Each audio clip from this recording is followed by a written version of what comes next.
Chapter 1927, King of the Seas. Retreat. All ships maintain a distance from the enemy and break through the encirclement with everything you have. Absolutely do not let enemy ships close in on you. Blue Phoenix commanded hurriedly when she saw the approaching bronze and mysterious iron speedboats. The attacks of ships had very long cooldowns. Moreover, while these attacks were effective against sea monsters, they were not as effective against players.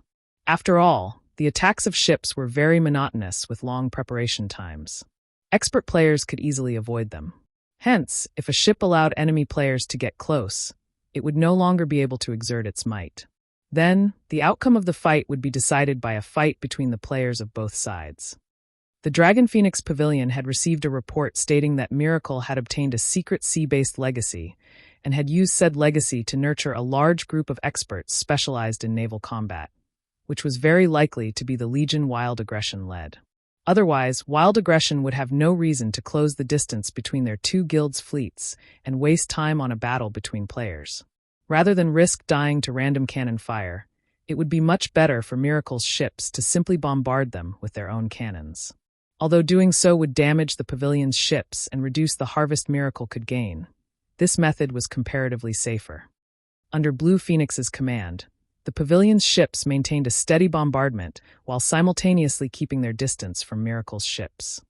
For a time, the Water Ghost Legion's speedboats couldn't approach the pavilion's ships at all. What a bunch of slippery eels. You sure know how to run away.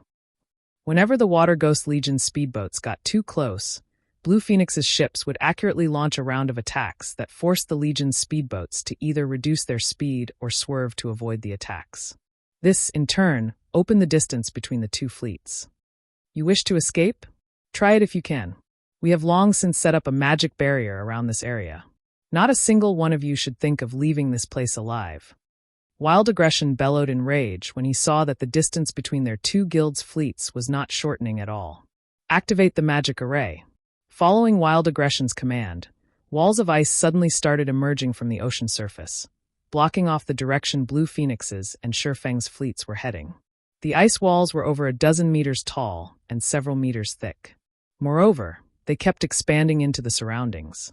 It was simply impossible for the ships to break through this barrier. The glacier seal? Feng felt a little surprised when he saw the gigantic ice barrier forming a distance away from his fleet. The glacier seal was the product of the glacier orb, a rare magical tool meant for naval combat. However, activating the glacier seal required 100 glacier orbs. Moreover, each activation cost 10,000 magic crystals. Once activated, the glacier seal would lock down a 5,000-yard radius for 30 minutes. Only small sailboats ranked Secret Silver or higher and warships at Mysterious Iron and above could break through the glacier seal. All ships gather together. Do not engage the enemy by yourself. Make sure to operate in two-man units or more. Blue Phoenix understood that escape was already impossible. Now that they had been cornered, the only thing they could do was concentrate their forces and hope for the best. Moreover, players could not use return scrolls while on a ship. Only after jumping into the ocean could they use one. However, return scrolls had very long activation times. If they tried something like that, Miracle's ships would shoot them like fish in a barrel. Hence, their only choice was to fight to the death. Guild Leader Black Flame, I am truly sorry for this, Blue Phoenix said, looking at Feng apologetically. Later on, my fleet will delay Miracle for as long as possible, so you should store away a portion of your ships. Once the ice barrier is gone, you can try to use those remaining ships to flee this place. At that time, Miracle will most likely not bother to give chase. After saying so, Blue Phoenix quickly had her ships fall into a defensive formation, separating Miracle's fleet from Zero Wing's fleet entirely. With this, if Miracle wanted to target Zero Wing, it would have to go through her ships first. Do you think our Water Ghost Legion will let Zero Wing's members escape? A level 57, Tier 2 Berserker, who was a team leader from the Water Ghost Legion, sneered. Use instantaneous movement scrolls to break through the defensive line. Prioritize killing all of Zero Wing's members. Let's see what the Dragon Phoenix Pavilion can do about it. After this team leader said so, a 100-man team from the Water Ghost Legion immediately used instantaneous movement scrolls after arriving at a location a short distance away from Blue Phoenix's ships. In the blink of an eye, this 100-man team broke through the defensive perimeter Blue Phoenix erected and appeared above Zero Wing's one-horned sailboat drawing their weapons. These Water Ghost Legion members revealed sinister smiles. Meanwhile, the Berserker team leader unsheathed the blood-stained greatsword slung on his back. When he did so, a faint layer of water vapor appeared around it. This was none other than the power of the sea-based legacy he had acquired. Tier 2 passive skill, Flowing Water Blade. So long as the owner of this skill was in a sea zone, the skill would increase their strength by 30%, attack speed by 40%, and attack range by 50%. Zero Wing, it's time to put an end to your game of friendship with the Dragon Phoenix Pavilion. Who'll be the first to die to my blade? The Tier 2 Berserker, Spirit Ox, said, grinning sinisterly as he glanced at the Zero Wing members before him. However, just as the Water Ghost Legion members thought that they would get to watch their team leader start a slaughter and were about to let out a cheer, a faint blue streak of light suddenly passed through the space where Spirit Ox stood. In the next moment, his tall and muscular body split in half, the top half sliding smoothly into the ocean below and disappearing with a splash of seawater. At this moment, it was as if the entire world had frozen over as silence filled the battlefield. The Water Ghost Legion members standing on the one-horned sailboat's deck couldn't utter a single word as they gaped at their team leader's bisected body, their eyes as wide as saucers. Even the level 50 fine gold chest armor their team leader was proud of had been cut through cleanly, the cut surface as smooth as a mirror. A short moment later, blood started spewing out from the lower half of Spirit Ox's body, dyeing the entire deck he stood on in crimson. You people sure speak a lot of nonsense. Didn't you want to fight? Come at me together, then.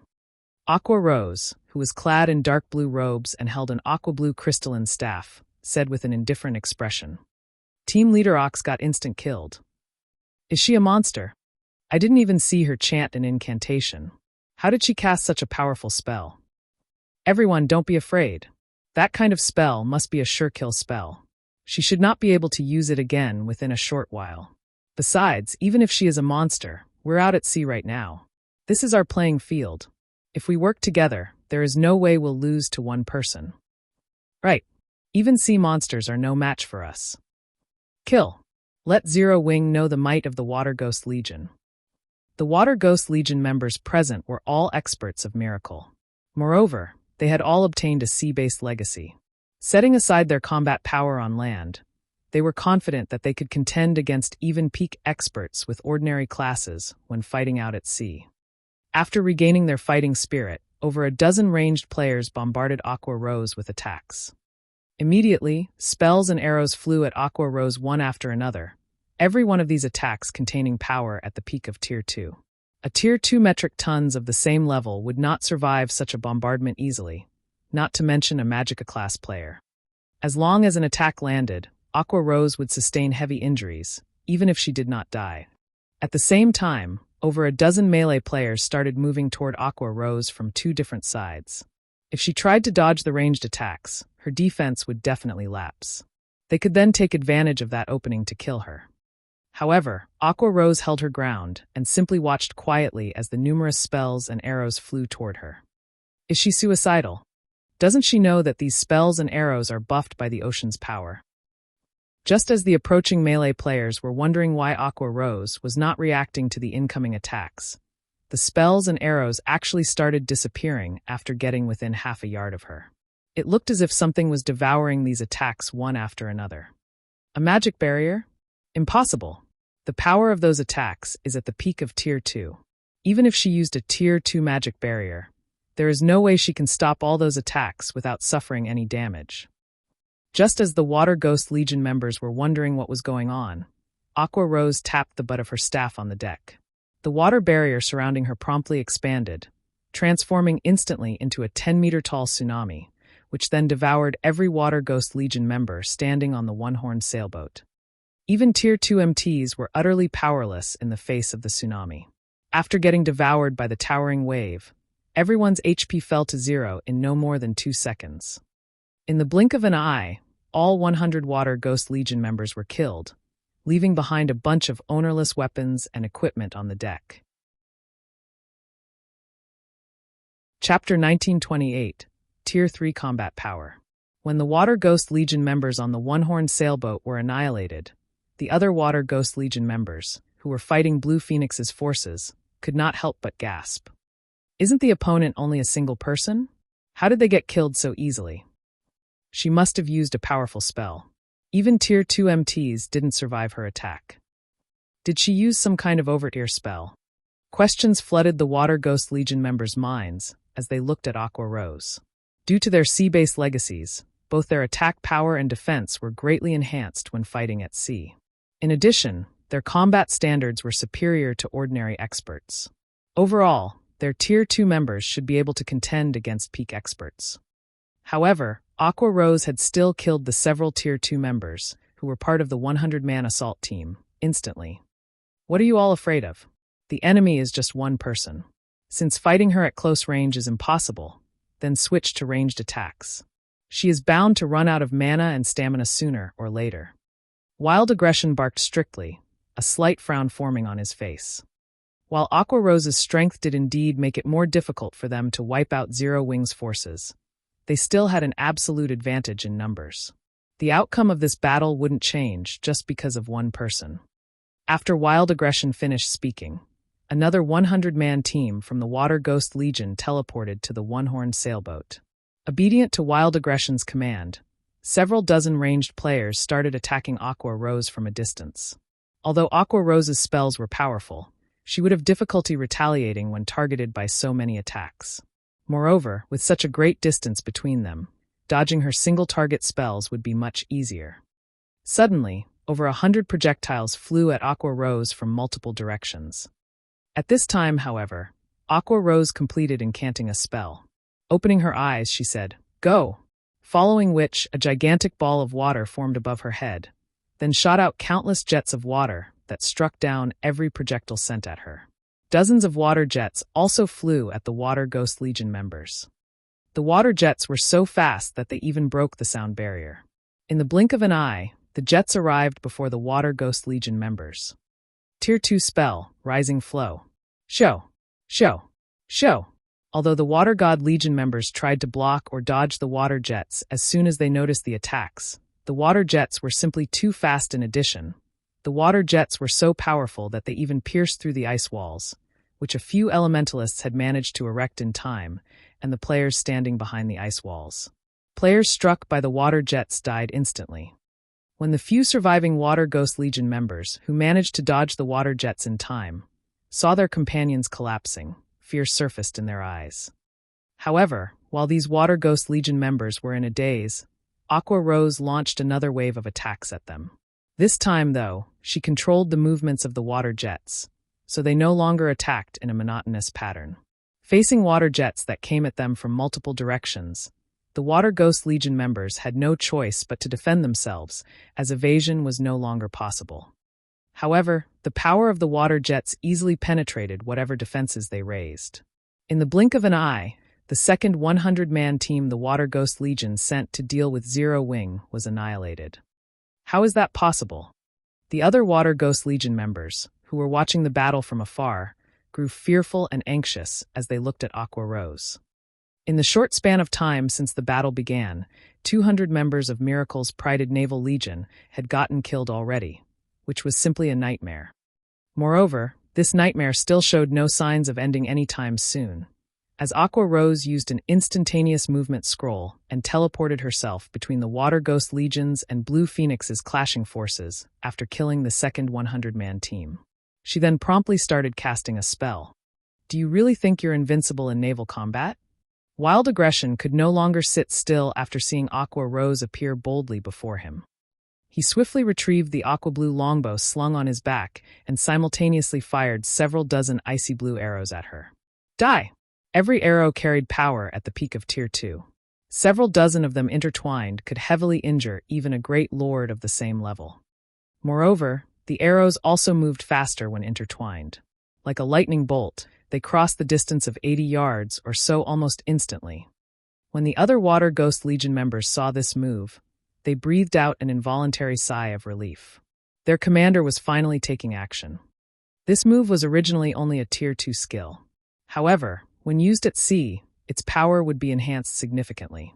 Moreover, Wild Aggression had combined a combat technique with the skill, increasing the skill's power even further. Even Tier 2 MTs of the same level would be killed instantly if they tried stopping this attack head-on. However, just as the arrows were about to land on Aqua Rose, a 3-layered water barrier suddenly appeared before her like a blooming lotus flower. Boom! When the arrows struck the water barrier, they tore through the first layer easily. However, when they reached the second layer, they stopped cold. Along with the appearance of the water barrier, 12 angry water serpents had also surfaced from the ocean around Aqua Rose, each serpent over a dozen meters tall. Like rampaging sea monsters, they let loose a deafening roar. Immediately, the players near Aqua Rose felt an indescribable pressure weighing on their bodies, both their attributes and physique decreasing continuously. Who are you? Wild Aggression's eyes were wide with astonishment when he saw that Aqua Rose remained completely unharmed after receiving his attack. That was a skill enhanced by the power of the sea. How can a Tier 2 player like you possibly stop it? Enhanced by the sea? Indifferently, Aqua Rose said, "Do you think you're the only one who managed to obtain a sea-based legacy? So that's the case. It's no wonder you're so strong." Wild Aggression immediately came to a realization. Licking his lips in excitement and anticipation, he continued, "Originally, I thought that this would be a boring job. But since you are also an expert with a sea-based legacy, I will finally get a chance to stretch my body properly." After saying so, Wild Aggression activated a berserk skill, his aura skyrocketing in intensity. The increased mana flow around his body also roiled the ocean's surface. At this moment, the vibe the ranger gave off made it seem as if he was a primordial sea monster that had just awoken from its slumber, inspiring an indescribable sense of fear in others. The boss is finally getting serious. With this, both the Dragon Phoenix Pavilion and Zero Wing are dead for sure. The Water Ghost Legion members grew excited when they saw the change in Wild Aggression's aura. The Berserk skill Wild Aggression had just activated was a Legacy Berserk skill. Although its duration was very short, when used at sea, the effects of the Berserk skill greatly surpassed those of ordinary Berserk skills. At this moment, the Ranger was not the slightest bit weaker than a Grand Lord of the same level in terms of basic attributes. Not good. Wild Aggression is getting serious. When Blue Phoenix saw Wild Aggression walking on the surface of the ocean, her complexion darkened significantly. Immediately, she called Feng and said, "Guild Leader Black Flame, we need to go help her quickly." Out at sea, Wild Aggression is even scarier than some of Miracle's old monsters. She was well aware that Wild Aggression had obtained a sea-based advanced legacy. When he used his Legacy Berserk skill out on the open ocean, he was truly invincible against players of the same level. "No need. Just leave it to Aqua," Feng replied, shaking his head as he looked at Blue Phoenix's anxious expression. Trying to help Aqua Rose out at sea was simply unnecessary. After all, in a maritime environment, Aqua Rose's combat power was superior to even his own. Moreover, he had given both the Void Robe and Void Gloves dropped by the Void Serpent to her. If it really came down to a battle out at sea against Aqua Rose, even he would have to flee. Right now, her combat power was solidly at Tier 3. Including the effects of the Sea Dragon Staff, a growth-type staff exclusive for Aqua Rose's Sea God's Legacy, her combat power was already at the peak of Tier 3, even without activating a Berserk skill. Hence, for Tier 2 players, picking a fight with Aqua Rose right now was no different from suicide. While Feng was saying so, Wild Aggression made his move, firing an arrow straight into the sky. Following which, a twofold magic array appeared overhead and rained countless aqua blue arrows onto Aqua Rose. Tier 2 taboo skill, Heavenfall. As for Aqua Rose, she controlled the water serpents to greet these arrows. Boom! When the attacks of both sides clashed, the resulting shockwave formed a depression in the ocean's surface and shook the surrounding ships. Meanwhile, when the splashes dissipated, the gigantic water serpents still towered proudly above the ocean surface, their bodies entirely unscathed. Chapter 1929, Sea God's Wrath. She blocked it? Wild Aggression's eyes twitched when he saw the sea serpents unharmed. Before Wild Aggression could shake off his shock, Aqua Rose waved her staff once more and sent a water serpent snapping its jaws at the ranger. However, Wild Aggression reacted to the attack quickly. Just as the water serpent was about to bite down on him, he leaped out of harm's way. The water serpent's gigantic body made its single-target attack look like an AoE spell. When it crashed into the ocean's surface, the impact created a whirlpool 8 yards in radius and more than 10 meters deep. The power of the serpent's attack had the miracle members present gulping involuntarily. If they were struck by that attack, they would undoubtedly die. Meanwhile, after Wild Aggression dodged the water serpent's attack, he started firing arrow after arrow at Aqua Rose from midair. While this water serpent of yours is good in a melee fight, but it is far from enough to deal with me. As a veteran expert, Wild Aggression quickly understood Aqua Rose's weaknesses after clashing with her for just a short time. While the water serpent was indeed strong, it was considerably slow. All he needed to do to win this fight was avoid the water serpent and focus on attacking Aqua Rose herself. Like shooting stars, the arrows Wild Aggression launched moved so quickly that others could see only streaks of light. For a time, dozens of light blue streaks of light bombarded the water barrier protecting Aqua Rose, raising splashes of water one after another. However, no matter how many arrows struck Aqua Rose's barrier, they got through only the first layer at most. They weren't able to pierce the second layer even in the slightest, much less damage Aqua Rose. The boss still hasn't broken through that barrier even after attacking so many times. She really is a monster. Even if the commander can't harm her, she can't harm the commander either. With the commander's combat standard and speed, that slow water serpent won't be able to touch even a strand of the commander's hair. The players observing the battle between Wild Aggression and Aqua Rose from a distance were mesmerized. The battle between these two players did not look like a battle between players at all, but more like a territorial struggle between two monsters of equal strength. No matter how many times these two monsters attacked each other, they failed to inflict any harm on one another. One is not enough? Raising her brow at Wild Aggression, Aqua Rose pointed her free hand at the ranger. Immediately, the remaining 11 water serpents all joined in on the attack. How can she control so many serpents? Wild Aggression's expression turned serious when he saw the approaching water serpents. Dealing with one water serpent was easy enough, as its attacks were somewhat monotonous. However, if all 12 water serpents were to attack simultaneously, the standard of the attack would undergo a qualitative transformation. Originally, Wild Aggression had thought that Aqua Rose could control only one water serpent properly. In that case, he could take advantage of the water serpent's slow attack speed to counterattack her. However, with all 12 water serpents attacking him now, he could only evade. He had no opportunity to attack Aqua Rose whatsoever. In the blink of an eye, Wild Aggression was placed in an absolute disadvantage. However, the thing that made him truly fearful was the fact that Aqua Rose's control over the water serpents improved as the battle went on, making it increasingly difficult for him to evade their attacks. At this rate, it was only a matter of time before the serpents devoured him. Fire the warship's cannons and kill her. It doesn't matter even if you destroy the ship she is standing on. Wild Aggression commanded, his eyes becoming bloodshot when he saw his depleting HP. Hearing Wild Aggression's order, the Miracle members controlling the giant crocodile warship sprang into action. After they aimed the warship's main cannon at Aqua Rose's position, the cannon started gathering a frightening amount of mana. The shot from the giant crocodile warship's main cannon was the warship's strongest attack.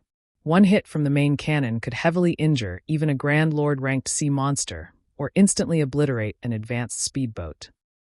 Sensing the dense mana converging on the giant crocodile warship, Aqua Rose immediately grew serious, activating her Legacy Berserk skill before chanting an incantation. Suddenly, everyone on the battlefield felt strong winds blowing at them. At the same time, gigantic whirlpools formed on the ocean's surface one after another. Over 100 whirlpools appeared in the blink of an eye, swaying every one of Miracle's ships violently. Attack! Wild Aggression shouted hurriedly when he sensed that the situation was amiss. Following the ranger's command, a black-white beam of light shot out from the giant crocodile warship, tearing apart the space around it as it sped to devour Aqua Rose. Go! At the same time as the light beam appeared, Aqua Rose raised her staff into the air. Immediately, the whirlpools erupted and transformed into gigantic waterspouts that moved to intercept the magic beam. Sea God's Wrath. This move was the strongest spell Aqua Rose currently possessed, and was a curse that could be used only when she had her Legacy Berserk skill activated. Suddenly, over 100 waterspouts clashed with the magic beam, the intense shockwave resulting from the clash causing the ocean's surface to sink. The clash between the magic beam and the waterspouts continued for several seconds. Then, the energy reserves for the attack finally ran out. In the next moment, the light beam dissipated into nothingness, leaving behind a bunch of intact waterspouts. How is this possible? Wild Aggression's mind blanked out when he saw the giant crocodile warship's magic beam disappear without achieving anything. However, before the ranger could snap out of his daze, one of the waterspouts had already devoured him entirely. The waterspouts then extended their reach toward the distant giant crocodile warship. When the duration of Sea God's wrath ended, aside from the giant crocodile warship, every one of Miracle's advanced and ordinary speedboats caught within range of the spell was destroyed. This outcome had the Water Ghost Legion members, who were fighting against Blue Phoenix's forces, gaping in shock. One attack had destroyed several dozen speedboats. This attack was even more frightening than any large-scale destruction spell they had seen before. I'm not fighting anymore. That woman's practically a king-class sea monster. I'm not going to die a pointless death here. Let's escape together. Right. Let's escape together. That way, the higher-ups won't be able to pin the blame on us. After a moment of silence, Miracle's members could no longer withstand the pressure they felt from Aqua Rose. Immediately, every one of Miracle's ships turned around and fled the battlefield, further stupefying the Water Ghost Legion members. How were they supposed to leave the battlefield without any ships? They would simply be live targets if they jumped into the ocean. Moreover, swimming in the ocean consumed a lot of stamina. We don't have any other choice but to try it. Realizing their current predicament, some of the Water Ghost Legion members chose to dive into the sea. Although the sea monsters were extremely dangerous, their chances of survival with the sea monsters were much better than if they stayed to fight against the Dragon Phoenix Pavilion's members, where death would be certain. As for the rest of the Water Ghost Legion members, they desperately tried using instantaneous movement scrolls to teleport onto the fleeing ships. However, Aqua Rose did not give these players any opportunity to escape whatsoever. Her combat power was originally already at the peak of Tier 3. After activating her Berserk skill, she could easily slaughter the Tier 1 and Tier 2 Water Ghost Legion members, needing only one hit per person.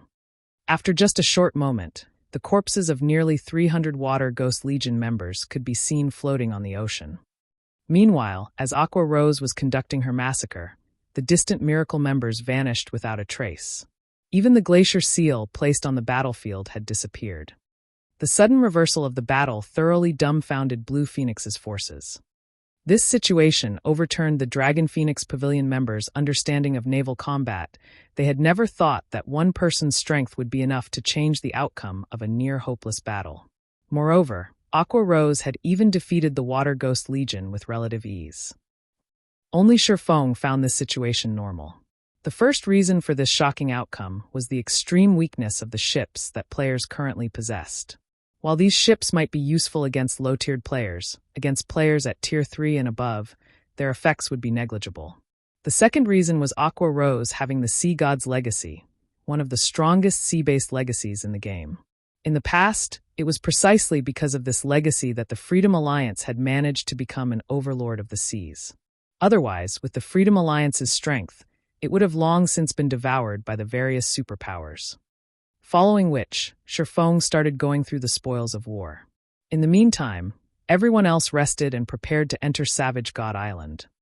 Meanwhile, inside one of the dark canyons on Savage God Island, a 1,000-man legion from Miracle was currently searching for Phoenix Rain's group with everything they had. At this time, 1,000 Miles, the leader of the legion, suddenly received a message from one of the Water Ghost Legion members that had successfully fled the battlefield. "We lost." 1,000 Miles' complexion darkened when he read the message. He simply could not believe it. Chapter 1930, Legacy Treasure.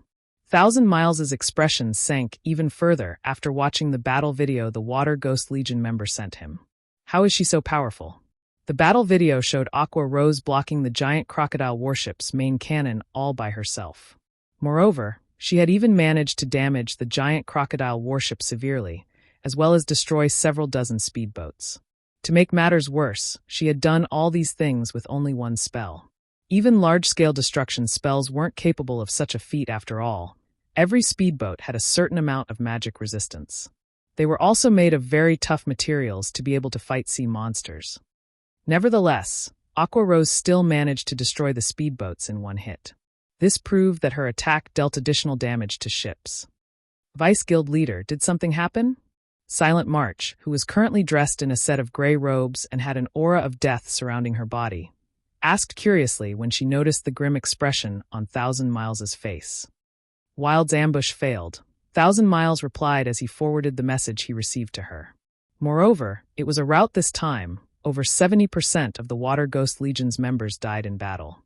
Several dozen ordinary and advanced speedboats also got destroyed, and 6 bronze speedboats and 1 mysterious iron speedboat got captured by the enemy. How is that possible? Silent March found Thousand Miles's words incredible. Could the Dragon Phoenix Pavilion have come prepared this time and mobilized every one of its fleets for this battle? The 5 fleets Wild Aggression led were all expert fleets of Miracle. There was also the Water Ghost Legion. Unless the Dragon Phoenix Pavilion mobilized every one of its fleets, she couldn't imagine how Wild Aggression could suffer such a heavy blow. No, all of this is due to just one person, Thousand Miles said, shaking his head. One person. Silent March could not help but be stunned. MHM. Enviously, Thousand Miles said, even Wild Aggression with his advanced legacy was no match for her. I suspect that she must have obtained a sea-based peak legacy, as well as weapons and equipment unique to her class. Otherwise, she wouldn't have been so powerful.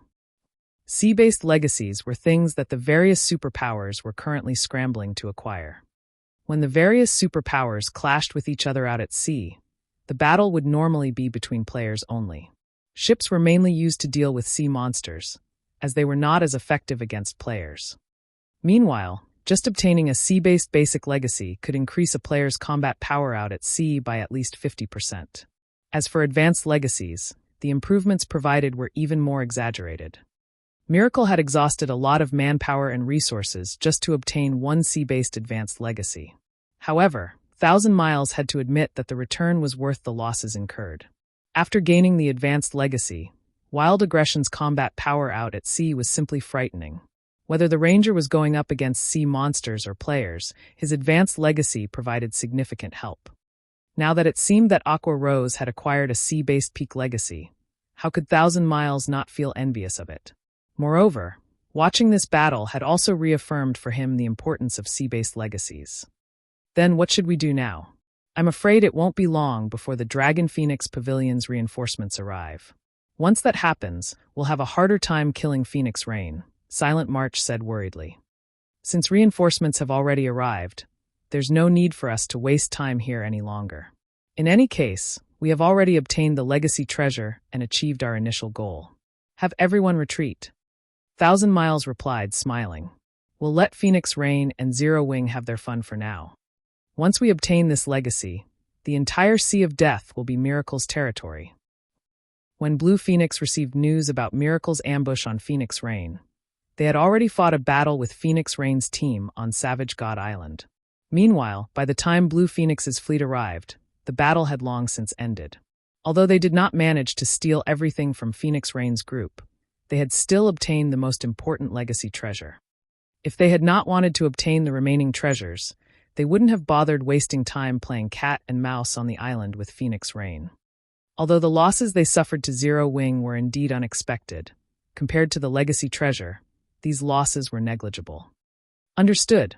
I'll have everyone retreat from the island right away. Silent March started contacting the members scattered across Savage God Island and had everyone swiftly withdraw from the island. Pavilion Master, something strange is going on with Miracle's members. They're actually leaving the canyon, a level 57, Tier 2 Ranger using Eagle Eyes reported when she noticed that the Miracle members searching for them had started pulling out of Savage God Island. They've stopped chasing us? Phoenix Rain, who was currently recovering her stamina beneath a tree, asked curiously. Has Blue arrived? That's not right. With Thousand Miles's personality, he wouldn't give up so easily. Did something unexpected happen to Miracle's forces? She knew very clearly what kind of strength Blue Phoenix's impromptu fleet possessed. It would be fortunate if Blue Phoenix's fleet could break through Miracle's blockade of Savage God Island. Even after Blue Phoenix's forces grouped up with her team, all they would be able to do was buy time for the Dragon Phoenix Pavilion's other fleets to arrive. 1,000 Miles should know this as well, so how could he possibly give up on this excellent opportunity to deal her a blow? Pavilion Master, something changed. An assassin hiding at the shore of Savage God Island reported suddenly. Miracle's ships stationed around the island are withdrawing. Miracle even removed the lockdown on the island? Phoenix Rain grew even more curious after hearing this report. Just what is 1,000 Miles planning? It was precisely Miracle's blockade that prevented her team from escaping. Meanwhile, now that it was gone, they could leave at any time. However, Phoenix Rain could not understand why 1,000 Miles would give up on such a good opportunity. Pavilion Master, another update. Miracle's giant crocodile warship is approaching the island. However, by the looks of it, the warship seems to have sustained heavy damage. 2 of its mainsails are in tatters. Moreover, the fleets following behind the warship seem to have lost a lot of ships. They must have just experienced a great battle. The Miracle members on the island seem to be preparing to board the warship and leave the island, the assassin said, shocked as he eyed the gigantic warship that had anchored close to the beach and the Miracle members approaching the warship. After hearing this assassin's report, Phoenix Rain grew even more confused. She could not make heads or tails of the situation at all. Miracle's giant crocodile warship was no laughing matter. It was much more powerful than even the Dragon Phoenix Pavilion's warship, akin to a mobile seaborne fortress. Hence, she found it truly hard to imagine that Miracle's prided warship would suffer heavy damage. Moreover, Miracle had even decided to abandon Savage God Island and retreat right after suffering such a humiliation. Everyone, get yourselves ready. We're going to leave the island now. Phoenix Rain decided after giving the matter some more thought. Pavilion Master, could this be Miracle's trap? Maybe they're pretending to retreat to get us to lower our guard, a female cleric said. With how strange this situation was, they had to be especially careful in their decisions. That shouldn't be the case. That's the giant crocodile warship we're talking about. Miracle doesn't need to damage its prized warship to such an extent just to deal with us. Miracle must have fought some other superpower and ended up eating a loss, Phoenix Rain said, shaking her head. While she had indeed considered the possibility of this being a ploy by Miracle, the likelihood was very low. Warships could not be repaired in ordinary repair yards. It would be utterly foolish for Miracle to damage its core combat power just to deal with her team. A short moment later, Phoenix Rain led the survivors of her team out of the canyon they were hiding in and carefully approached the shore of Savage God Island. Their journey there was incomparably peaceful. They did not encounter a single member of Miracle. Just which superpower started a fight with Miracle? Phoenix Rain could not help but wonder as she thought back to the uneventful journey her team just made. As far as she knew, there were no naval superpowers capable of forcing Miracle to make such a decisive retreat. Pavilion Master, look. It's Blue Phoenix's fleet, a Tier 2 ranger said as she waved excitedly at the ships approaching the shore they stood on. When Phoenix Rain turned to the direction the female ranger indicated, confusion covered Phoenix Rain's face. It was indeed Blue Phoenix's fleet that arriving.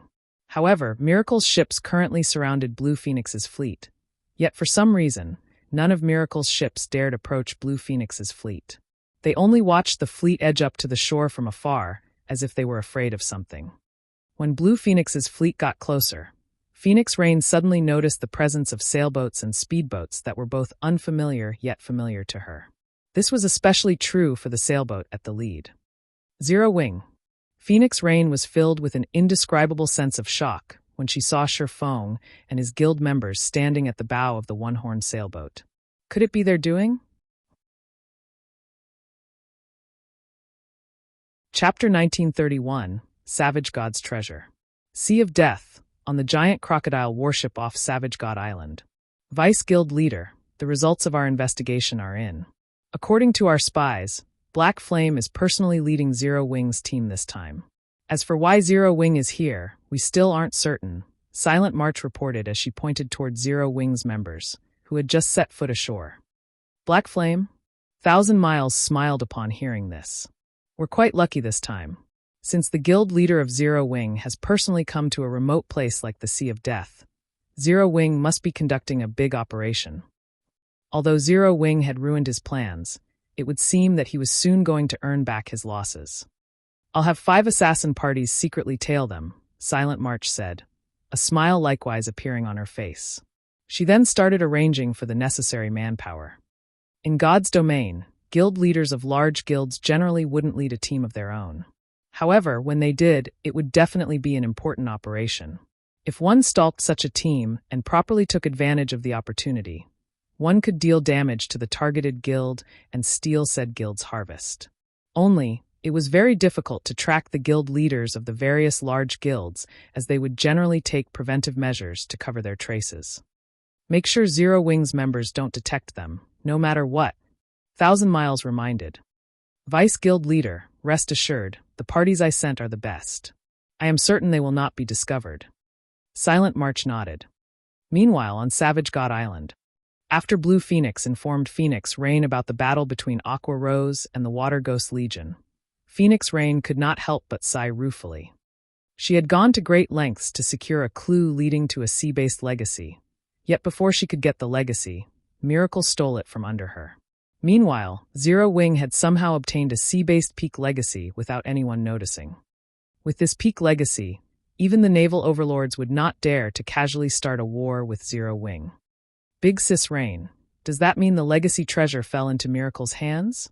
When Blue Phoenix heard about Phoenix Rain's battle on Savage God Island, her originally happy mood instantly vanished.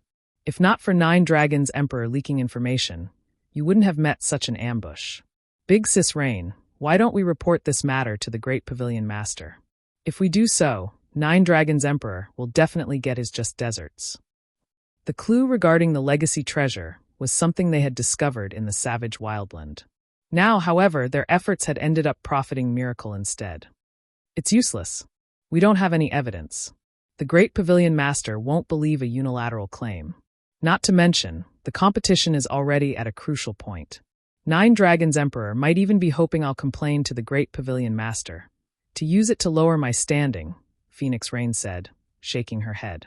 In the next moment, however, the corners of her lips curled up as she added, however, unfortunately for 9 Dragons Emperor, while it is indeed true that 1,000 Miles has stolen the legacy treasure, our side obtained the Savage God's treasure. The Savage God's treasure? Feng, who stood before Phoenix Rain, muttered in surprise. He had never imagined that Savage God Island would really have both the Savage God's legacy and treasure. In the past, he had only heard of these 2 things' existence, nothing more. When no additional information was revealed, many people took the news as fake. After all, both these 2 things were left behind by a god. How could there be absolutely no news about them after players acquired them? That's right. Phoenix Rain smiled. She then retrieved an ancient book from her bag and said, "This is the treasure left behind by the Savage God, a divine tome." The moment Phoenix Rain took out the divine tome, everyone present felt their perception vanish as the large book sucked the ambient mana completely dry. Impossible. A divine tome. Feng goggled at the book in Phoenix Rain's hands reflexively, an indescribable sense of shock flooding his heart. Current players would not have any accurate knowledge regarding divine tomes. However, Feng, who had played God's Domain for more than a decade, knew just how valuable a divine tome was. It was no exaggeration to say that it was worth more than a fragmented legendary item. Its value to lifestyle players could even rival a legendary item. This is a treasure that allows lifestyle players to enter the Divine Library and learn the recipes and designs left behind by ancient gods, Phoenix Rain said, chuckling. Although there are only 2 entry slots available, if used properly, generating a fortune is definitely possible. While the legacy treasure could grant players frightening combat power, the Savage God's treasure allowed players to gain frightening wealth. After all, those recipes and designs were left behind by ancient gods. The items that could be created using those recipes and designs were undoubtedly amazing. Earning a fortune with those items would be very easy. Meanwhile, money just so happened to be the thing she lacked the most right now. She had invested practically every coin she earned into developing her naval forces. However, despite doing so, her naval forces were still significantly weaker than Miracle's. If she wished to surpass Miracle, then she required more funds. Moreover, while Miracle had indeed stolen the legacy treasure from her, obtaining the legacy itself was impossible in the short term. The player miracle selected for the legacy would need sufficient strength. Meanwhile, in order to guarantee success, Miracle would definitely have to make a lot of preparations. Guild Leader Black Flame, it is all thanks to you that Blue and her forces were able to escape tragedy this time. At the same time, you also saved my life. I hope that you can accept one of these 2 slots, Phoenix Rain said sincerely as she looked at Feng. While having allies was a good thing, not all allies would be willing to lend a helping hand during critical moments. Most of them would take action only after weighing their potential gains and losses. The fact that Zero Wing stepped forward when she faced danger was invaluable. Phoenix Pavilion Master, you are making too much of it. I only helped out as an ally. However, I am indeed very interested in this Divine Tome entry slot. While I will be accepting your goodwill, I cannot just take it for free, Feng said. He immediately took out 6 bronze speedboats and traded them to Phoenix Rain. Each entry slot to the Divine Library was worth roughly 1 fragmented legendary item. Definitely far more than the help he provided this time. As for the bronze speedboats, these things currently weren't of much use to Zero Wing, as the guild was not particularly active in the Sea of Death right now. However, they were worth a lot to Phoenix Rain, who operated mainly in the Sea of Death. With a look at the trade window, Phoenix Rain understood that, like herself, Feng did not like owing favors. Hence, she simply nodded and accepted the 6 bronze speedboats. Using the Divine Tome, Phoenix Rain left a mark on Feng's palm. With this, he could either use the mark himself or transfer it to someone else. However, it could be used only once. Once the transaction was completed, Phoenix Rain decided against lingering on Savage God Island, as she still had a lot of work awaiting her. After instructing Blue Phoenix's group to continue guiding Feng to Kama Island, Phoenix Rain herself returned to Thunder Island. Feng headed deeper into the Sea of Death on the one-horned sailboat. While resting inside a cabin in the sailboat, Feng fell into deep thought as he looked at the mark on his palm. In the end, he decided to be the one to use this mark. Although there were other lifestyle masters in the Candlelight trading firm, acquiring a recipe or design from the Divine Library required one to possess sufficient combat power as well. Otherwise, one would not gain anything. Meanwhile, if he waited until Melancholic Smile or Cream Cocoa became combat experts, it would be months or years before he could reap the benefits of the Divine Library. Following which, Feng activated the mark on his palm. Suddenly, the mana inside the cabin stirred. Shortly after, a spatial tear appeared behind Feng and sucked him into it. In the blink of an eye, he disappeared from the room, leaving behind only a silver magic array on the floor where he had been standing. Chapter 1932, Divine Library. After getting sucked into the spatial tear, Feng arrived in a dark and chaotic space. Standing at the center of this space was a majestic shrine that gave off such pressure that even the chaotic airflow actively avoided it. The moment Feng appeared before the shrine, he could feel a stifling suppression of his strength. The frightening divine might the shrine exuded also made his movements extremely sluggish. This pressure really is amazing.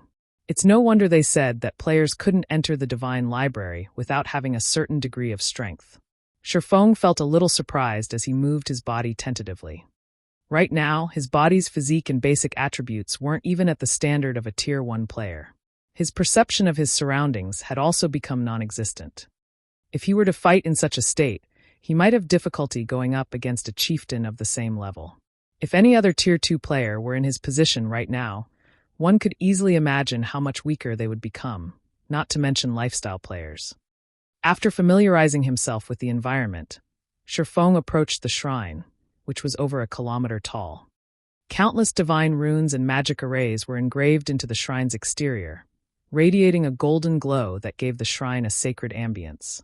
Meanwhile, standing before the main entrance was a stalwart statue wearing leather armor and a helmet made out of dragon bones, the helmet exposing only a set of eyes. The statue also held an axe in each hand. The pressure the statue gave off was so powerful that Feng had extreme difficulty approaching it. When he got within 100 yards of the statue, his body refused to move even a step closer. What kind of statue is this? It's clearly an inanimate object, yet it still has such a powerful pressure. Most likely, even Tier 4 players can't walk up to its feet looking at this 10-meter tall statue. Feng could feel that the pressure it gave off would increase exponentially the closer one got to it. After bypassing the statue, Feng quickly arrived at the shrine's main entrance. The entrance was so massive that even monsters over 10 meters tall could walk through it easily. As Feng approached the golden set of doors, the doors slowly parted, a blinding glow escaping through the gap between the doors. By the time the golden doors were fully opened and the intense light had dissipated, a sea of books appeared before Feng. Rows of bookshelves filled the hall before him with patrol squads of stone guards wandering all around the chamber. Similar to Feng, these stone guards were all level 69. As for their ranks, there were elites, special elites, and chieftains. Although the HPs of these stone guards were not as high as that of ordinary monsters of the same rank and level, the elites still had over 1 million HP, while the chieftain-ranked squad captains had 5 million HP. If Feng were to come across these monsters in the outside world, he wouldn't even have paid attention to them. However, in his current state, he had no choice but to take the many stone guards in the hall seriously. The chieftain-ranked stone guards were especially dangerous to him. While Feng was carefully observing the movements and habits of the stone guards, an armored middle-aged man, whose body was translucent like a ghost, suddenly appeared at the center of the hall. Even when Feng tried using omniscient eyes on him, aside from finding out that the man was named Bernard, he did not get any other information. Adventurer of the human race, I am Bernard, the manager of the Divine Library. Since you have gained an entry slot from a divine tome, you may pick out one book from the Divine Library. However, the books here are not easy to acquire. They will not be given to people who lack ability, Bernard said after appearing before Feng. Like an emotionless machine, Bernard continued indifferently, there are a total of 5 floors in the Divine Library, and the higher you go, the fewer the books available. In return, however, their value will also increase. Even ancient gods would covet the books found on the top floor. There are a large number of guards on every floor. Your task will be to obtain the book you want from these guards. Once you get a book, I will send you back immediately. If you are killed by the guards, you will similarly be sent away. If you wish to reap a harvest in the Divine Library, you must not be greedy. Tread within the limit of your abilities. After saying so, Bernard vanished. Sure enough, this place is the same as the rumors made it out to be. Feng possessed a certain degree of understanding of the Divine Library due to its great fame in God's domain. Countless superpowers had fought desperately to acquire a divine tome in the past. Stored inside the Divine Library were various recipes and designs for lifestyle classes. There were even designs for powerful war weapons, defensive constructions, and magic arrays. Just like Bernard had said, even after reaching Tier 6, players would still lust for the Divine Library's contents. In the past, the most famous story involving the Divine Library had a Tier 6 God-ranked player obtaining a design for a war fortress from the Divine Library's 4th floor. The war fortress built using this design could resist even Tier 6 gods. Its deterrent force easily surpassed that of a Tier 6 player. The guild that acquired this war fortress also gained great assistance from it. God's domain had many forbidden lands that were so inhospitable that guild towns couldn't be set up within them no matter what. However, the war fortress could. Due to this reason, countless superpowers had tried desperately to obtain a divine tome so that they could acquire an amazing war fortress design themselves. With such a war fortress, they too could develop in the various forbidden regions and reap the bountiful resources and treasures there. Of course, while Feng also wished to obtain a war fortress design right now, with his current strength, reaching the 4th floor was utterly impossible. The difficulty of each floor in the Divine Library increased exponentially. A Tier 2 player would be fortunate to obtain a book from the 1st floor. Even the best among Tier 2 players would get only as far as the 2nd floor. However, although the books on the 1st and 2nd floor were not as valuable as a war fortress design, they were already precious. Let's try out these guards, Feng thought as he looked at the patrolling guards. He then used Phantom Kill and had his doppelganger test the waters. He had not been given a time limit for picking a book. Although his doppelganger was not as strong as his main body, even if it died, he wouldn't lose anything. At most, he would just have to wait a few minutes for the skill's cooldown to end. As Feng controlled his doppelganger to approach one of the patrol squads, the guards in the entire hall went into a frenzy, all of them surging toward his doppelganger. Although this situation surprised Feng a little, he still managed to have his doppelganger charge forward and cut at one of the squad captains. Pung! Before the doppelganger could even land a hit, however, Feng suddenly saw a flash stabbing at his doppelganger's body. The doppelganger went flying, its HP decreasing by 1/9. So strong. Feng could not help his surprise as he looked at the squad captain. Not only did the squad captain's attack contain great strength, but the way it moved its spear was absolutely flawless, without any excess action whatsoever. The squad captain's combat standard was already very close to rivaling refinement realm experts. All the captain lacked was a little bit of intellect. Before Feng's doppelganger could stand up, several squad captains nearby had already arrived before it, their spears stabbing the doppelganger one time after another. Whether it was in terms of speed or strength, the squad captains had the upper hand. Despite activating its life-saving skills, Feng's doppelganger still did not last more than 10 seconds before getting killed. It did not even get to touch the first row of bookshelves. Chapter 1933, Book Acquired. The first floor's difficulty is already so high? Astonishment flashed across Feng's eyes as he watched his doppelganger's body dissipate into nothingness. Although he did not focus on getting his doppelganger to reach the bookshelves and simply had it fight, from the moment the doppelganger attacked the first stone guard until it died, less than 10 seconds had passed in total. If an ordinary Tier 2 expert had attempted the same thing, they most likely would have died an even more miserable death. At this moment, Feng felt very fortunate that he had not sent one of the other lifestyle masters of the candlelight trading firm to the Divine Library. Otherwise, this entry slot would have been wasted. After waiting for several minutes, Feng summoned his doppelganger again for another experiment. This time, instead of fighting the stone guards, Feng had his doppelganger focus on moving as far as possible into the hall. However, when Feng's doppelganger was still 30 yards away from the first row of bookshelves, the patrolling guards noticed his doppelganger. By the time the doppelganger was 20 yards away from the bookshelves, more than 30 stone guards had already surrounded it, blocking off its path forward completely. What a rapid response! Feng was surprised as he watched the stone guards rushing toward his doppelganger. However, while the movement speed of the stone guards was indeed very fast, the doppelganger was not slow, either. Immediately, Feng had his doppelganger use Wind Blade, its movement speed skyrocketing. The doppelganger then skirted the blockade and dashed for the bookshelves. Whenever the stone guards launched an attack at his doppelganger, Feng would have the doppelganger deflect the attack using its two swords. While it barely managed with the chieftain's attacks, it had no problem with the elites and special elites attacks. Leveraging this knowledge, Feng controlled his doppelganger to surround itself with elites and special elites, using them as shields to hinder the chieftains as much as possible.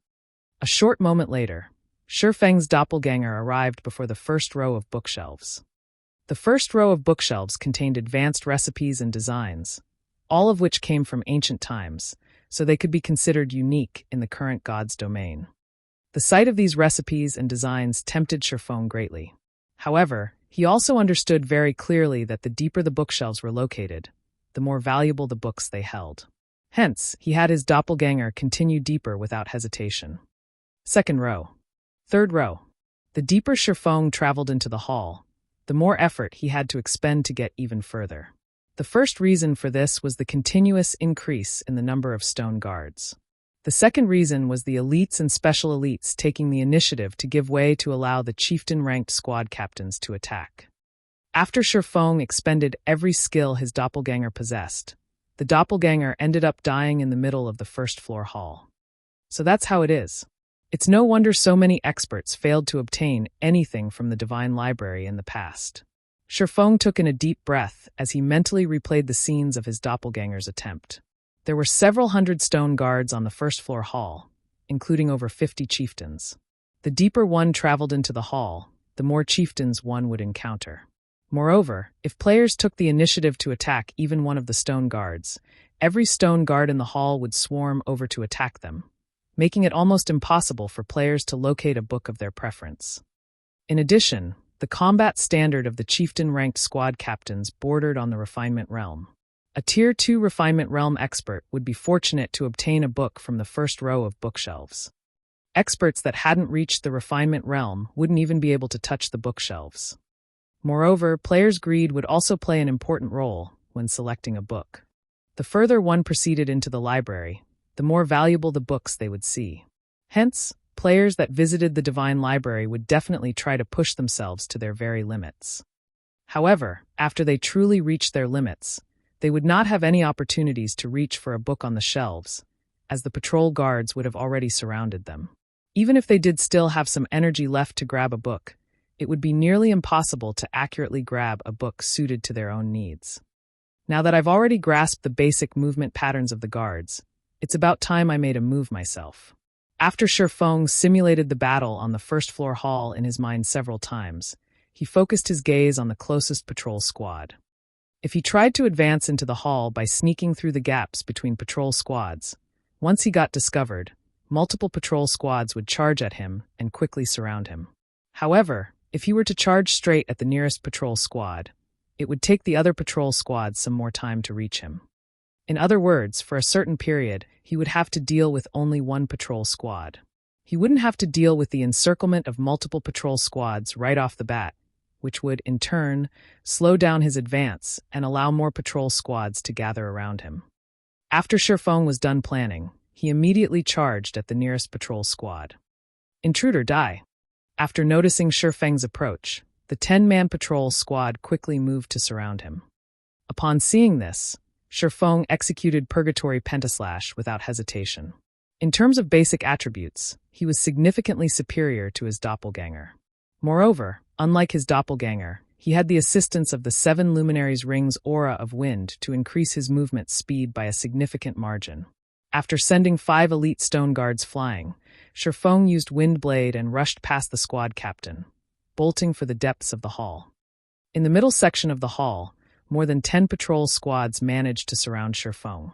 Faced with such a situation, even Feng felt that he was close to reaching his limits, his HP rapidly decreasing. He immediately activated Heavenly Dragon's power, his strength skyrocketing, then executed Sword's Orbit to send the approaching stone guards flying. The boost in strength allowed Feng to advance with great ease. Only after he neared the staircase leading to the second-floor hall did he start feeling some pressure. Currently, dozens of squad captains surrounded him. Even though he had an advantage in strength, the squad captains charged at him without fear. Unlike before, when squad captains only tried to hinder his movements and buy time, they now recklessly traded blow for blow, fully intent on reaping his life at all costs. Hence, even though he had superior strength, advancing still took him a lot of effort.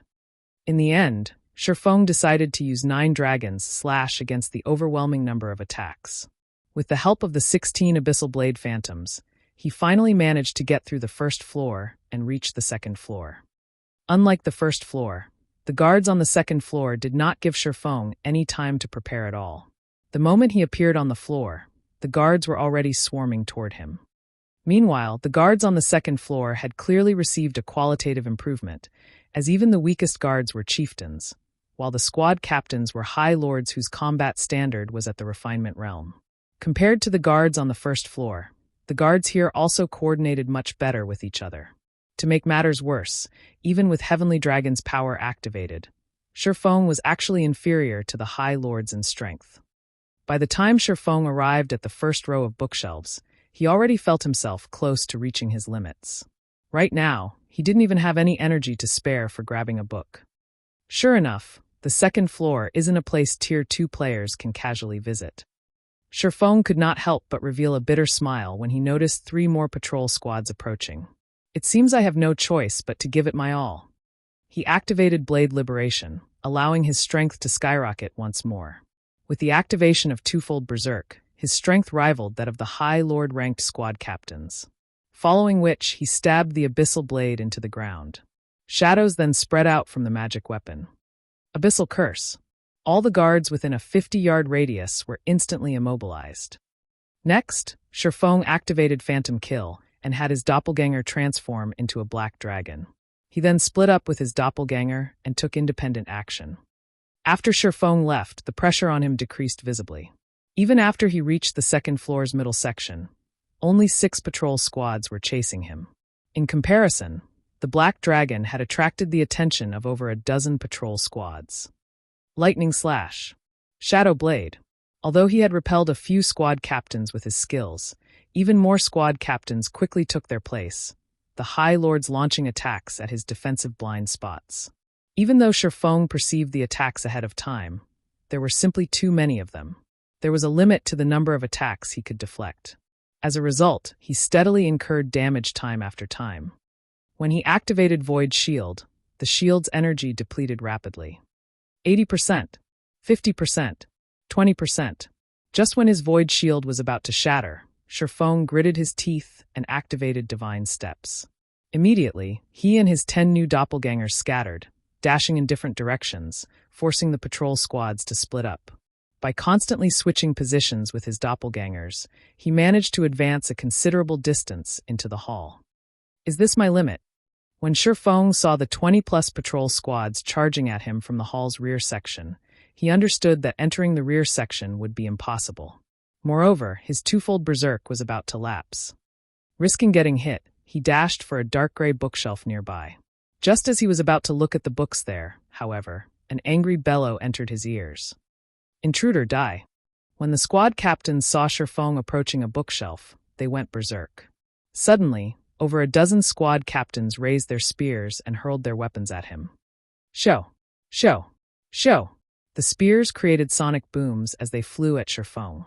It was evident that the power contained within those spears was already at the Tier 3 standard. Seeing this scene, Feng no longer dared to inspect the books. Sensing the lethality of those spears, he grabbed one of the 3 books displayed on the bookshelf. The moment Feng took the book off the bookshelf, he disappeared from the hall. As for the dozen or so spears, they harmlessly passed through his former location and crashed into the magic barrier protecting the dark gray bookshelf, the magic barrier trembling slightly from the spear's might. Chapter 1934, Basic Combat Device. Sea of Death. In one of the one-horn sailboat's cabins, the silver magic array carved on the floorboards suddenly lit with a brilliant glow. Feng's figure then emerged from the array. That was close. Feng looked down at the tome in his hands, ecstatic. He had very nearly lost his life back there. He never thought that the stone guards could go berserk. The power of their spears had undoubtedly been at the Tier 3 standard, and if every one of those dozen or so spears had struck him, he would have died instantly. But despite his near-death experience, he couldn't help but excitedly inspect his new treasure. All of the Divine Library's books were precious treasures. First-rate guilds would even drool over the tomes on the first floor, not to mention those on the subsequent floors. Feng tapped to open the tome's attribute panel, and the system displayed its information before him. As expected of the Divine Library, even something like this was on the second floor. The corners of Feng's mouth twitched slightly when he saw the tome's name, all flashing in his eyes. The tome he had obtained from the Divine Library was the production design for the basic combat device. The combat device was a special item that was similar to the strengthening device, which was a tool that increased equipment durability.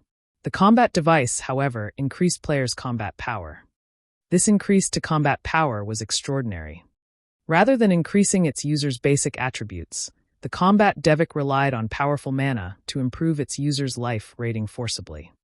The ancient gods had created this magic tool, but since the combat device's production method had been lost to time, players could only find these devices in ancient ruins.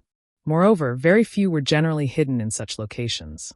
The various large guilds in the past had treated the combat devices they had found like their own children.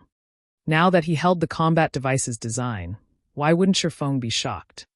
Even though it was only the basic combat device design, it was still enough to drive the various superpowers crazy.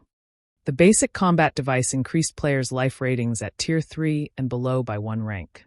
Although the improvement wouldn't boost normal players to the archaic species standard, it was still a formidable improvement, on par with upgrading a lord to high lord rank.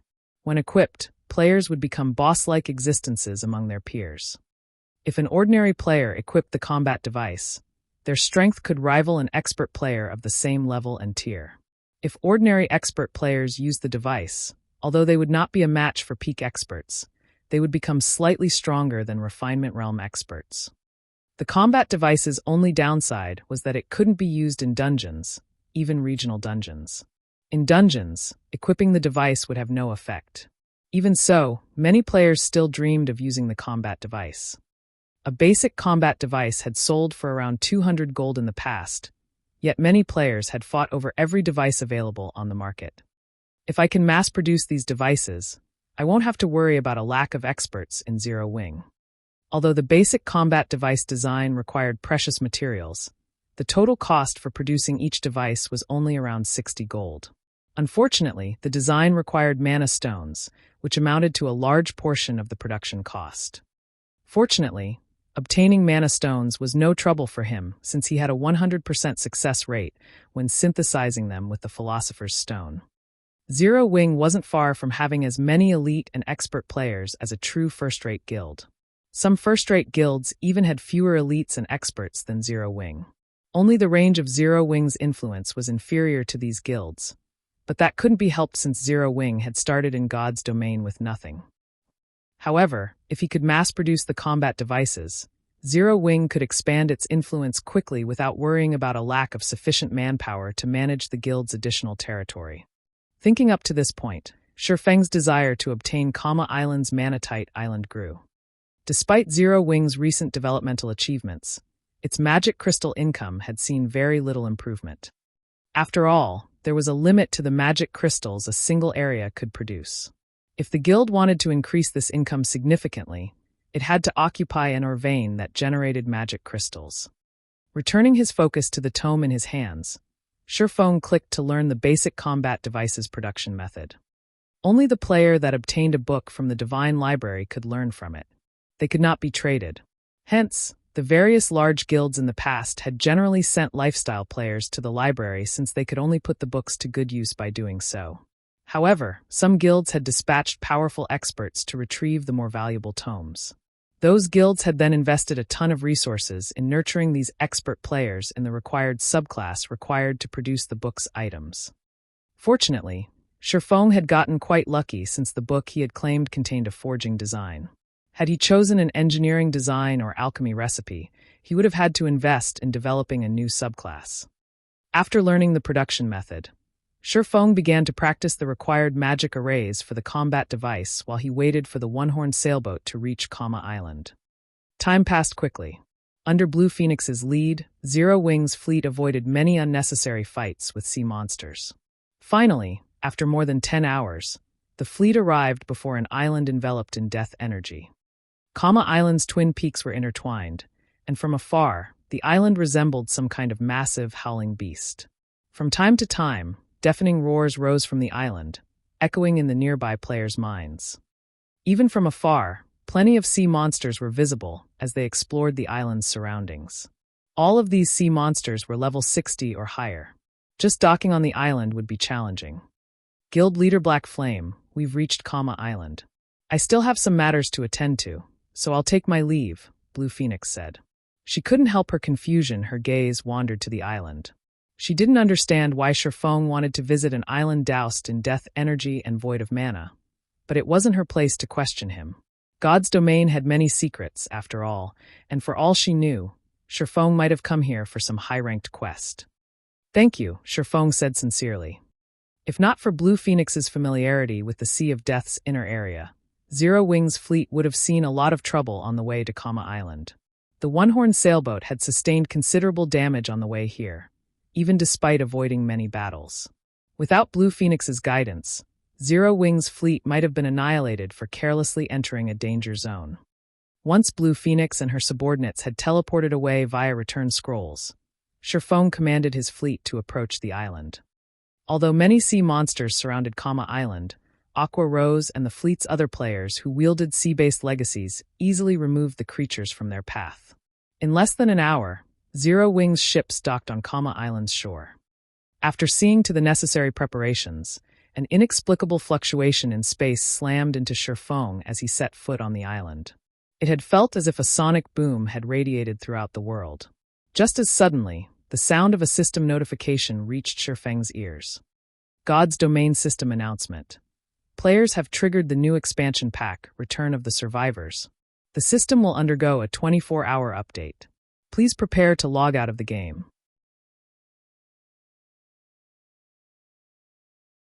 Chapter 1935, God's Domain Shaken. Upon hearing the system announcement, Feng was stunned. Why has this happened so soon? Feng's expression darkened slightly as he read the system announcement. The Return of the Survivors was a massive expansion pack that affected the entirety of God's domain, but as far as he could remember, this expansion pack shouldn't have triggered until mainstream players had reached level 70. Most mainstream players were only level 50 right now. Most of the various large guilds didn't even have many Tier 2 players, yet the Return of Survivors expansion pack had just triggered. While this expansion pack was good news for the various major powers, the same couldn't be said for Zero Wing. Once the Return of the Survivors expansion pack activated, the ancient humans that had split away from God's domain's main continent due to the ancient war would return. Unlike the current human population in God's domain, these ancient humans retained some of the combat techniques and lifestyle techniques from ancient times. The return of these beings also meant the return of lost technologies. One could easily imagine the impact this change would have on current players.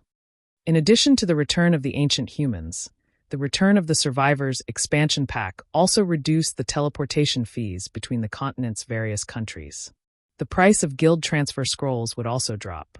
Once the expansion pack took effect, both independent players and guild players would have a much easier time traveling between countries. As a result, competition within the various countries would become far more intense. However, these changes were only the tip of the iceberg. The expansion pack's real impact lay in the real world. When the Return of Survivors expansion pack activated, the main god system would also activate the mental assistance system, incorporating players' habitual movements and nerve reactions from the real world in the game.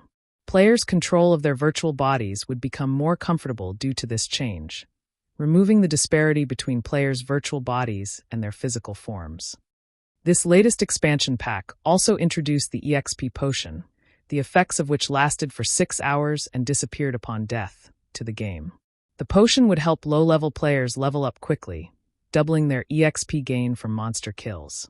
Of course, the EXP potion would only be effective for players below the mainstream level, which the main god system determined. To acquire the EXP potion, players had to increase their reputation with the survivors until they were respected and complete a series of quests. Only then would players have the privilege of purchasing the EXP potions from the survivor NPCs at the low price of 1 silver per bottle. Due to the EXP potion, new players had an easier time of quickly catching up to mainstream players.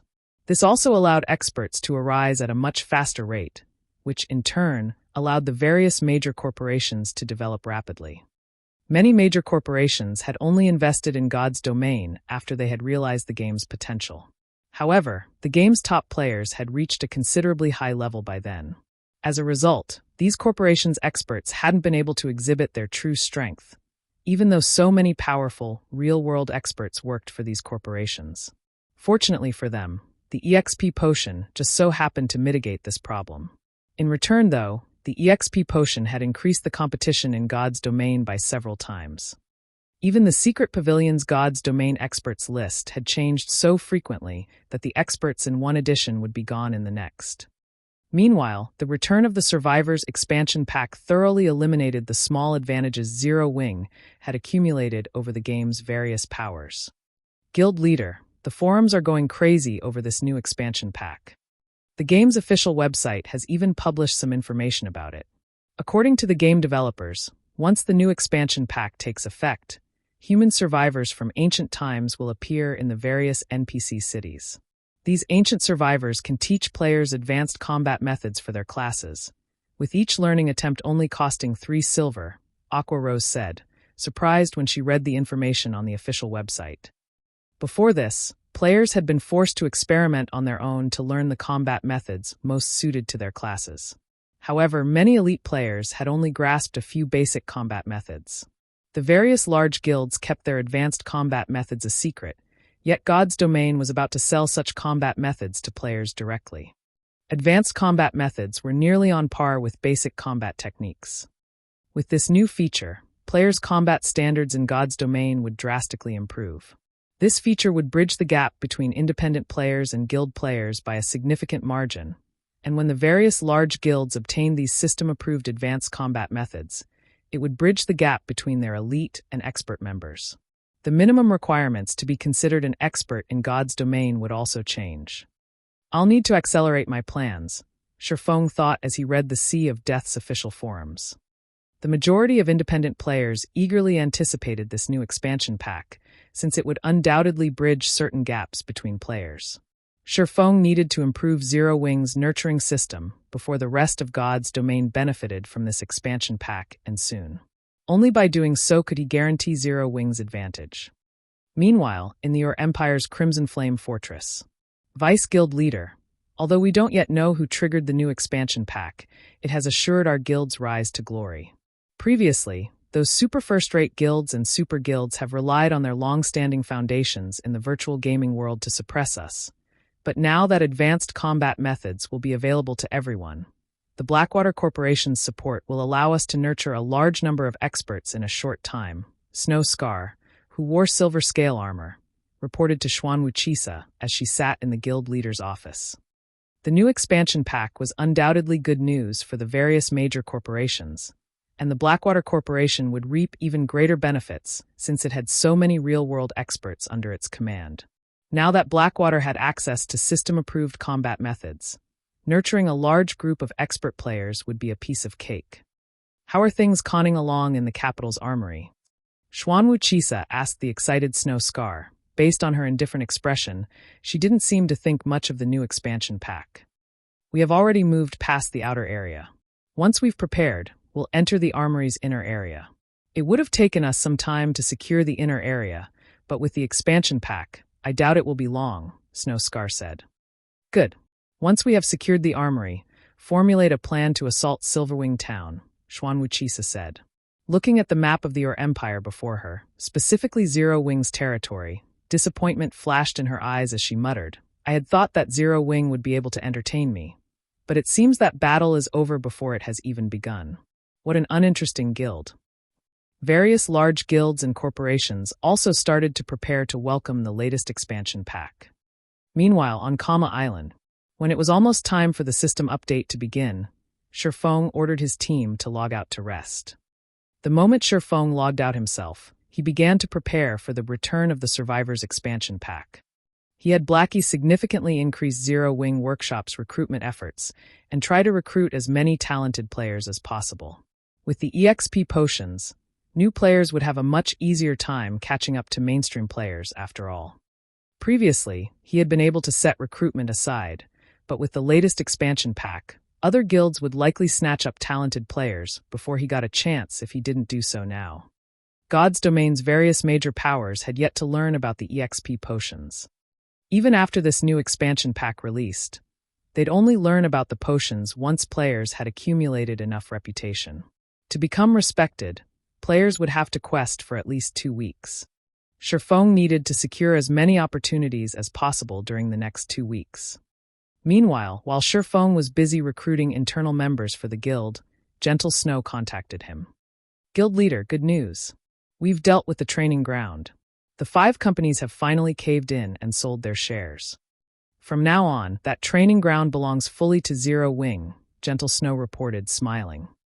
Good. Wonderful. Feng was ecstatic to hear this. He had waited for this moment for a very long time. Finally, Zero Wing had its own training ground. After disconnecting the call with Gentle Snow, Feng contacted Blackie and had him gather the Zero Wing Workshop's members in the workshop's main hall.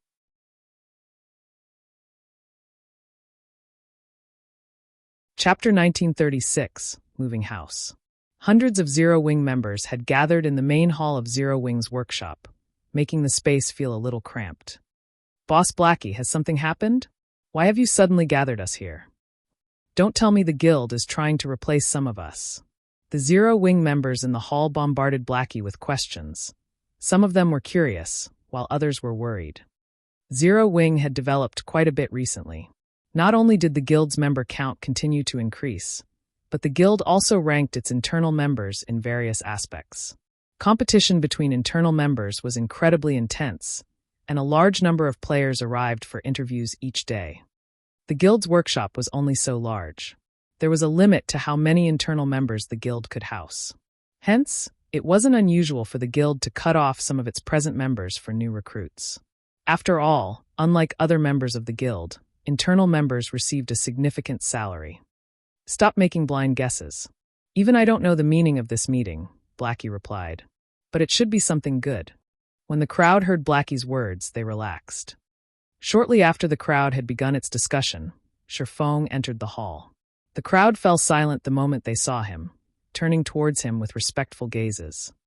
The majority of Zero Wing's internal members didn't know that Feng was actually the guild leader, Black Flame. Very few of the upper echelons knew the secret. However, they were all aware that Feng was the Zero Wing Workshop's true manager. His position in the guild was the equivalent of first vice guild leader. Since everyone's here, let me explain why we've gathered you all. From today on, our workshop will be located elsewhere. We'll be moving to Ouroboros's main headquarters. This will become Zero Wing's branch workshop, and it will be responsible for recruiting talented players in Jinhai City. If no one has any questions, everyone should prepare for the move, Feng announced. We're moving to Ouroboros's main headquarters. What? Doesn't that mean our guild will have its own training ground like the other first-rate guilds? Amazing. I've heard that first-rate guilds generally use entire skyscrapers as their main headquarters. These skyscrapers are usually as large as a sports arena that can fit tens of thousands of people. We won't have to train in this cramped office anymore. That's not all. First-rate guilds' main headquarters are usually near or in the center of first-tier cities. And a lot of them come equipped with the latest facilities. Their rooms can even rival 4-star hotels. Some of the more impressive headquarters can even rival 5-star hotels. Does that mean we get to live in a first-tier city's center? I'm not dreaming, am I? After listening to Feng's announcement, the crowd was elated. Even Fire Dance, Blackie, Yi Wumian, and Zero Wing's other upper echelons were stunned. Although they had known that Gentle Snow was working to acquire Ouroboros's training ground, the 5 companies that had supported the annexed guild had refused to budge. They had expected the matter to take a lot more time to deal with. They hadn't expected to secure the training ground so soon. Moving from a third-rate city like Jinhai City to a first-tier city was a matter worth celebrating for the guild's internal members. However, acquiring Ouroboros's main headquarters held a deeper meaning for the guild's upper echelons. Now that Zero Wing had its own training ground, the guild could nurture experts with more ease. Moreover, the guild would no longer be limited by the limited size of its workshop and could recruit more internal members. With this, Zero Wing's development speed would increase by several times. After Feng had informed his players of the move, he had Blackie arrange the group for the relocation. In reality, they didn't need to do a lot for the move since the facilities at Ouroboros's main headquarters were top-notch. Ouroboros's headquarters offered even more virtual gaming cabins and training facilities than Greenwater Villa. But first, they needed to familiarize Zero Wing's internal members with the new training ground. As for the Greenwater Villa's facilities, they could transfer them at a later date. Naturally, the commotion at the Zero Wing workshop immediately attracted the Big Dipper group's attention. They're finally leaving? Xiao Yu, who currently sat in his office, could not help his rueful sigh when he received Liang Jing's latest report. Although he knew how extraordinary the Zero Wing workshop, which even had dealings with major corporations, was through Liang Jing's periodic reports, he hadn't expected the workshop to leave so soon. Moreover, the workshop had moved to a first-tier city, where talents gathered from throughout the country and competition was intense. He had dreamed of doing the same for many years, but even now, the Big Dipper Group was stuck in Jinhai City. The Big Dipper Group wasn't stuck in the third-rate city due to a lack of funding, but because of a lack of fame and connections. If he tried to set up a training center in a first-tier city, stronger competitors would quickly target the center, and it would be forced to close its doors very quickly. Chairman, Head Instructor Sher has said that Zero Wing is willing to partner with the Big Dipper Group. The Big Dipper Group can use Zero Wing's fame to recruit members for its dojo. Zero Wing will also assist in training the Big Dipper Dojo's members. However, in return, the dojo's talented members have to sign up to become internal members in Zero Wing, Liang Jing reported. Is that so?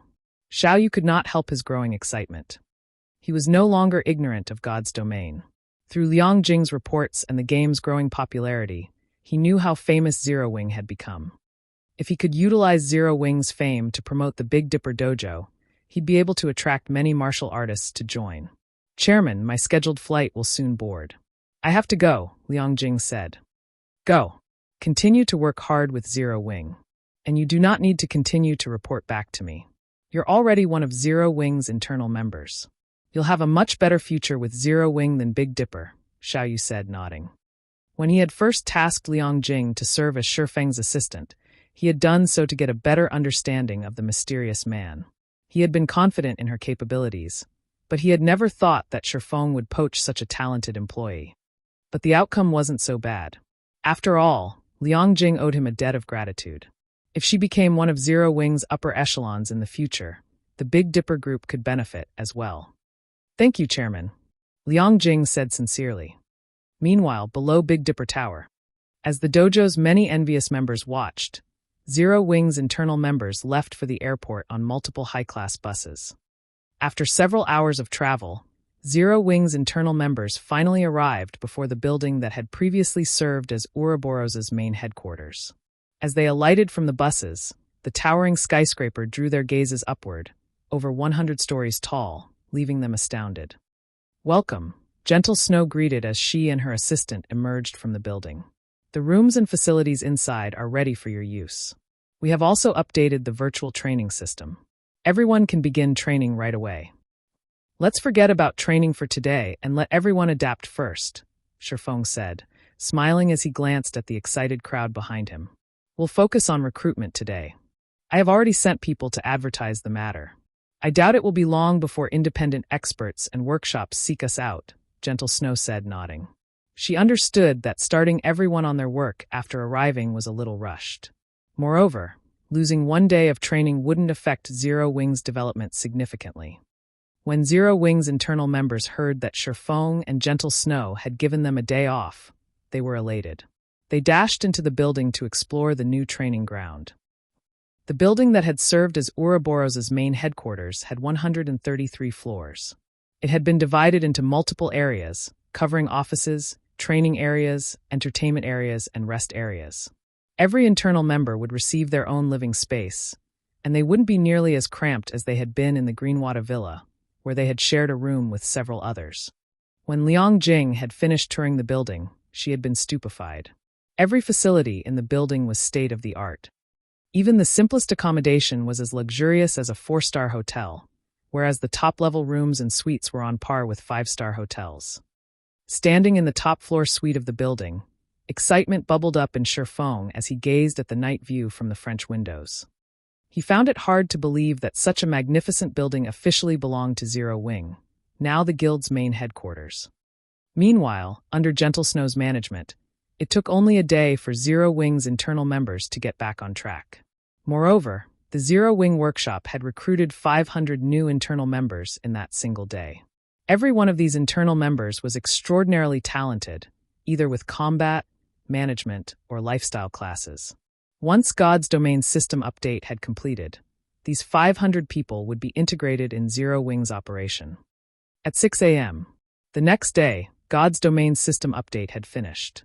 Laying down in the newly installed virtual gaming cabin in his luxury suite, Feng logged into God's Domain.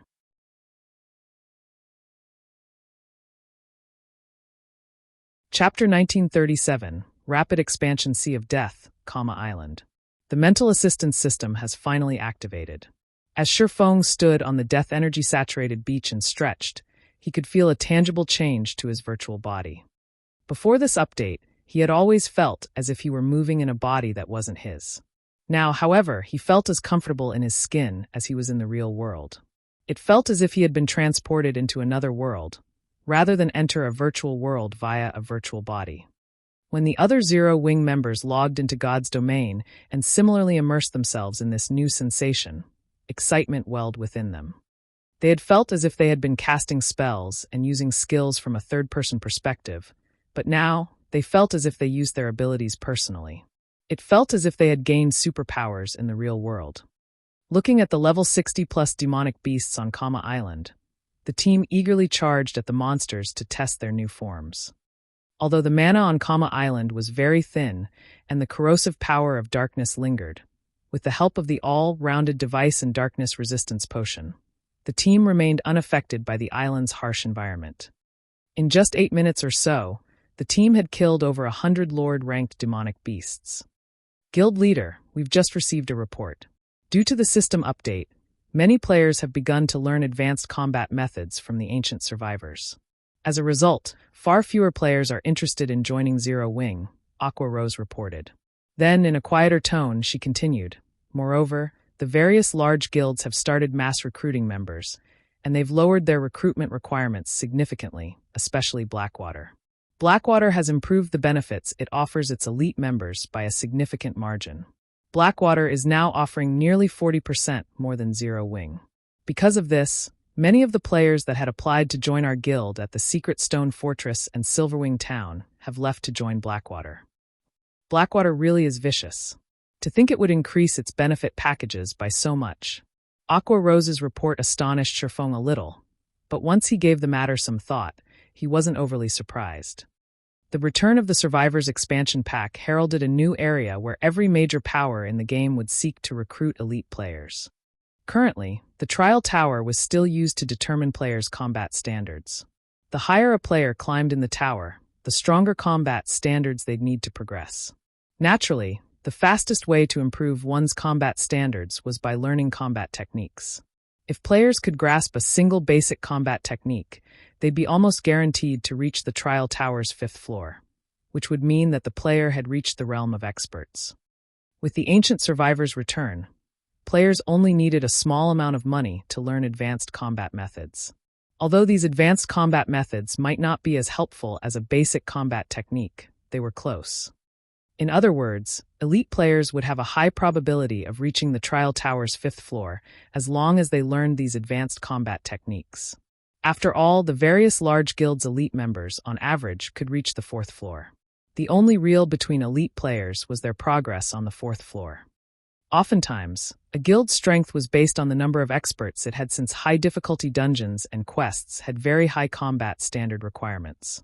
These challenges usually required expert players. Thus, expert players comprised a guild's key support pillar. Now that the return of the Survivors expansion pack had activated, it was only natural that all of God's domain had become so frantic. This expansion pack was particularly beneficial to wealthy guilds like Blackwater. Recruiting elite standard players was much cheaper than poaching experts, and now that elite standard independent players had a much easier time reaching the Trial Tower's 5th floor, it was only natural that Blackwater spared no effort in recruiting them. Guild Leader, should we lower our recruitment standards a little? Blackwater might steal the Empire's independent elite players otherwise. If that happens, contesting Blackwater will be quite difficult in the future, Aqua Rose said worriedly. The Empire wasn't like Starmoon Kingdom.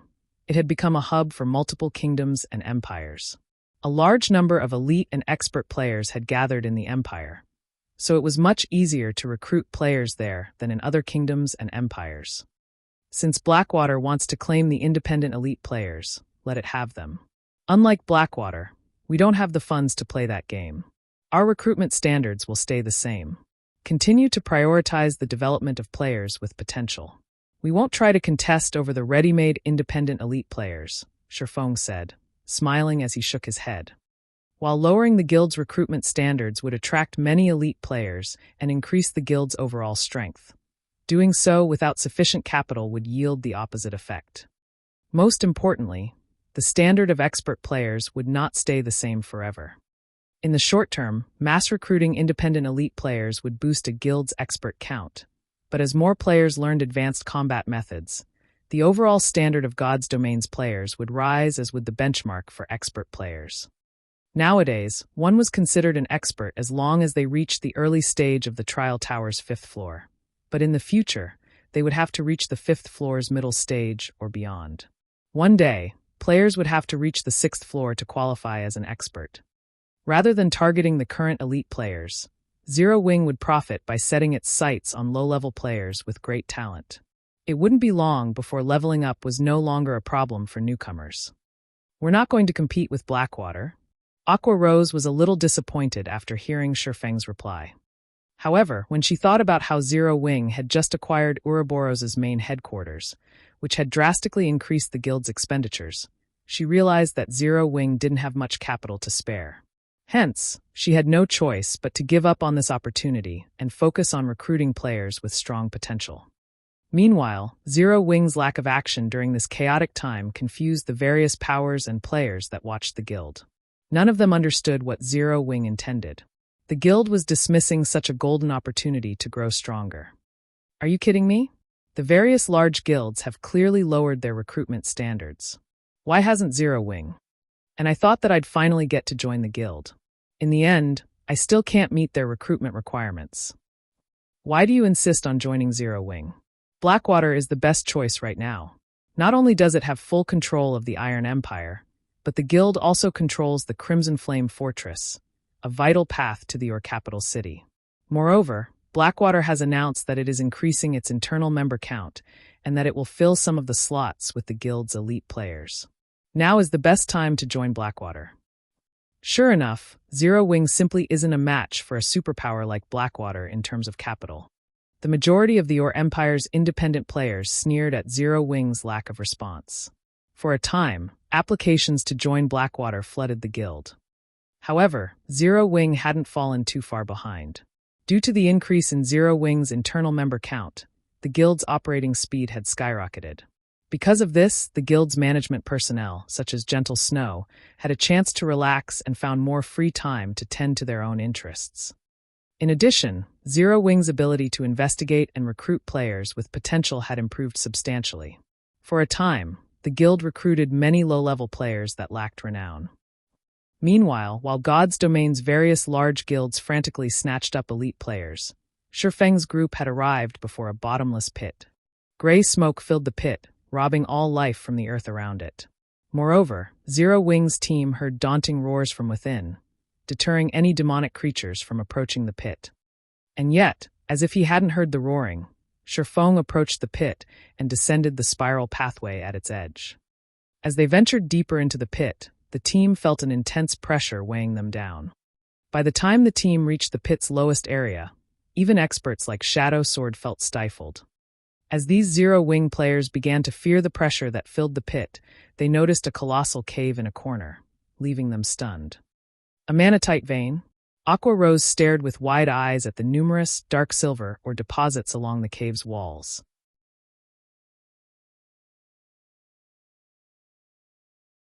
Chapter 1938, Magicbreaking Crossbow. The faint metallic luster and mana fluctuations in the dark cave stunned Zero Wing's team. Once they realized what they were looking at, they couldn't help their excitement, their breathing becoming a little hurried. Dark silver, and this mana fluctuation. There's no mistake. This is a manatite vein. Blackie's eyes glowed as he gazed at the dark silver ore. Guild leader, we're rich. Ordinary players might not know much about ores, but all of these players were guild experts. They had access to far more information than ordinary players on the subject, especially on precious ores that generated magic crystals as a byproduct like manatite. Such veins had already been the cause of plenty of struggles between God's Domain's various superpowers. Based on Blackie's knowledge, for major guild wars had been fought between superpowers over the discovery of an ore vein that generated magic crystals. Each war had involved multiple superpowers, with at least 4 involved in the smaller struggles, and up to 6 superpowers participating in the larger wars. These various superpowers had spared no effort while competing for the vein. The most impressive war had involved over 1 million players and nearly a full day of combat. By the time the war had ended, more than 600,000 players had been slain. The participating superpowers had suffered severe losses. Considering these wars, ore veins that generated magic crystals were akin to a war horn, signaling the start of another mass battle. However, despite the extreme costs, the superpowers that eventually secured the veins had judged the benefits worth the cost. Magic crystals were a guild's foundation and an important resource for nurturing experts, which were essential in protecting a guild town. Moreover, as players reached higher levels, magic crystals would become even more important. Currently, players needed magic crystals to use the Divine Colosseum, trade with special NPC merchants, and fuel powerful magic tools. Zero Wing's teleportation arrays, magic towers, and defensive magic arrays were a few examples, all of which required a ton of magic crystals each day to maintain. Yet, while the various superpowers fought to obtain veins that generated magic crystals, Zero Wing had discovered one without attracting attention. Now, the guild simply needed to occupy the ore vein and send people to mine it in secret. It would be able to avoid paying a bloody cost. If Zero Wing had a stable magic crystal income, the guild could reach new heights in a short time. Blackie wasn't the only one with such thoughts. Aqua Rose was also ecstatic over the discovery of this manatite vein. Although the manatite vein wasn't as valuable as the attributed ore vein in the Flame Demon's Valley, the valley's environment was simply too harsh for players. Conducting a large-scale mining operation there was impossible. Fortunately, Karna Island was different. The thin mana here would not affect mining players overmuch. The only problem was the darkness corrosion, but that could be easily solved with darkness resistance potions. With the Candlelight trading firm's current strength, mass-producing darkness resistance potions would be a piece of cake. Dispatching a large number of players to mine this manatite vein was definitely possible for Zero Wing. Once Zero Wing harvested enough magic crystals and nurtured a large number of experts, the guild wouldn't have to remain passive in the Orc Empire. It could take the initiative to face Beast Emperor and Blackwater head-on. As the team celebrated the manatite vein before them, nearly 100 dark-skinned, armed Demonkin. The Demonkin were all level 65 and above, and the weakest among them was a lord. The strongest Demonkin was even a level 66 Grand Lord. The group radiated a chilling aura and moved like a well-trained army. What startled the players the most was the Demonkin patrol squad's heavy crossbows. The weapons were covered in runes, which gathered the surrounding mana to them. Even from some distance away, Zero Wing's members could sense how dangerous those crossbows were. Magic-breaking crossbows? When Feng saw the Demonkin's weapons, he was astonished. Feng had known that the manatite vein was a Demonkin nest, and Pantheon had paid a high price to secure the vein in his previous life. However, he hadn't expected these Demonkin to be so powerful. A single patrol squad even wielded multiple magic-breaking crossbows. Magic-breaking crossbows were lightweight war weapons that individual players could control. They were similar to expendable tools, such as engineered bombs. Not only did the magic-breaking crossbows attacks carry Tier 3 power, but they were also incredibly fast. Even Tier 2 assassins would struggle to dodge the crossbow's bolts. Meanwhile, with this Demonkin patrol squad's strength, annihilating a team of 100 Tier 2 players wouldn't be much of a problem. It was no wonder why Pantheon had paid so dearly. Everyone prepare for battle.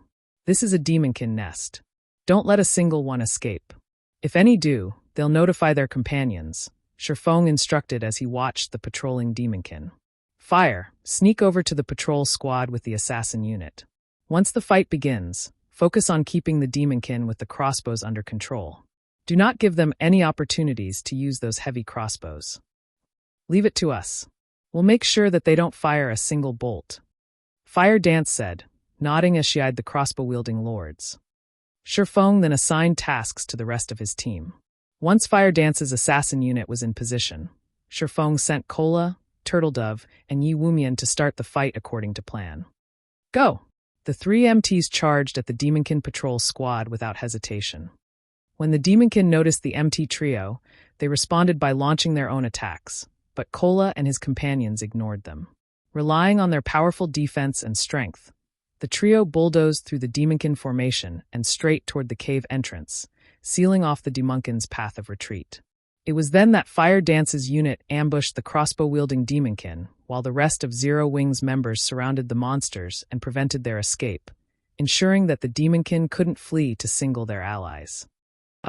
Meanwhile, while Zero Wing's members cleared out the Demonkin, a party of 6 assassins discovered the massive pit. Leader, I've checked their path with my advanced tracking skill. Zero Wing's members should be inside this pit. Good. Let's head inside. The level 58, Tier 2 assassin clad in gray nodded before entering the pit. Zero Wing's actions thus far had rendered the assassin party speechless. The guild team had ventured through dangerous sea zones infested with sea monsters. Initially, their tracking fleet had consisted of multiple speedboats, but only a single party of players still lived by the time they had reached Karna Island. Sea monsters had killed the rest. Fortunately, they hadn't lost track of their prey and could continue their mission. Running along the narrow, winding path, the assassin party soon reached the bottom of the pit. "Leader, look. Zero Wings members are fighting Demonkin. These Demonkin are so powerful. Even the weakest is a lord. It really makes you wonder what Zero Wings members are thinking. Did they really have to come this far just to grind and level up? Wait a minute. The ore at the cave entrance looks like manatite ore again. There are so many manatite deposits here. Is this a manatite vein?"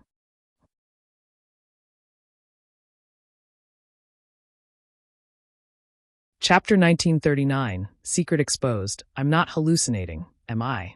"Leader, we're rich."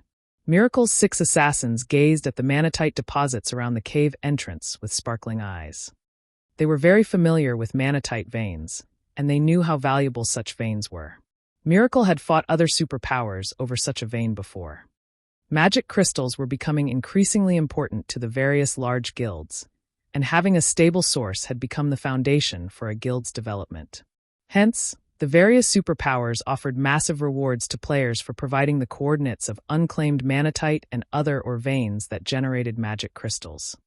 If a player provided proof of an unoccupied ore vein, they would earn 10,000 gold and a single epic weapon.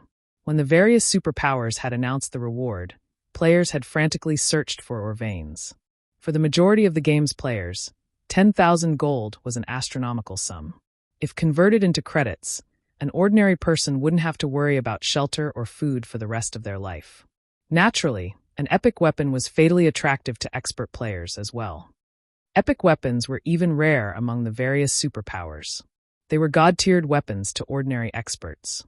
As long as they wielded an epic weapon, their combat power would skyrocket. They might even be able to stand alongside peak experts. Players could only hunt for more resources with sufficient strength, after all, and as long as an ordinary expert had enough resources, becoming a peak expert wouldn't pose much of a challenge. Because of this, a large number of players had joined the hunt for ore veins. Unfortunately, even though a long time had passed since the superpowers had announced their offer, not a single player had claimed the reward. Of course, they had never thought that they would find a rumored manatite vein by simply following Zero Wings members. If one of Miracle's members discovered an unclaimed manatite vein, not only would they receive the 10,000 gold and an epic weapon, but their rank in the guild would also increase by 1 level, bypassing the normal restrictions. Thinking up to this point, the gray-clad assassin serving as the party leader contacted Thousand Miles and reported on Zero Wings' current situation and the manatite vein. Many of the guild's upper echelons had gathered in a meeting room in Miracle's residence on Thunder Island to discuss the Savage God's legacy. It was, after all, of the utmost importance as it concerned the guild's development. Meanwhile, when Thousand Miles received the report regarding Kama Island, he displayed an ecstatic expression. He had never thought that he'd gain such an unexpected harvest by sending some of his assassins to follow Zero Wing. First, the Savage God's legacy, and now the manatite vein? Thousand Miles chuckled at this double blessing. He then instructed the assassin party, "You have done well. Keep an eye on the manatite vein. I'll send the army to meet you immediately." He had already witnessed Zero Wing's naval strength, so he knew that if it really came down to an out fight between their guilds, they would likely suffer mutual destruction. However, it was a different story if the battle took place on an island. Players with sea-based legacies wouldn't receive a combat power boost on an island. Moreover, Kama Island happened to be within Miracle's range of influence. Zero Wing had only dispatched a 500-man team to the island, and annihilating such a small team would be a piece of cake. Following which, Thousand Miles gathered Miracle's fleet in the Sea of Death in preparation to secure Kama Island's manatite vein. Meanwhile, inside the Demonkin's nest, Zero Wing's members continued to clear out the patrol squads under Feng's command. While these Demonkin patrol squads might be difficult for any other expert team, but they were no challenge for Zero Wing's members. Ordinary MTs would not even be able to stop the first volley from the Magicbreaking crossbows without breaking their stances. However, Kola could block 5 crossbow bolts at one time without issues. At most, he would lose around half of his HP, but by the time the Demonkin launched their second volley, Fire Dance's assassin unit suppressed the monsters. Kola then tanked the Grand Lord-ranked Demonkin that led the patrol squad, while Turtledove and Yi Wumian tanked the Great Lord-ranked Demonkin. The rest of the team systematically dealt with the remaining Demonkin.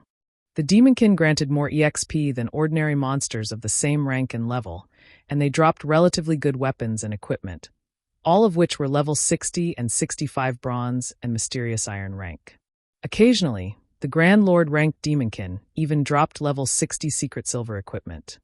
When the team had defeated the 4th patrol squad, a tattered piece of parchment dropped from one of the Demonkin. This actually drops here? Feng was stunned as he inspected the tattered parchment piece. This leaf of parchment was a fragment of the Magicbreaking crossbow design. If he could gather 6 fragments, he'd be able to form the complete design. Although the various large guilds were ignorant of the Magicbreaking crossbow, Feng wasn't. In the past, small guilds had commonly used the weapons. Small guilds' teams had even considered it necessary for grinding in the fields. At the end of the day, only a small portion of God's Domain's player base would reach the realm of expert players. Very few would reach Tier 3, and even less would climb beyond that to Tier 4 and 5. Having Tier 4 and 5 players would be practically impossible for the various large guilds. So, what were these guilds supposed to do if they encountered hostile Tier 4 or 5 experts? The answer to that question was reliance on lightweight war weapons and tools like the Magicbreaking crossbow. The Magicbreaking crossbow's attacks carried Tier 3 power, and while that might not seem impressive, the weapon's attack speed was so high that even Tier 4 players struggled to evade its attacks. If a group of players fired Magicbreaking crossbows simultaneously, even Tier 4 players would be at risk of dying. However, the Magicbreaking crossbow design was extremely rare, generally only available in ancient ruins. Now that he knew that the Demonkin here dropped fragments of the design, why wouldn't he be surprised? Even in the hands of a Tier 0 player, the Magicbreaking crossbow would exhibit Tier 3 power and threaten Tier 4 players. If he could mass-produce these weapons, even dealing with an army of Tier 2 experts would be child's play. Thinking up to this point, Feng inspired his team to grind the Demonkin with far greater fervor. Unfortunately, after nearly 4 hours and constantly using divine providence, the team had only collected 3 fragments. They were still far from completing the design. As Feng prepared to lead his guildmates further into the Demonkin nest, Phoenix Rain called him. Guild leader Black Flame, just what are you doing on Kama Island? Phoenix Rain demanded with a serious expression. I've just received a report stating that Miracle is gathering a force of more than 30,000 players to head for the island. Over 7,000 of them are Tier 1 experts, and more than 400 are Tier 2 experts. She found it truly unbelievable that Miracle was mobilizing such a large force just to deal with Zero Wing's 500-man team. Miracle's gathering more than 30,000 players to take us out? The news confused Feng. Suddenly, he realized something. Has information on the manatite vein leaked? You should hurry and retreat from Kama Island now. Once Miracle's forces arrive, they won't let you simply walk away. Phoenix Rain advised. A 30,000-man army from Miracle was no laughing matter. Even the Dragon Phoenix Pavilion would have to take the force seriously, not to mention Zero Wing. Thank you for informing me, but Miracle will have to think twice if it wants to force Zero Wing to flee, Feng said, smiling before disconnecting the call. Although he hadn't expected this development, Zero Wing wasn't as weak as it had been in the past. If Miracle wanted to plunder Zero Wing's riches, he would make sure they lost a limb or 2 in the process.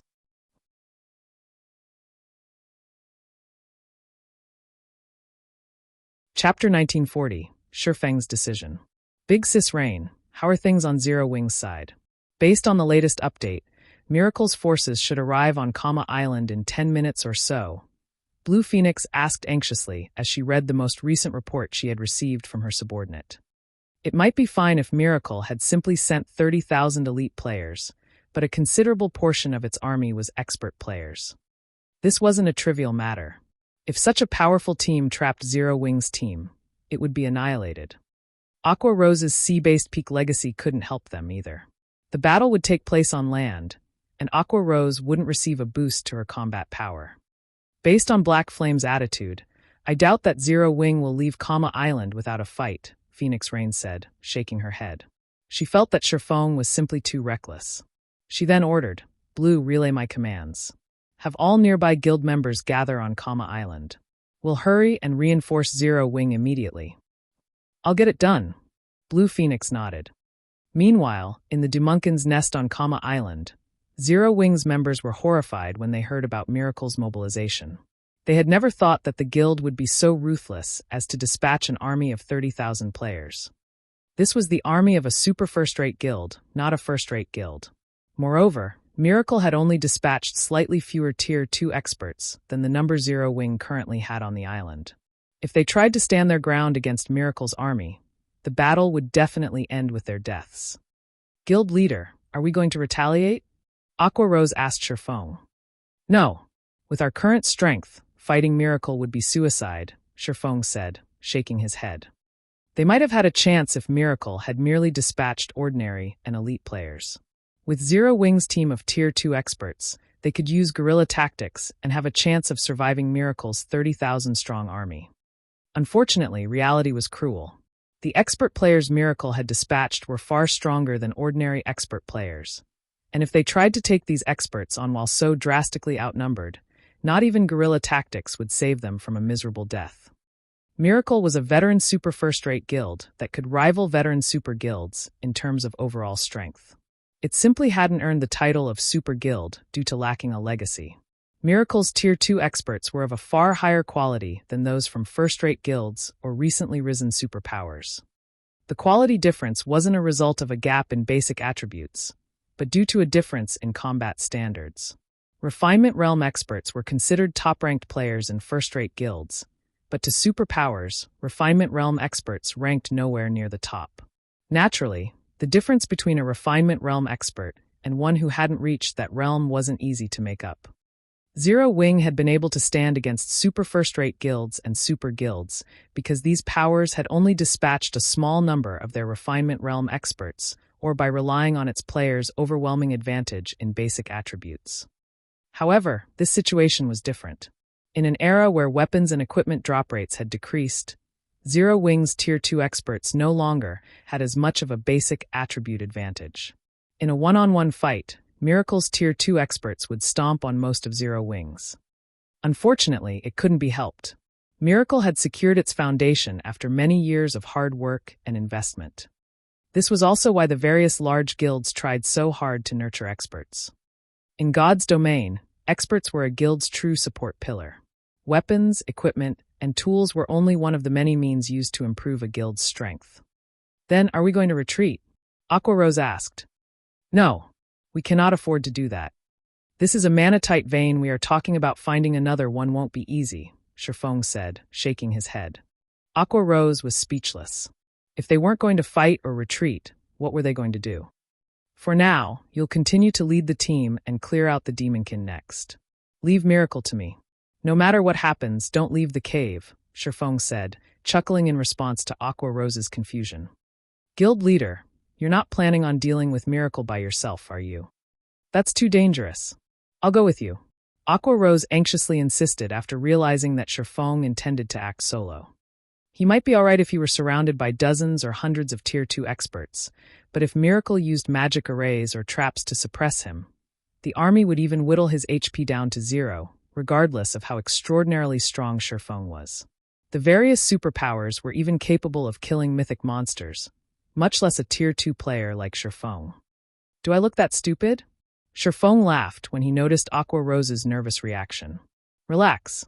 I know what I am doing. After saying so, Feng left the Demonkin nest alone. Meanwhile, a large fraction of Miracle's members had gathered on Kama Island's beach. Even 1,000 Miles had arrived to command the battle personally. Miracle's 30,000-strong army occupied more than half of the island's beach. Even the lowest-leveled player present was level 56, and they were all well-equipped. As for Refinement Realm experts, just the ones participating in the expedition this time numbered more than 150, and every one of them was a Tier 2 player. Vice Guild Leader, the Manatite Vein is located in a massive pit in the island's valley. The leader of the assassin party that had tracked Zero Wing's team reported from 1,000 Miles' side. I've already stationed my party outside the cave entrance to deal with Zero Wing's members. Thus far, the guild hasn't shown any signs of retreating. Zero Wing must be suicidal. They still haven't fled. Thousand Miles laughed. Haven't they made peace with losing their manatite vein? Miracle had not tried to hide its large-scale mobilization. With Zero Wing's connection with Phoenix Rain, how could the guild have possibly missed Miracle's movements? The only explanation was that Zero Wing was being stubborn. But it didn't matter. The difference between the two guilds' strength was already massive, and the Sea of Death's inner region was Miracle's territory. Zero Wing didn't stand a chance. Suddenly, the gray-clad assassin's expression darkened as he reported to Thousand Miles. Sensing the change, Thousand Miles demanded, "What happened?" A moment ago, Black Flame abruptly charged out of the cave. Moreover, he discovered the 5 players I left to guard the entrance and killed them all, the assassin muttered softly. Interesting. He dares to emerge alone? Does he plan to use guerrilla tactics with the power of a single player? Thousand Miles' lips curled into a smile. Perhaps we should play along. Relay my orders. Have every team prepare a magic array and use it the moment they spot Black Flame. I want to see what he is capable of in the face of Miracle's army.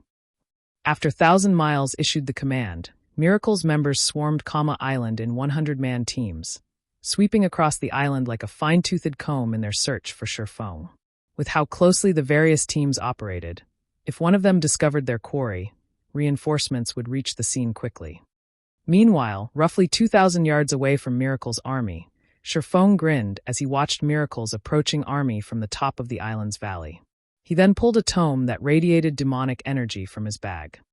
This tome was none other than the ancient abyssal book, an abyssal treasure that he could use to open an abyss passage. Dark Abyss Descend.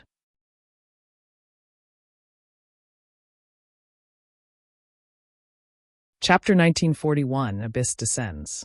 Within Kama Island's shriveled forest, Miracle's members advanced on the valley near the island's center. Vice Guild Leader, I found Black Flame's tracks. By the looks of it, he has traveled past here before. It's very likely that he is ahead of us in the valley. Although the terrain here is complex, it is also a dead end. As long as we surround the valley's exit, he won't get away, the gray-clad assassin said, grinning at the tracks on the ground before gesturing to the valley ahead.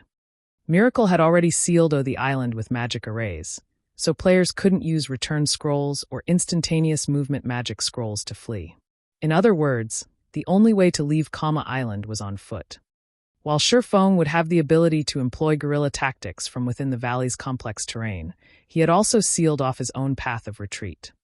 It might not have been a disadvantage if Feng were merely facing several thousand players, but what awaited him was an army of 30,000. Such a large force was more than enough to search every inch of the valley. Feng wouldn't have room for guerrilla warfare. As long as he revealed himself, he'd be surrounded and killed. Good. Since Black Flame is so eager to die, we'll grant his wish. Leave 50 Tier 2 players to guard the exit. Everyone else, search the valley. Leave no stone unturned. Thousand Miles barked as he watched the dark, distant valley. Remember, start recording the moment you spot him. I want everyone to know what happens when you make an enemy of Miracle. I will also reward a piece of epic equipment to anyone who kills Black Flame. Miracle had suffered significant losses in the battle on Savage God Island, and although they had achieved their goal, securing the Savage God's legacy, the various large guilds had learned of the Water Ghost Legion's miserable defeat and the loss of dozens of ships. This had wounded Miracle's prestige among the guilds. Now that Feng was trying to cause trouble for his guild, Thousand Miles was more than willing to slay the man, using the opportunity to restore some of the guild's lost reputation. When Miracle's members heard Thousand Miles' orders, they bubbled with excitement. Although a lot of epic weapons and equipment had been found in God's domain thus far, even the various superpowers considered such items a luxury. Aside from the various superpowers' upper echelons and peak experts, guild players had no chance of wielding an epic-ranked item. Now that they had the opportunity to obtain a piece of epic equipment by killing Feng, why wouldn't they be excited? Under Thousand Miles' command, Miracle's members swiftly entered the valley and searched through the island like a fine-toothed comb. Everyone hoped that Feng would appear before them. Shortly after Miracle's members began their search, a powerful storm brewed above them. Countless spatial tears ripped apart the dusky sky. Seeing this, Miracle's members slowed to a halt, watching the scene above them. As they all wondered what was happening, the numerous spatial tears merged into one massive black hole, nearly half as large as Kama Island. Darkness energy then poured out, making the space around the black hole muddy and violent. A spatial passage, 1,000 Miles, who was quite knowledgeable about God's domain, found the black hole similar to spatial passages he had seen before. Only the one above Kama Island was on a much larger scale. As 1,000 Miles wondered about the spatial passage that had appeared above the island, deafening roaring drifted out of the pathway. A winged monster, covered in pitch-black scales, then pulled itself from the spatial passage. The moment this scaled monster appeared, Miracle's members felt the threat of death looming over them. When some of the players used their identification skills on the scaled monster, they could not help but gasp. This monster was actually a level 160 lord. How is this possible? Why has such a powerful monster appeared? These players' thoughts became chaotic when they learned the scaled monster's identity. A lord-ranked monster might not be a tough opponent since it was only the equivalent of a Tier 2 player, but a level 160 monster was basically invincible to current players.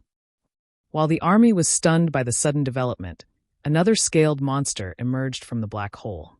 Not only was the second monster much larger than the first, but its aura was also leaps and bounds more powerful.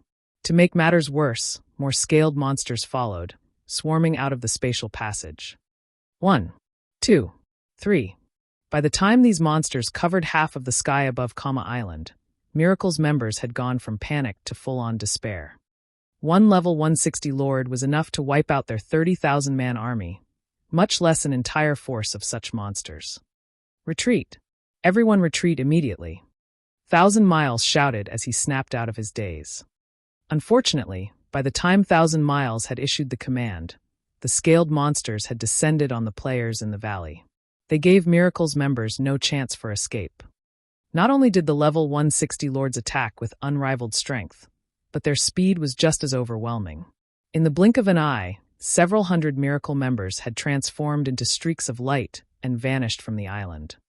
Several thousand players had died by the time Miracle's army had fled the valley, and plenty of Tier 2 experts had been among the slain. While Miracle's members ran for their lives, 1,000 Miles noticed a figure at the top of the mountain. He was very familiar with this figure. It was none other than Feng. Like an uninvolved passerby, Feng casually admired the massacre below. Damn it! It must be him. He must be responsible for opening that spatial passage. There's no way these monsters' arrival was a coincidence. Confusion and fury overwhelmed 1,000 Miles as he watched Feng. He actually summoned these monsters just to prevent Miracle from stealing the manatite vein, to prevent anyone from obtaining it. Insane. He is definitely insane.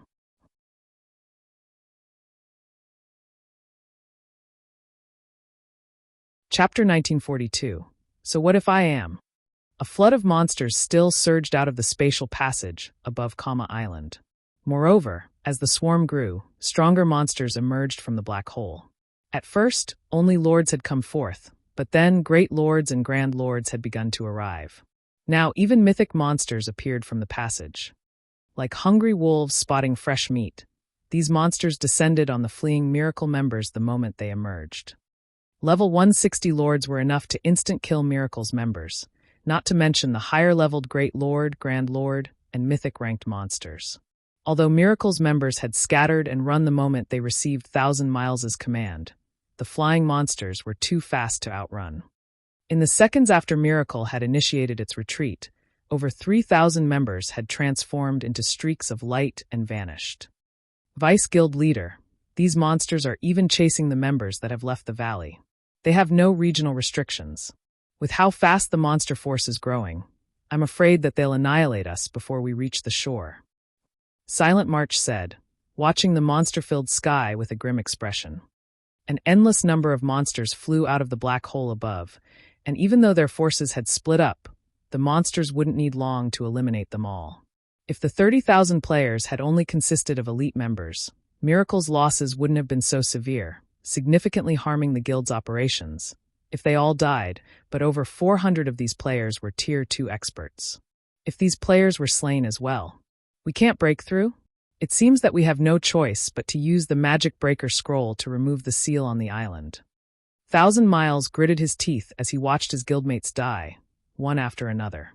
March, instruct our elite members to do everything they can to attract the monster's attention. Once I remove the seal, have our guild experts use return scrolls to get out of here as soon as possible.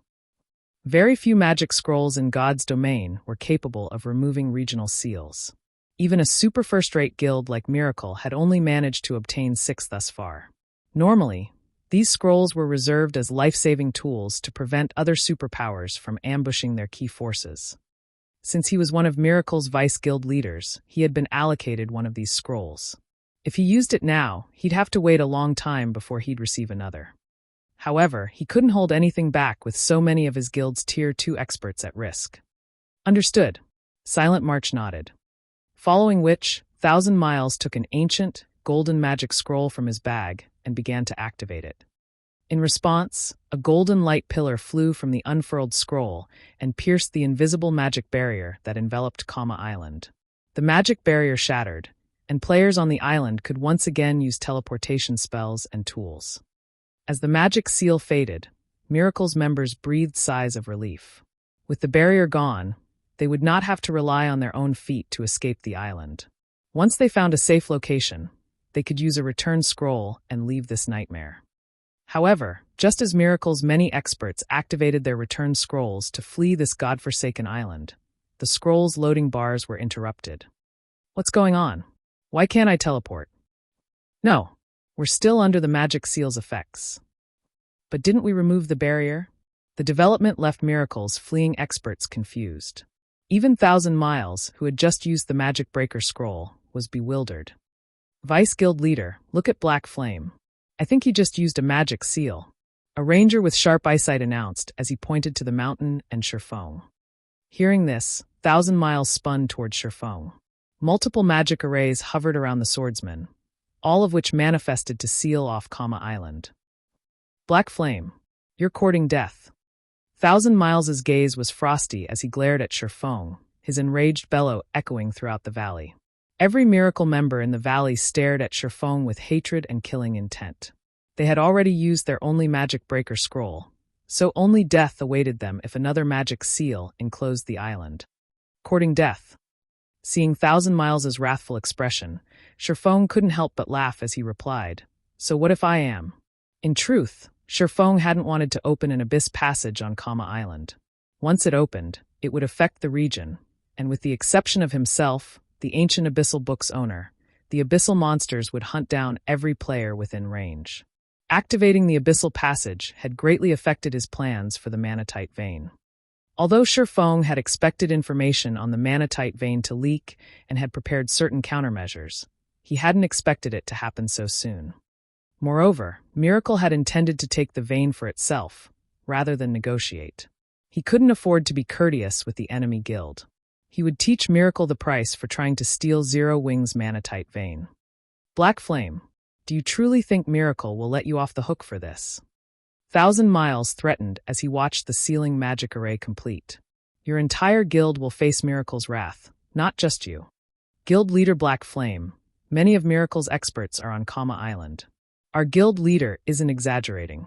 If you complete the seal on Kama Island, Miracle will do everything it can to destroy Zero Wing. Silent March attempted to persuade Feng. Since you have developed Zero Wing to its current power, you should understand the various superpowers' strength. You should know how powerful our guild is. Do you really want to make an enemy of Miracle? Zero Wing had already become a noteworthy force in God's domain, but to a top-ranked super first-rate guild like Miracle, it was still a trivial opponent. The only reason Miracle had not turned against Zero Wing thus far, despite the guild's multiple transgressions, was that it had much better things to do with its time and resources. However, if Miracle concentrated its strength against Zero Wing, removing the guild from God's domain wouldn't be difficult. You people really are interesting. You clearly came looking for trouble, yet you're making Zero Wing look like the bad guy here, claiming that our guild is trying to make an enemy of ours? Miracle's members sure are skilled with one-sided plays. Feng laughed. I'll repeat myself once again. So what if I am?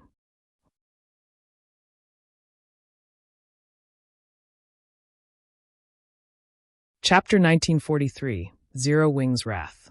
Black Flame, you're going too far. Thousand Miles shouted hurriedly when he realized that Feng showed no intentions of canceling the magic array. We no longer have the power to take the manatite vein. We have even lost several thousand elites. If you complete the barrier around Kama Island, you might be able to use these monsters to kill us, but only once. However, Zero Wing will have to face Miracle's full wrath in return. Wrath?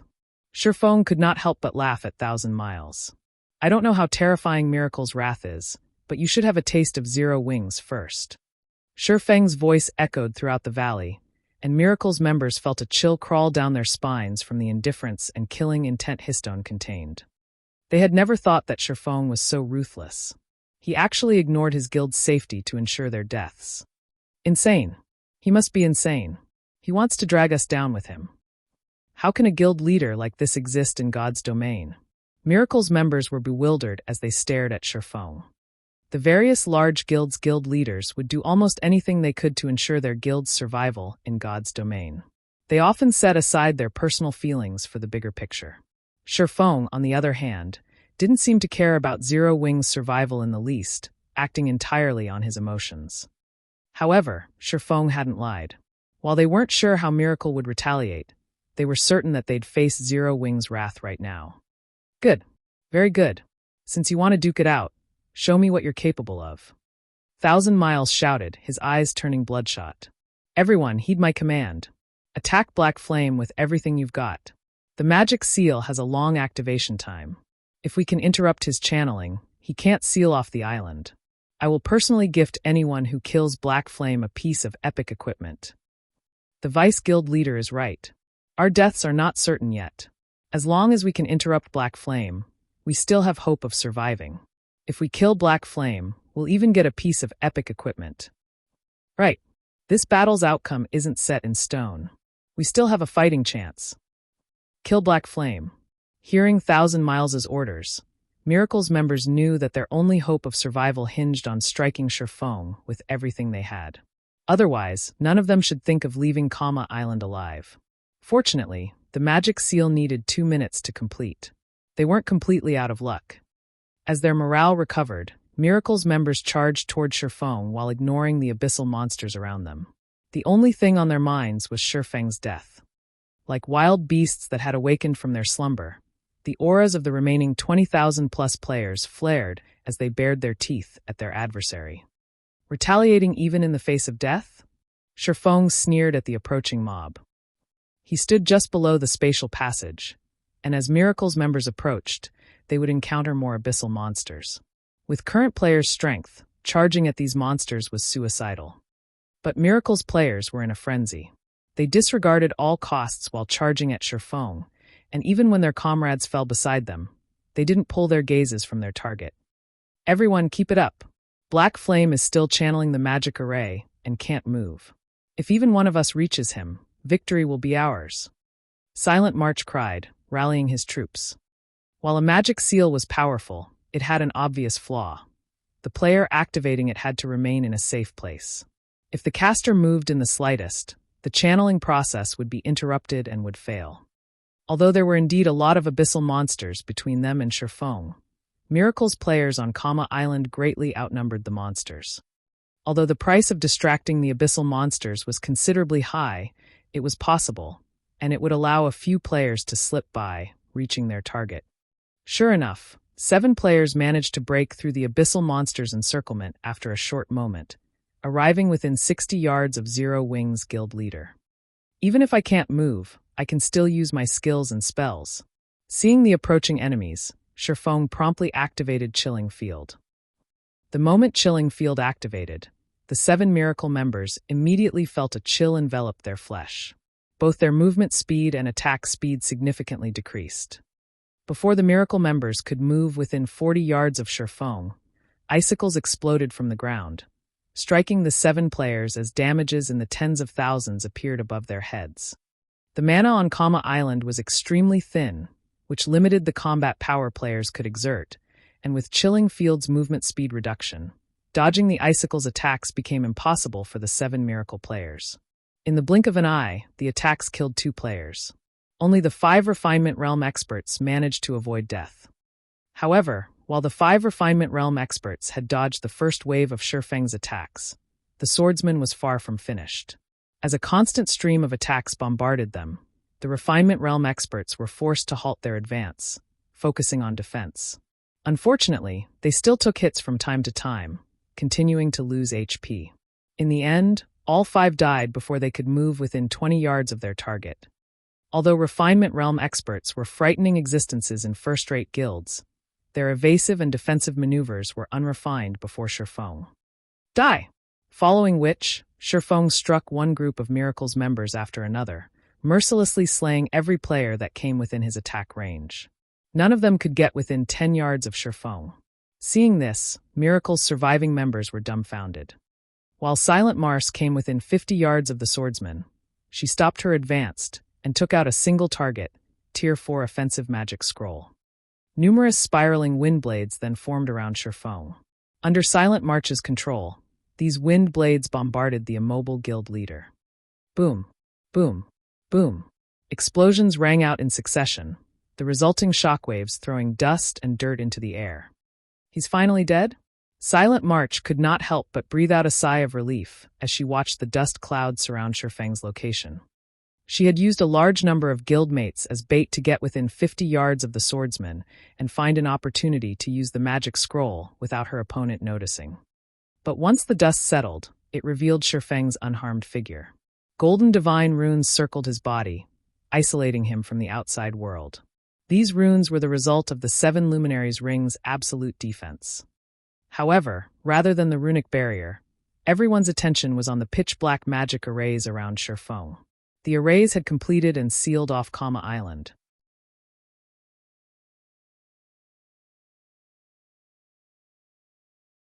Chapter 1944, Slaying Thousand Miles You. 1,000 Miles paled when he saw the fully formed magic arrays. Magic scrolls like the Magicbreaker scroll was the only way to remove the magic seal once it was complete and before its duration ended. It's over. We're doomed.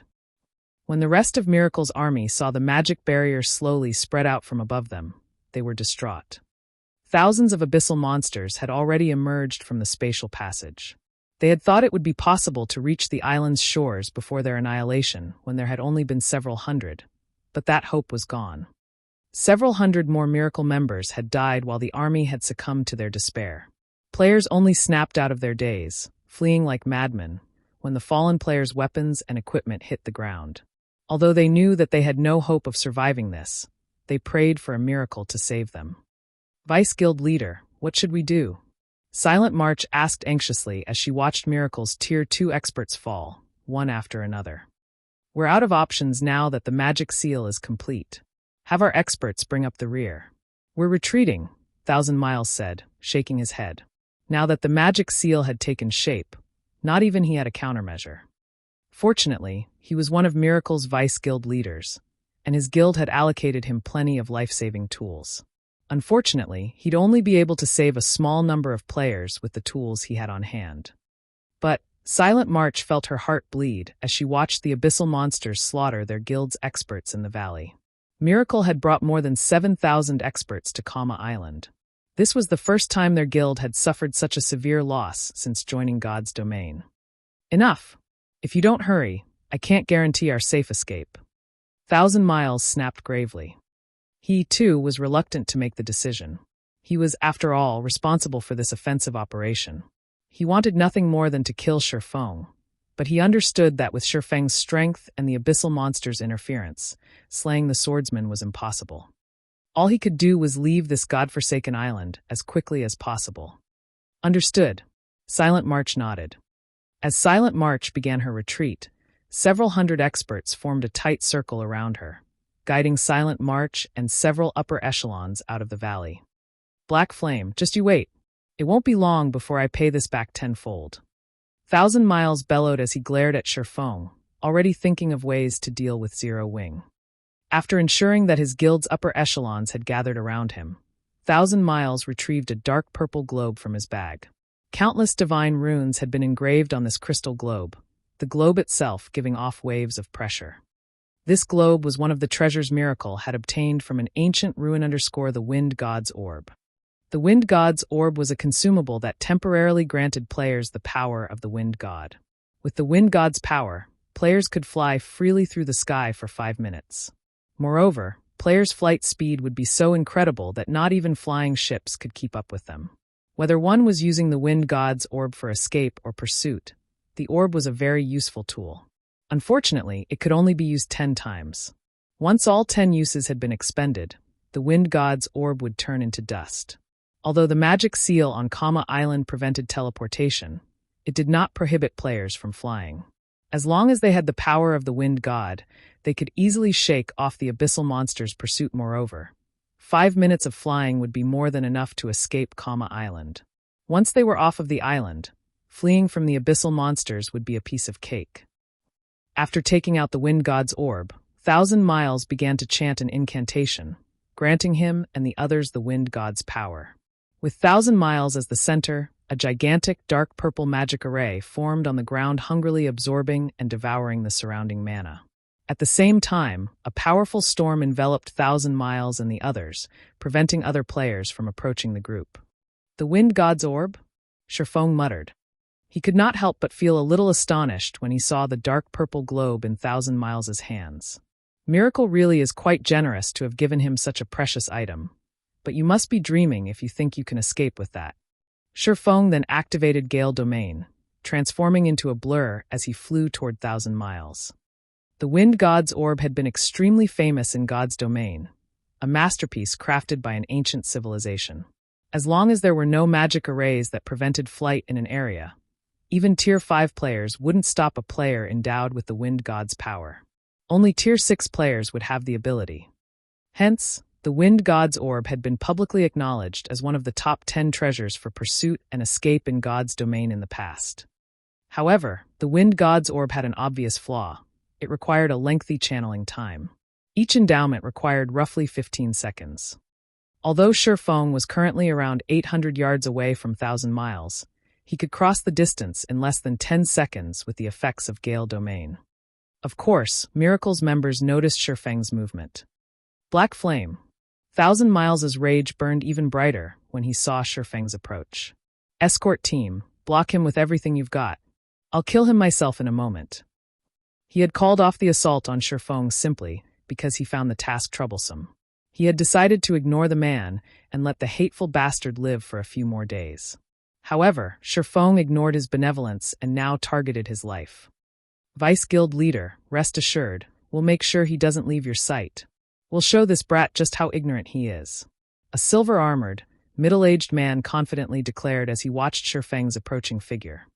After saying so, the middle-aged man, who led the escort team, and the team's 200-plus members vigilantly awaited Feng's arrival.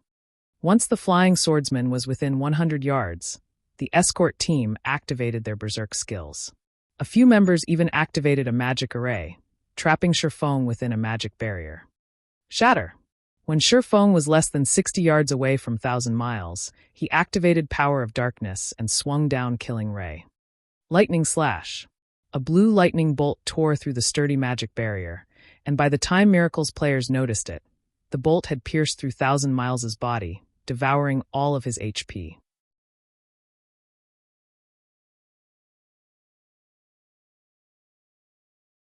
Chapter 1945, Miracle Defeated. How is this possible? Silent March stared at 1,000 Miles' empty HP bar with wide eyes, shocked. That attack had been too fast and sudden. The escort team had clearly trapped Feng in a magic barrier that even a Grand Lord would need some time to struggle free from. Yet Feng had broken free and killed 1,000 Miles with the same, single attack. Any player capable of rising to the position of Vice Guild Leader in a superpower had more than just strong management abilities, but also had enough individual strength to convince others to follow them obediently. Although 1,000 Miles had been focused on activating the Wind God's Orb, landing a ranged attack should have been impossible. But Feng had taken advantage of the moment 1,000 Miles had lowered his guard due to the magic barrier, claiming the man's life. God's Domain had many spells and skills that quickly took effect, and by the time these abilities activated, even experts would be hard-pressed to dodge them normally. Players had to predict the attack's trajectory, taking preemptive measures to dodge or block the attack. However, Feng's execution had been so fast that she hadn't even noticed his movements when he activated the skill. Needless to say, it would have been impossible for Thousand Miles, who had been distracted, to notice the attack. The other members around the Vice Guild leader's corpse were just as stunned.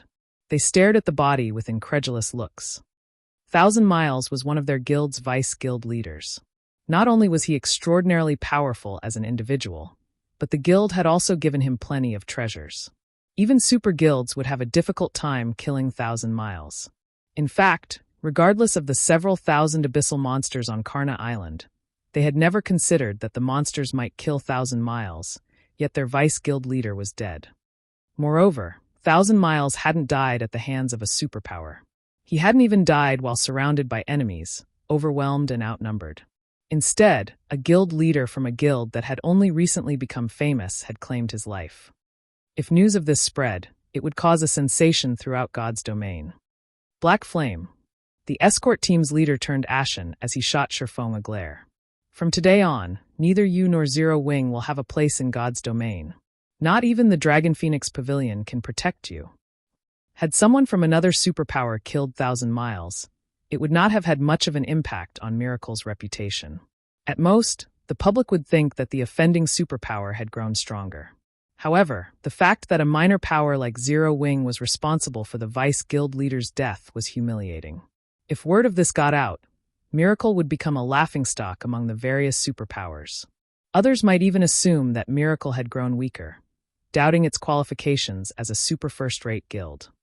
If Miracle did not annihilate Zero Wing after such an insult, it would have no hope of mingling in God's domain in the future. That's my business, Feng said while slashing the abyssal blade at the escort team. Lightning Edge. Countless arcs of lightning streaked toward the dazed escort members. Although a portion of the escort members had reacted to the attack quickly and dodged Lightning Edge's trajectory, the attack killed more than 70% of the team. I'll kill you. The escort leader, Nameless Hacker, gnashed his teeth in rage as he watched his teammates die. Nameless Hacker and the other survivors charged at Feng, killing intent flashing in their eyes. They would slay this swordsman even if they had to sacrifice their own lives. I'll support you.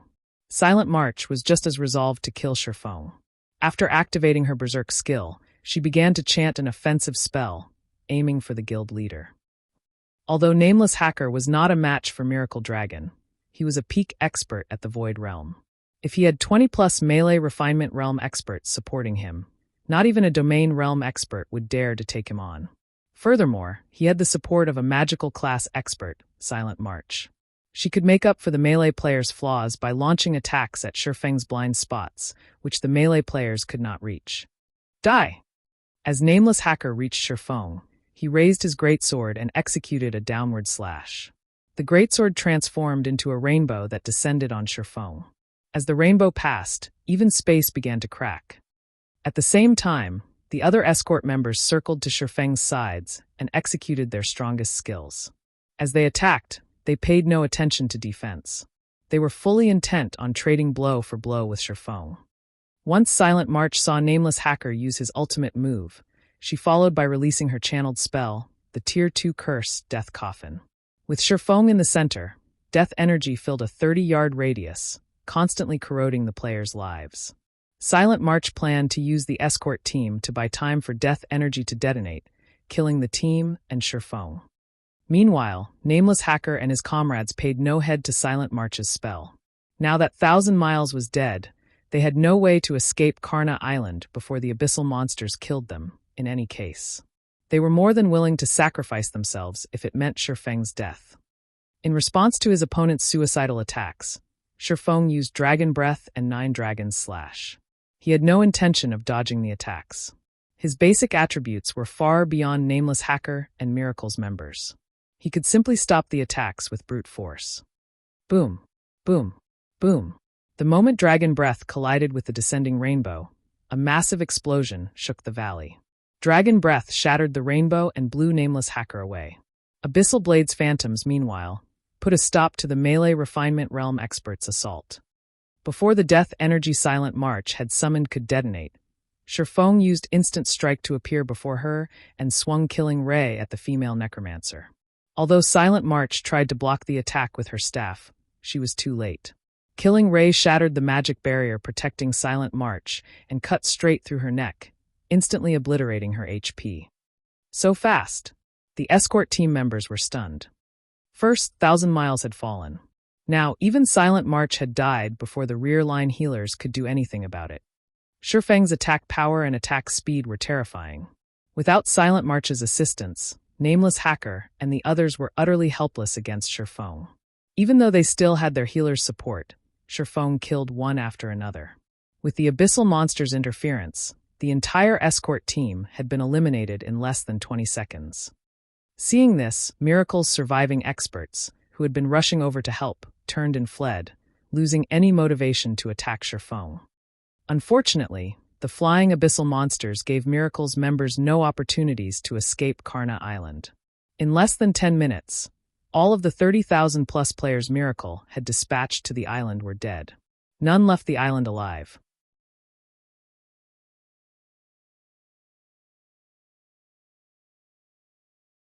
Chapter 1946, Impossible Outcome. After Miracle's forces on Kama Island were annihilated, the abyssal monsters circling above began to scatter to the surrounding areas. And Feng couldn't be any happier to see it. Although this turn of events would be a problem for players developing in the Sea of Death, it would benefit him. The abyssal monster's presence would deter anyone from approaching Kama Island. However, the abyss passage he opened above the island was small, unlike the medium passage in the Twin Towers Kingdom. As a result, its influence would be very limited.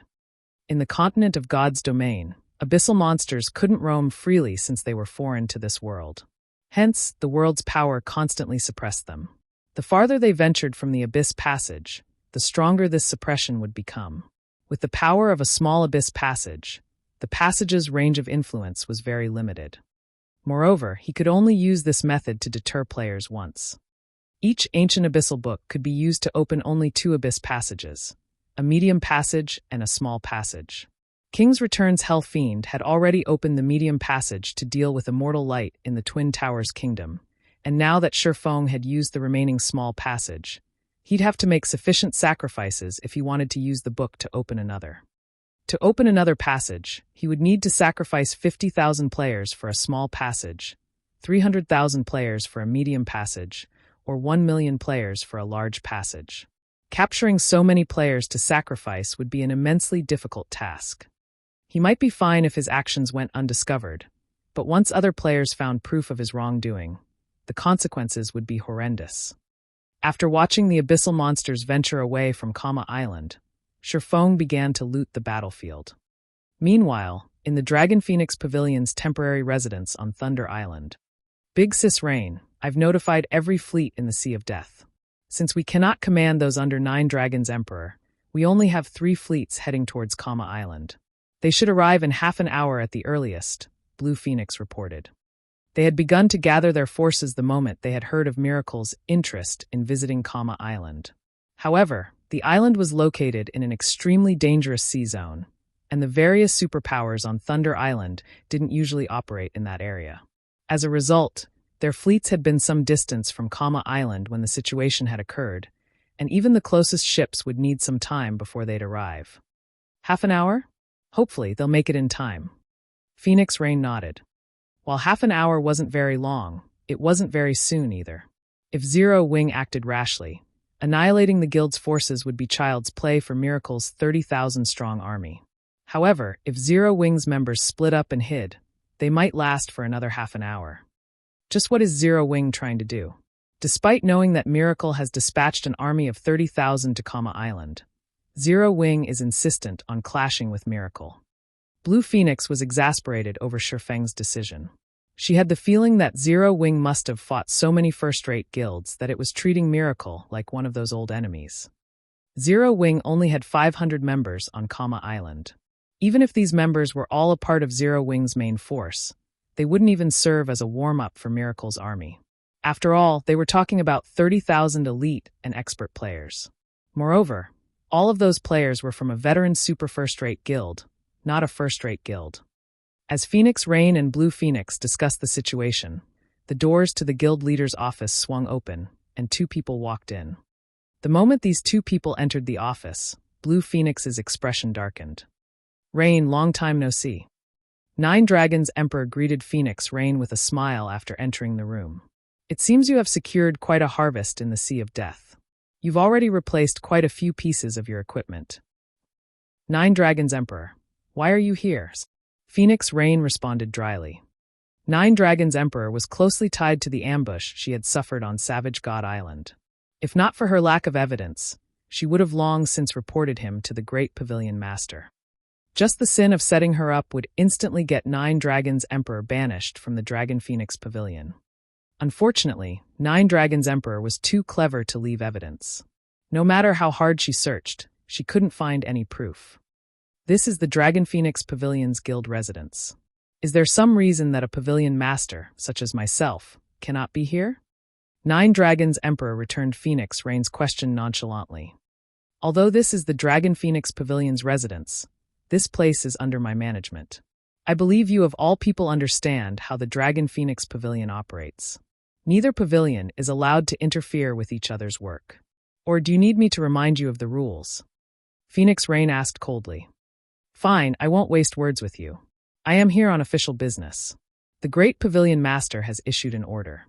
Since this is such a crucial moment, you're not allowed to interfere with Miracle. Nine Dragons Emperor said, chuckling.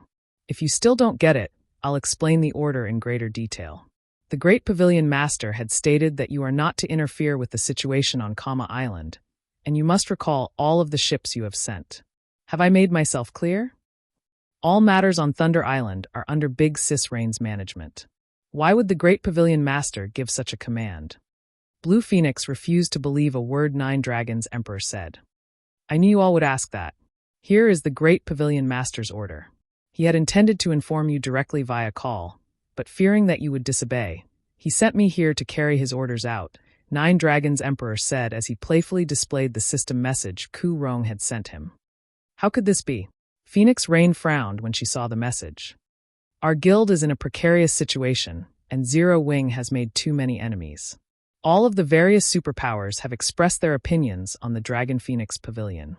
After lengthy consideration, the Great Pavilion Master has decided not to interfere in the matter between Miracle and Zero Wing to avoid exposing the pavilion to even greater danger.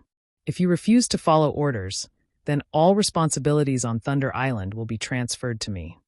Nine Dragons Emperor said, smiling. Even if you sent reinforcements, it would be futile. 1,000 Miles is leading the operation personally.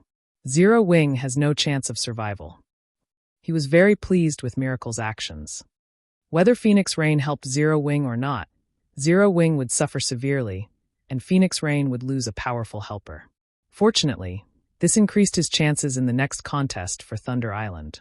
The naval power Zero Wing had displayed near Savage God Island had been too frightening, forcing him to take the guild seriously. But there was no need for that now. Now that Miracle had crippled Zero Wing, the latter would no longer pose a threat in the upcoming contest. Moreover, with Zero Wing's main force crippled and Ku Rong's current attitude toward the guild, he could take advantage of the situation to deal with Zero Wing's branch guild in the Black Dragon Empire. Big Sis Rain, what should we do? Blue Phoenix asked anxiously. Phoenix Rain considered the matter, her expression ugly. She hadn't expected Ku Rong to interfere. Rain, you best decide quickly. I don't have that much patience. If you can't, I'll make the decision for you, Nine Dragons Emperor threatened. The twisted expression on Phoenix Rain's face delighted him greatly. You. Phoenix Rain frowned. However, before she could say more, she received a message. It had been sent by the spy she had planted in Miracle. How is this possible? Phoenix Rain was stunned as she read the message's contents. She simply could not believe what she read. Rain, are you trying to disobey orders? Nine Dragons Emperor demanded after Phoenix Rain's long silence. Inwardly, though, he grinned ear to ear. As long as Phoenix Rain refused to obey Ku Rong's orders, he would take control of Thunder Island. It would save him a lot of effort with his future plans. Sure. Of course, we'll follow orders. Phoenix Rain smiled as she glanced at Nine Dragons Emperor. Blue, notify the fleets to return immediately. Return. Blue Phoenix was confused. Are we really doing this? Nine Dragons Emperor stared at Phoenix Rain in shock. He had never expected her to be so decisive. Of course. The battle on Kama Island is already over, Phoenix Rain said. Including 1,000 Miles and Miracle's other upper echelons, the 30,000-man army has been eliminated. There's no longer a need to visit the island.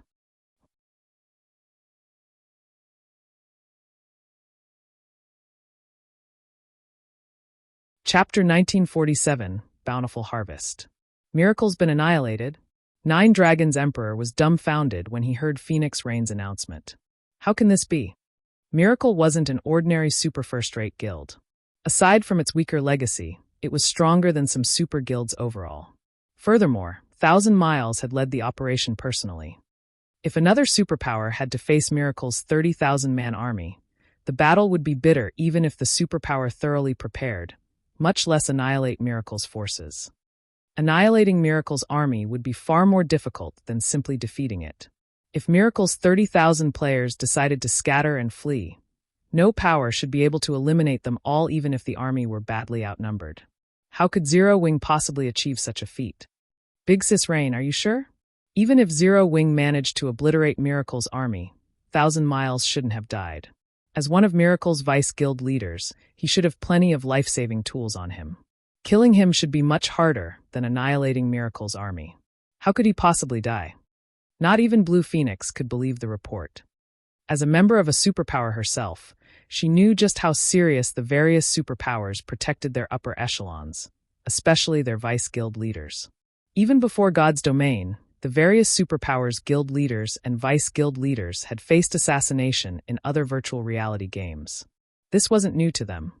However, as the various superpowers adapted to God's Domain, they provided even better protection for their upper echelons. Take the ambush Phoenix Rain had faced on Savage God Island, for example.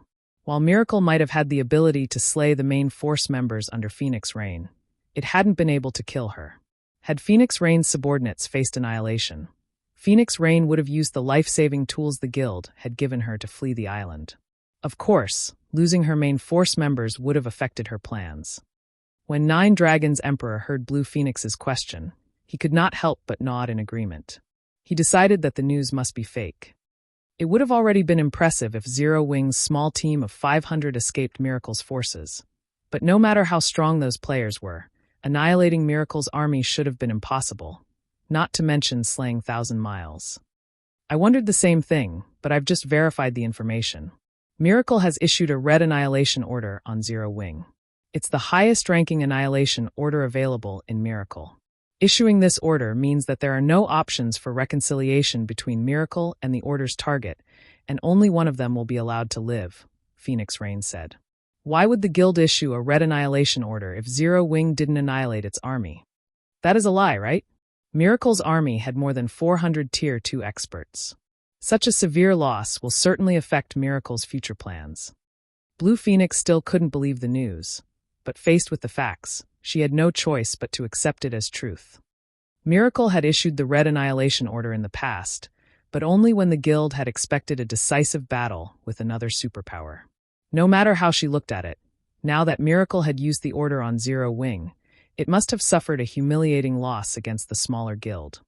Nine Dragons Emperor, what a pity. It seems that my ally is quite reliable and no longer requires my help. If you have nothing else, I must ask you to leave. Unlike you, I don't have much free time.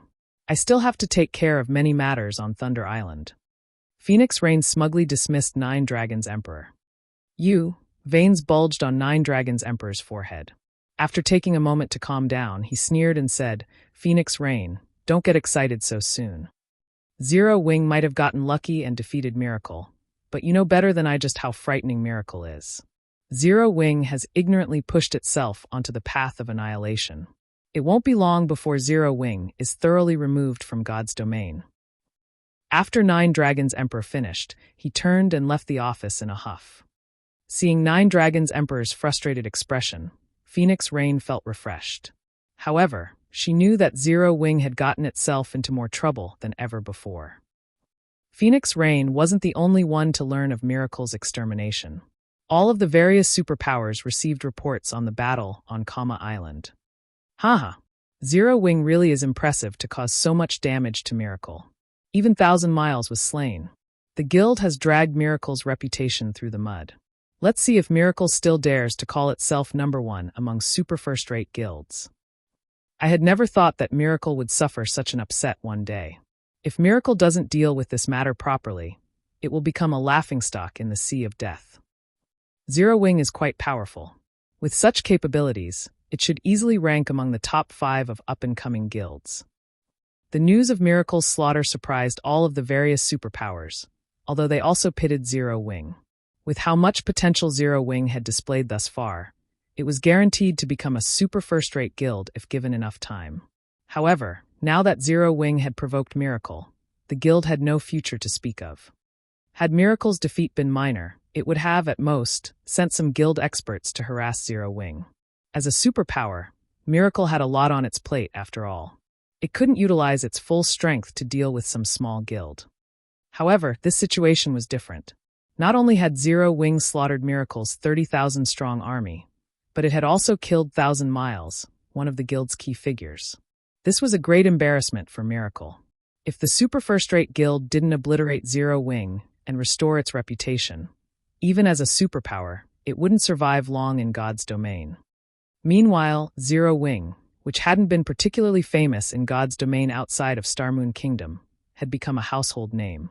Even the kingdoms and empires far from Starmoon Kingdom now knew the name Zero Wing. Meanwhile, back on Kama Island Dash. After working tirelessly for more than 2 hours, Feng finally collected the items Miracle's members had dropped. Miracle had dispatched over 30,000 players to Kama Island, and over 7,000 of them were experts. The guild had also sent more than 400 Tier 2 players. One could easily imagine how powerful the dropped items were. However, Feng did not store everything in his bag, which only had a limited amount of space. Hence, he only stored the best items, ignoring the common weapons and equipment. Even so, he still claimed more than 7,000 items, including over 500 level 50 fine gold weapons and equipment, and over 100 level 50 dark gold items.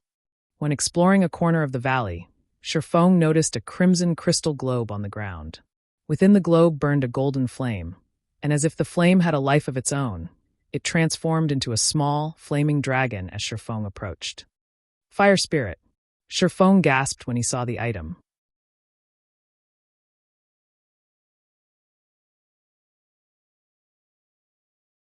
Chapter 1948, Special Epic Tool. Snapping out of his daze, Feng stepped forward and picked up the crystal globe. Although he had seen this crystal globe at an auction during his previous life, he found it hard to believe that the item before him was the same one. He had to verify his suspicion. Sure enough, it really is a fire spirit. Miracle is amazing. It actually got its hands on this. Feng could not help his elation as he inspected the crimson globe. Current players should be wholly ignorant of the fire spirit. Even if they managed to find one, they wouldn't know the fire spirit's true value. Based on the fire spirit's attribute panel, it was a weak epic tool that could only cast one spell, the Tier 2 spell, Fire Spirit. When cast, the spell would summon a Tier 2 fire spirit of the same level. In other words, obtaining the epic tool only granted players one additional summoning skill. While a Tier 2 fire spirit might be of some help to Tier 1 players, it was hardly of any use to Tier 2 players and above. Moreover, each fire spirit summon cost 5 magic crystals. Although the summoned fire spirit did not have a duration, to Tier 2 players, 5 magic crystals per summon was very expensive. Moreover, the summoned Tier 2 fire spirit wasn't even stronger than the summoners. Rather than wasting 5 magic crystals to summon a meat shield, it was cheaper to party with an MT. Because of this, the various large guilds paid no attention to the fire spirit, despite being an epic tool. However, Fire Spirit had one passive skill called Devour Mysterious Flame, which allowed the fire spirit to absorb mysterious flames, growing stronger. Unfortunately, no guild dared to use this passive skill. Mysterious flames were incomparably precious in God's domain, helping lifestyle players increase their production success rates. Losing a Tier 1 mysterious flame might not be so painful, but only a fool would sacrifice mysterious flames at Tier 2 and above to strengthen an epic tool.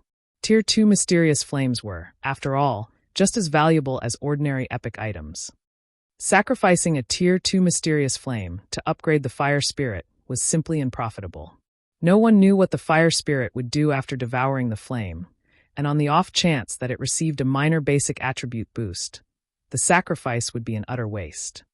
Hence, the powers that obtained a fire spirit generally considered it useless. Even worse, the fire spirit would drop upon death. If one accidentally died after expending a mysterious flame to upgrade the fire spirit, they'd die a second time from regret. However, players hadn't yet discovered the fire spirit's frightening growth rate after devouring a mysterious flame, especially a high-tiered flame. Not only would feeding the fire spirit mysterious flames increase its tier, but its life rating would also improve. One guild in the past had become incredibly famous due to the fire spirit. The guild had been Thunder Family, a first-rate guild. A super first-rate guild had backed Thunder Family into a corner, and all of its territories, save the guild's main city, had been taken. Everyone had thought that the Thunder Family was finished, but the guild had summoned a fire spirit. The highest-tiered fire spirit in God's domain had only been Tier 3 back then. However, the Thunder Family had summoned a Tier 4 fire spirit. Moreover, it was an archaic species-ranked fire spirit. Fire spirits might not be as durable as ordinary monsters of the same rank and level, but as pampered children of fire, they had plenty of Tier 4 curses.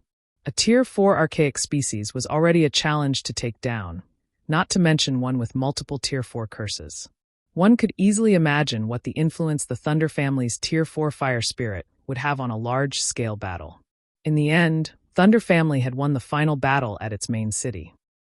Afterward, the various major powers had paid more attention to the epic tools known as fire spirits. Although Thunder Family had remained a first-rate guild even after 10 years in God's domain, no superpower underestimated it. The guild had eventually nurtured its fire spirit to Tier 5, and its life rating had risen to Fallen Angel. It had become almost invincible among opponents of the same tier, and even Tier 6, God-ranked players had fled from one-on-one battles with the Tier 5 fire spirit, including its many Tier 5 curses. The fire spirit had become a terrifying adversary. One could say that obtaining a fire spirit was the equivalent of obtaining a capable Tier 5 helper. It was unimaginably valuable. However, nurturing a fire spirit wasn't easy. Thunder Family had practically bankrupted itself to nurture its fire spirit to Tier 5. Even superpowers had a hard time getting their hands on Tier 3 and 4 mysterious flames, and unless one obtained them in secret, countless problems would plague the player. Even so, the fire spirit was worth the cost. The fire spirit tool had another amazing aspect as well. After devouring enough mysterious flames, the tool's rank would increase. Once it became a fragmented legendary item, it would gain an additional skill called Flame Refinement.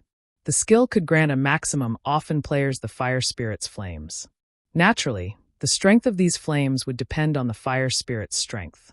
The stronger the fire spirit was, the stronger the flames would be. In the past, various superpowers and first-rate guilds would frequently rent these flames from Thunder Family, which, in turn, allowed the guild to make a fortune. Although Aqua and Snow failed to find any clues leading to Tier 2 and Tier 3 mysterious flames, they did obtain quite a few Tier 1 mysterious flames. I can use them to feed the fire spirit. Feng was quite satisfied as he gazed at the crimson globe in his hand. Tier 1 mysterious flames might not upgrade the flame spirit by much, but if it devoured enough of them, it would undergo a qualitative transformation. After Feng finished organizing the loot, he returned to the cave that contained the manatite vein. He then set up an abyssal barrier and a teleportation point outside of the cave. In the future, Zero Wings members would be able to teleport directly there without worrying about the abyssal monsters. From now on, the manatite vein belonged exclusively to Zero Wing. The guild wouldn't have to worry about competition from other superpowers, and it wouldn't have to dispatch players to guard the mine. The island's abyssal monsters would serve as a natural deterrence. Following which, Feng regrouped with Aqua Rose and the others, continuing to lead them deeper into the Demonkin nest, defeating one patrol squad after another. The Demonkin nest was quite large, and the pathways within were incredibly complex. As a result, exploring the nest was far more difficult than Feng had assumed. "Guild leader, I found the nest's boss," Fire Dance excitedly announced. To mine the manatite vein, they first had to defeat the nest's guardian boss to stop the Demonkin from respawning. The Demonkin would only respawn once the guardian boss had, but the bosses based in or veins had very long respawn times. Although the Guardian boss would grow stronger with each respawn, it wasn't a cause for worry since players would be much stronger by the time it did. All right, I'll lead the team to you. Feng rejoiced when he heard Fire Dance's sudden declaration. He immediately led his team to her location. However, when Feng made it to the cavern Fire Dance stood in and saw the Demonkin, he was stunned.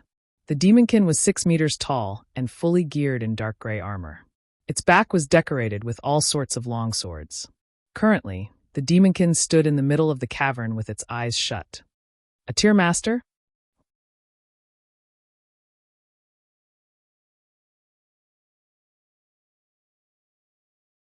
Chapter 1949, Tier Master. Everyone felt stifled as they watched the quiet Demonkin in the middle of the dark cavern with grim expressions. Demonkin King Ava Mythic Tier Master. Level 68. HP 600,000/600,000,000. What kind of monster is that? How is it giving off such intense pressure? Is that really a Tier 4 monster? I can already feel death loom over me just by looking at it. Why do I feel like I can't even hit it even though it's just standing there? Huh. What does Tier Master mean? Although none of them knew what a Tier Master was, after a long time fighting in God's domain, they had developed their instincts. Those instincts screamed a warning. If they set foot in this cavern, they'd get a one-way trip to hell. Naturally, Feng wasn't particularly surprised by his team's reaction. After all, their instincts were correct. If they entered Ava's cavern carelessly, their deaths would be guaranteed. The concept of a Tier Master was still foreign to current players. It was akin to a king among those of the same tier, but unlike ordinary archaic species or dragons, a Tier Master's strength didn't originate from extraordinary attributes. Rather, it came from the monster's extraordinary combat standards. Dealing with Tier Masters was far more difficult than dealing with archaic species that had high attributes.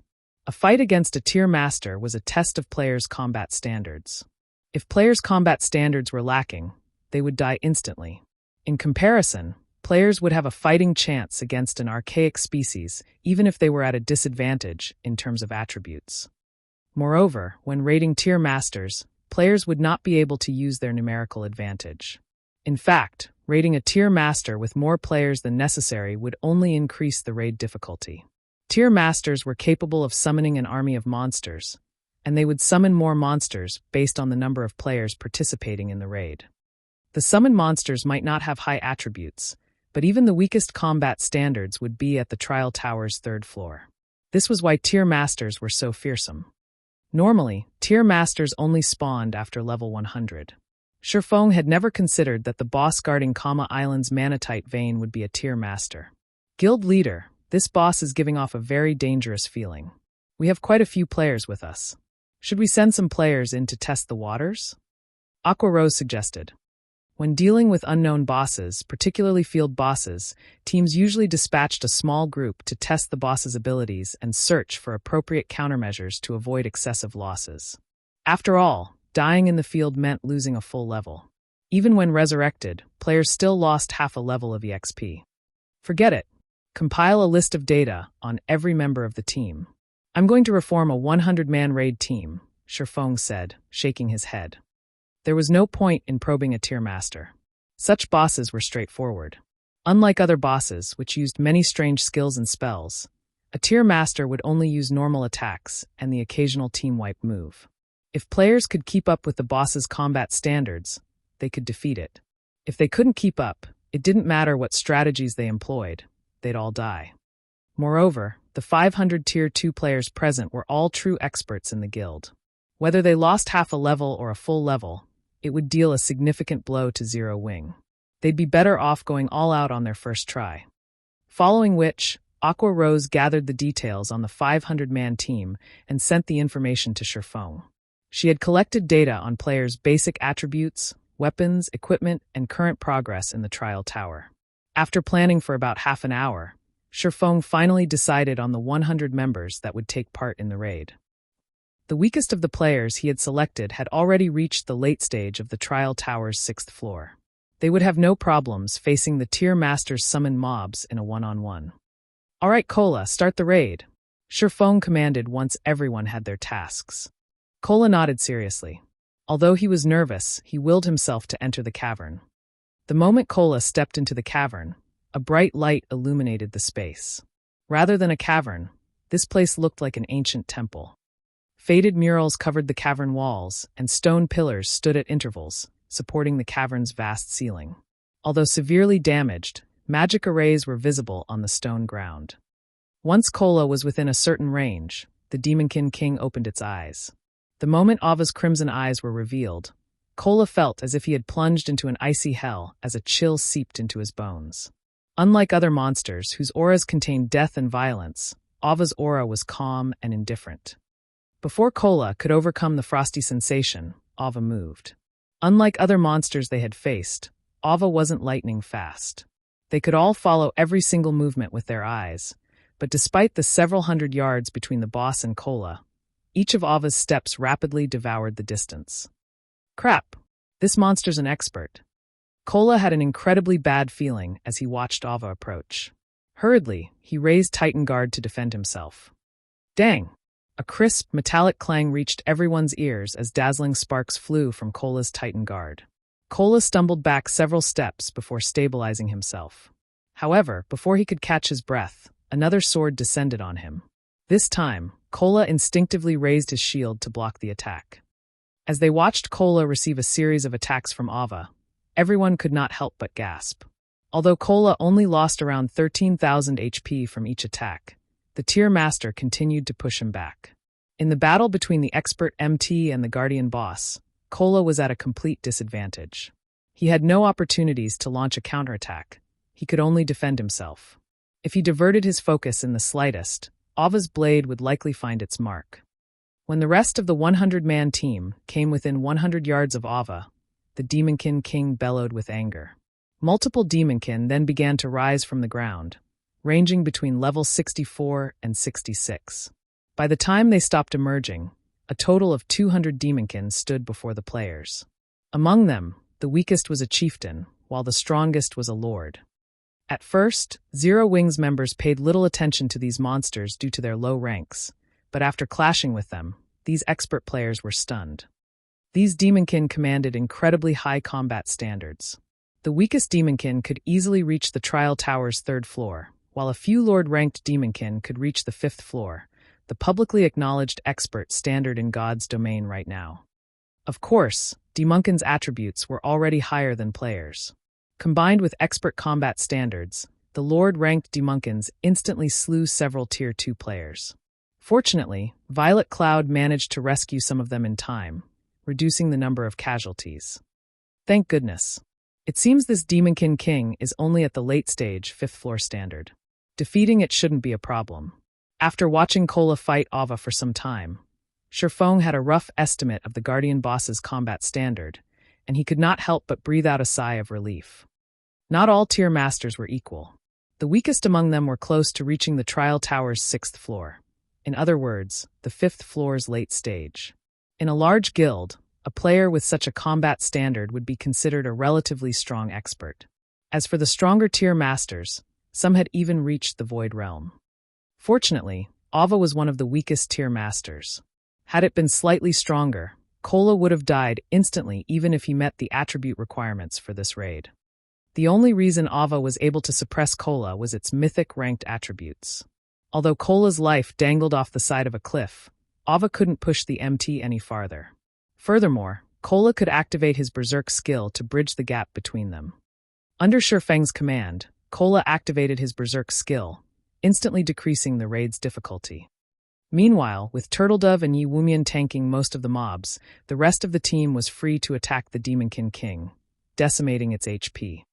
90%, 70%, 50%. When Ava only had 1% of its HP remaining, Feng activated Divine Providence and finished the Demonkin king off with Shadow Blade and Lightning Slash. As soon as the Guardian boss fell, a system notification reached everyone's ears.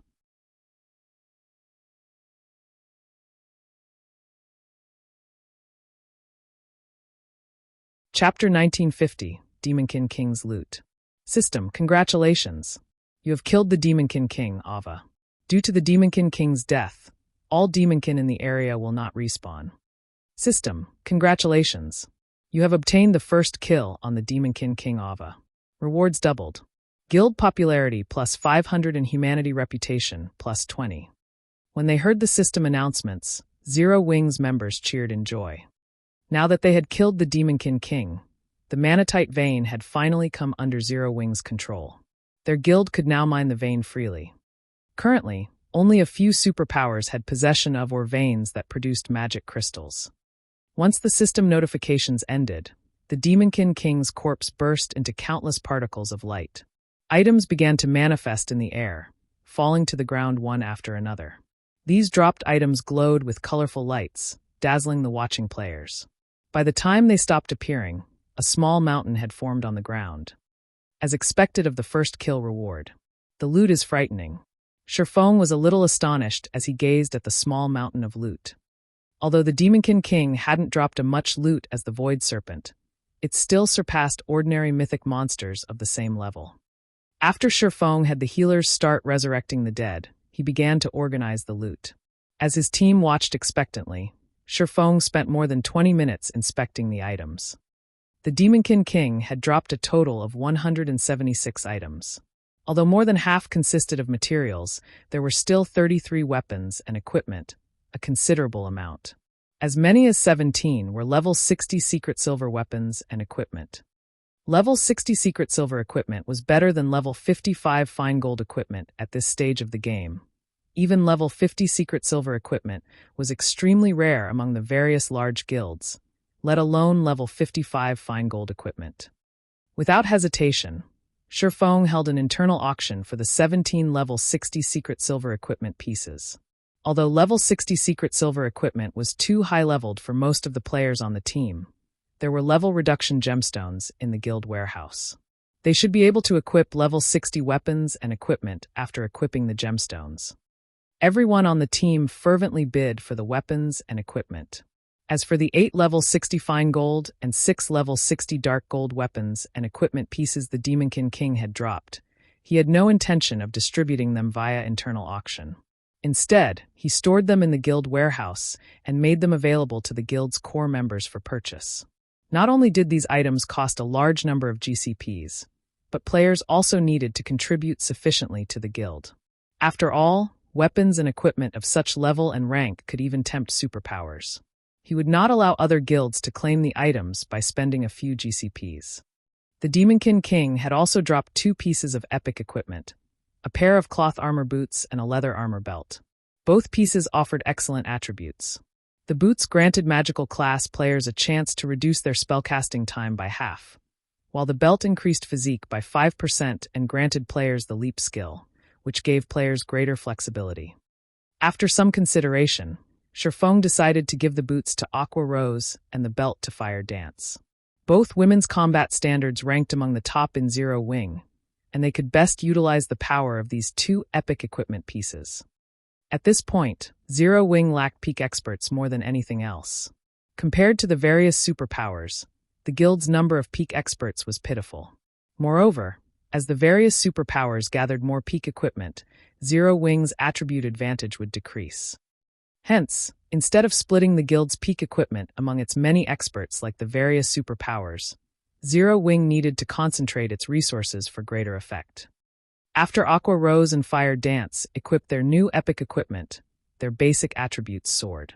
Among the 2, Fire Dance's current equipment lineup was simply dazzling. Fire Dance currently wore 6 pieces of epic equipment, as well as the fragmented legendary weapon, 1,000 Transformations. Not even a super guild's guild leader was a match for her equipment now. Even if she encountered a superpower's apex experts, she'd have a high chance of triumphing. However, the Demonkin King's remaining items delighted Feng far more than the materials, weapons, and equipment the boss had dropped. No matter how many Demonkin patrol squads they had killed, he hadn't been able to get his hands on the last fragment of the Magicbreaking crossbow design. Fortunately, it had finally dropped from the Guardian boss, completing the design. So this is the Magicbreaking crossbow? Sure enough, its production method isn't easy. It's no wonder why only superpowers had managed to mass-produce the weapon. Feng could not help his excitement as he gazed at the complete design in his hands. The magic-breaking crossbow had been the perfect tool for ordinary players to combat experts in the past. Even ordinary, Tier 0 players could defeat Tier 3 and 4 experts with the power of this weapon. Because of this, the various large guilds had treated it like a precious treasure. Unfortunately, the magic-breaking crossbow design was incredibly rare, and as a result, most guilds, those that hadn't acquired the design, had only amassed a small stockpile of the tool. Even Shadow had only collected around 500 crossbows after spending a long time accumulating them. Even so, a 100-man expert team that was fully equipped with magic-breaking crossbows could kill a Tier 4 player, much less 500 crossbows. The only downside to the magic-breaking crossbow was that it was a consumable item. It would disappear once its durability ran out. Hence, guilds avoided using the weapon unless they had no other choice. But now that Feng had the complete design, this flaw wouldn't be a problem. Although crafting the magic-breaking crossbow required very rare materials, a master engineer, a master forger, and a master alchemist, these requirements weren't a problem for Zero Wing. After Feng stored away the magic-breaking crossbow design, he shifted his attention to a small, magic crystal box. Among the items the Demonkin King had dropped, this small box's value was only second to the magic-breaking crossbow design. This item was a bloodline box, capable of randomly generating a single bloodline when opened. The bloodline this box would generate would range between basic and advanced rank. The box was no less valuable than an ordinary fragmented legendary item. Hopefully, it gives me something good. Once Divine Providence's cooldown had ended, Feng took a deep breath and activated the godly skill. He then activated the bloodline box.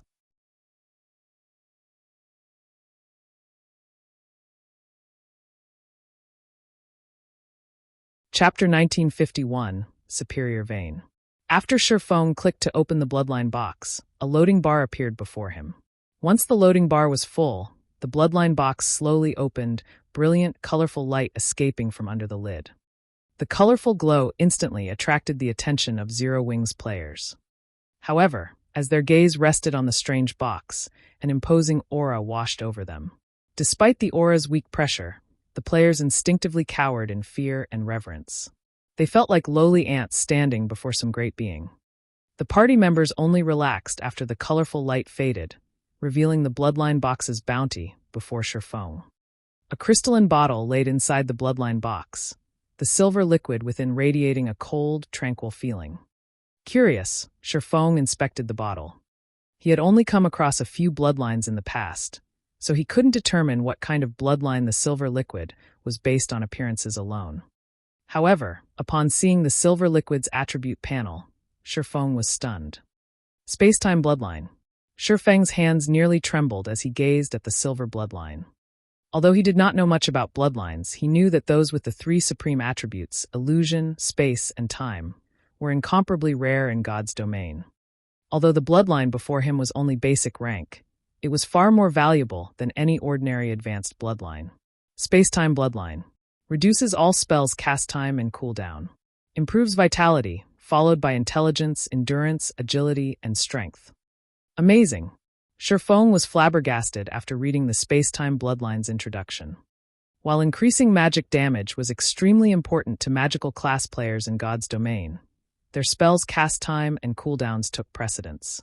Stronger spells had longer cast times, but enemies, be they players or monsters, wouldn't give players a lot of time to cast spells. As a result, magical class players preferred items that could reduce their cast times over items that increased magic damage. Moreover, reducing a spell's cast time would also reduce the casting difficulty, which would, in turn, increase a player's spell completion rate. Guild leader, what is that? Its aura is almost like divine might, Blackie asked curiously as he looked at the crystalline box in Feng's hands. It took a lot of effort for even the slightest move when subjected to that aura. Fortunately, the aura had only washed over him for several seconds. It's something that can guarantee expert players a straight path to the apex of God's domain. Feng said, chuckling. Take a look at its attributes for yourselves. Saying so, Feng shared the Spacetime Bloodline's attributes with Blackie, Aqua Rose, Alluring Summer, and Violet Cloud. Amazing. Whoever gets this bloodline will have no trouble completing their Tier 3 promotion quest once they get that far. Aqua Rose muttered as she stared at the space-time bloodline, entranced. She had never expected to find such an amazing item in God's domain. Its effects could practically rival a legacy. Alluring Summer and the others nodded in agreement. Just the basic attribute growth the bloodline granted could greatly affect the user's future. In addition, the reduced cast time and cooldowns would improve as a player reached higher levels. With this bloodline, even an ordinary magical class expert could become a peak expert with enough time. If the guild provided further resources, a somewhat talented player wouldn't have any issues reaching Tier 4 in the future. Looking at the 4 people before him, Feng could see the burning passion in their eyes. He suggested, "We can't let this bloodline just sit around. Why don't you discuss among yourselves and decide who will take this bloodline?" The space-time bloodline was incomparably valuable. Regardless of which player he gave it to, they'd have no issues reaching Tier 4. Unfortunately, relying on a basic bloodline wouldn't be enough to reach Tier 5. They'd also need luck and individual strength. "I already have my Sea God's legacy. Let someone else have this bloodline," Aqua Rose said after giving the matter some thought. "I'll pass too. I'm normally busy with the guild's management.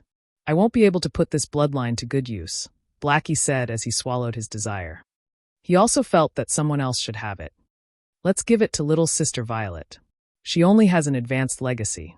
Her current equipment isn't that great, either, but she has the highest combat standard among us," Alluring Summer suggested. "If Violet uses this bloodline, it'll be a great help when raiding dungeons or in PvP in the fields." "I agree," Aqua Rose said. Healers were inconspicuous to most players, but as a team commander, Aqua Rose knew how important these players were. If a team had a powerful healer, it would alleviate the pressure on the team's MTs. While Violet Cloud's current weapon and equipment were considered high quality in the various superpowers, the items weren't anything special in Zero Wing. Compared to her and Alluring Summer, Violet Cloud's equipment standard was lacking. If Violet Cloud obtained the space-time bloodline, Zero Wing would have one extra peak expert it could rely on. "Since everyone has already decided, this is for you, Violet," Feng declared as he handed the space-time bloodline to Violet Cloud. Considering his companion's points, he agreed with the wisdom of the decision. Violet Cloud, who hadn't said anything, was speechless. However, she was quite happy to receive the space-time bloodline. With this, her basic attributes would no longer be so much lower than the other main force members. After dealing with the Demonkin King's loot, Feng had Fire Dance lead a small group of players to eliminate some of the scattered Demonkin in the nest, while he led the rest of the team to take care of the remaining Demonkin patrol squads. He also had Aqua Rose survey the manatite vein and calculate the mining volume, so they could determine the suitable amount of manpower to dispatch. Although teleporting here would be convenient, each teleportation would consume a large number of magic crystals. Hence, it was best to plan properly to maximize their profits. Moreover, as it was still necessary to keep the manatite vein a secret, it was best to inform as few players about it as possible. After about 4 hours, they finally killed the last Demonkin near the manatite vein. In the end, many of the team's players had risen from level 57 to 58, and Aqua Rose had completed her survey of the vein. "Guild leader, we're rich," Aqua Rose excitedly announced. "Based on the information I've obtained, the various superpowers manatite veins required between 1,500 and 2,000 players to mine at maximum efficiency, and their chances of obtaining magic crystals are between 5% to 7%. Meanwhile, after our experiments, we'll only need around 1,600 people to mine at maximum efficiency, but we'll have a 7% to 9% chance of obtaining magic crystals. Our vein is almost a superior vein. All right, dispatch players to mine this vein immediately. I'll leave the management to you. Keep the vein confidential," Feng said, nodding. This outcome didn't particularly surprise him. He had long since known that Kama Island's manatite vein was a superior vein. Otherwise, he wouldn't have chosen to capture it first. "Also, guild leader, I received a message from the secret pavilion some time ago, stating that Miracle has issued a red annihilation order on Zero Wing. Moreover, Miracle has secretly dispatched a large number of experts to the Black Dragon Empire. The guild likely plans to attack our branch guild members," Aqua Rose said worriedly. "They have trouble striking us in Starmoon Kingdom, so they're starting with the Black Dragon Empire?" Feng chuckled. He then said, Alright, I got it for now, just focus on the manatite vein. I'll prove to Miracle that Zero Wing isn't just unshakable in Starmoon Kingdom, but in the Black Dragon Empire as well.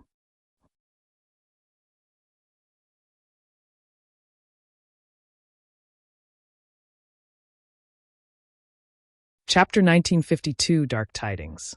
Black Dragon Empire, Lake Heart City.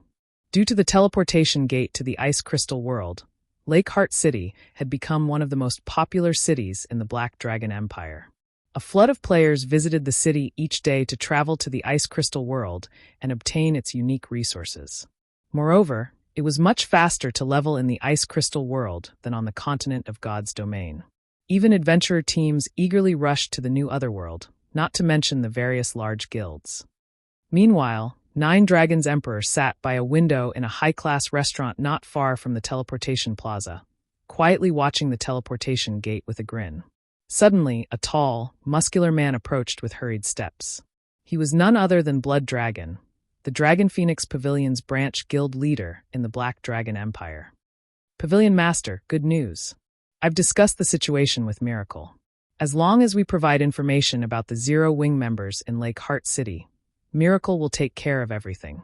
Once the matter has been dealt with, we will secure Zero Wing's possessions in the Empire, Blood Dragon respectfully reported.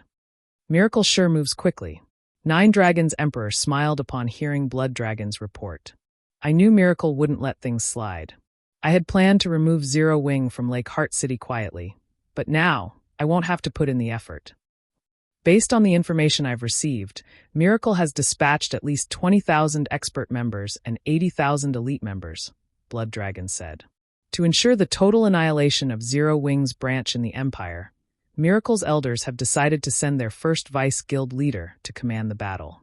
By the looks of it, Miracle plans to end the battle swiftly, restoring the guild's reputation as quickly as possible. They've even sent Shredded Soul?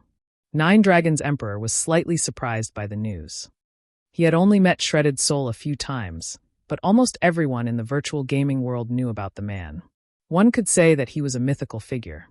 Since his rise, Shredded Soul had been responsible for numerous miraculous feats. He was no doubt the most capable subordinate under Miracle's guild leader. Some time ago, Shredded Soul had led Miracle's forces in a victory over a super guild on the western continent of God's domain and occupied a neutral city. This incident had caused a huge sensation among the various superpowers and was the reason that Ku Rong, the great pavilion master, wanted to avoid a conflict with Miracle. Miracle was simply too strong. If not for its lacking legacy, it would have already been crowned as a super guild. The fact that Miracle had sent Shredded Soul was utterly unexpected. They didn't only send Shredded Soul. To put a swift end to Zero Wing, Miracle also dispatched 12 of its guild elders. Zero Wing's doom is assured, Blood Dragon said. Those capable of rising to the position of elder in a superpower had a list of impressive achievements in the virtual gaming world. They also had to display certain individual combat standards. Without sufficient strength, after all, no one would listen to their commands. In Miracle, a player had to reach the Void Realm at the very least to become an elder. Since Miracle had dispatched so many experts, the guild had certainly prepared plenty of trump cards as well. It was clear how furious the guild was with Zero Wing. Good. Keep an eye on Zero Wing's people. Notify Miracle the moment you notice any changes, Nine Dragons Emperor instructed, smirking as he watched the numerous Zero Wing members on the street outside. I had thought of involving Beast Emperor, but it seems that won't be necessary. Meanwhile, in Starmoon Kingdom's Zero Wing City. After Feng had assigned Aqua Rose her tasks, he used a return scroll to teleport to Zero Wing City. As soon as he exited the guild residence, he could tell that the city's player population had slightly decreased. The city wasn't as lively as it had been during his previous visit, and there were far fewer guild players in the city. When Feng reached the candlelight trading firm, he noticed that the shop's business had slowed considerably as well. Guild leader, you're back. When Melancholic Smile noticed Feng enter the shop, she hurriedly reported, the invites we've sent to the various corporations have all been returned. Even some of the corporations that had previously expressed interest in our auction have lost interest. They've declared that they are only willing to purchase Zero Wing City's virtual stores. None of them are willing to rent. Feng was surprised by the news. Has something happened in Witch's Hill? MHM. 3 hours ago, 2 guilds established towns in the area. Although both are only basic towns, they have received support from the kingdom's various large guilds. All of these guilds intend to share responsibility for the 2 towns' development. Moreover, both towns are selling a large number of virtual stores and are currently negotiating with the various corporations, Melancholic Smile said, nodding. Based on our investigations, a few major corporations and first-rate guilds have expressed interest and plan to invest in the towns as well.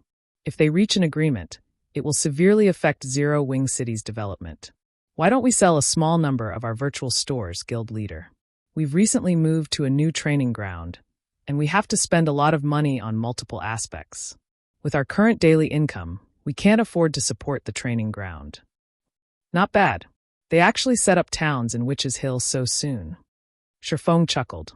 Don't worry about selling the virtual stores for now. If we really need credits, you can sell some of Candlelight's lower quality weapons and equipment. Sell them in batches and don't reduce the price too much. We'll store the higher quality items in the guild warehouse. After saying so, Feng transferred all the weapons and equipment he had looted from Miracle's members to Melancholic Smile. When Melancholic Smile saw the items, she was dumbfounded. Of the 7,000+ weapons and equipment Feng had just given her, even the most inferior was level 50 secret silver equipment. Although mainstream players had already reached level 50 equipment was still difficult to come by, especially for secret silver rank and above. Even if she only sold 1,000 pieces of level 50 secret silver equipment, she'd earn enough credits to sustain the guild for quite some time. After all, many players and the various large guilds, in particular, preferred to purchase items with credits, rather than spend their coins. Guild leader, I can really sell these items? Melancholic Smile asked. Normally, Feng objected to selling God's domain's resources for credits more than anyone. Doing so was putting the cart before the horse, after all. Yet Feng actually wanted her to convert so many important items into credits. Do it. Just make sure that you don't sell them for too cheap, Feng said, chuckling as he shooed Melancholic Smile away. Normally, he wouldn't agree to something like this since Zero Wing needed resources. But since the guild had secured the Manatite vein, things had changed. Moreover, while level 50 secret silver weapons and equipment were precious right now, after a little more time, they wouldn't be. Rather than wait for these items to depreciate, selling them for credits to sustain the new training ground was a wiser option. Once she had Feng's confirmation, Melancholic Smile left excitedly with the weapons and equipment. She then sorted the items and selected those with inferior attributes to sell in the Candlelight trading firm's various branches. However, these items would cost credits, not coins.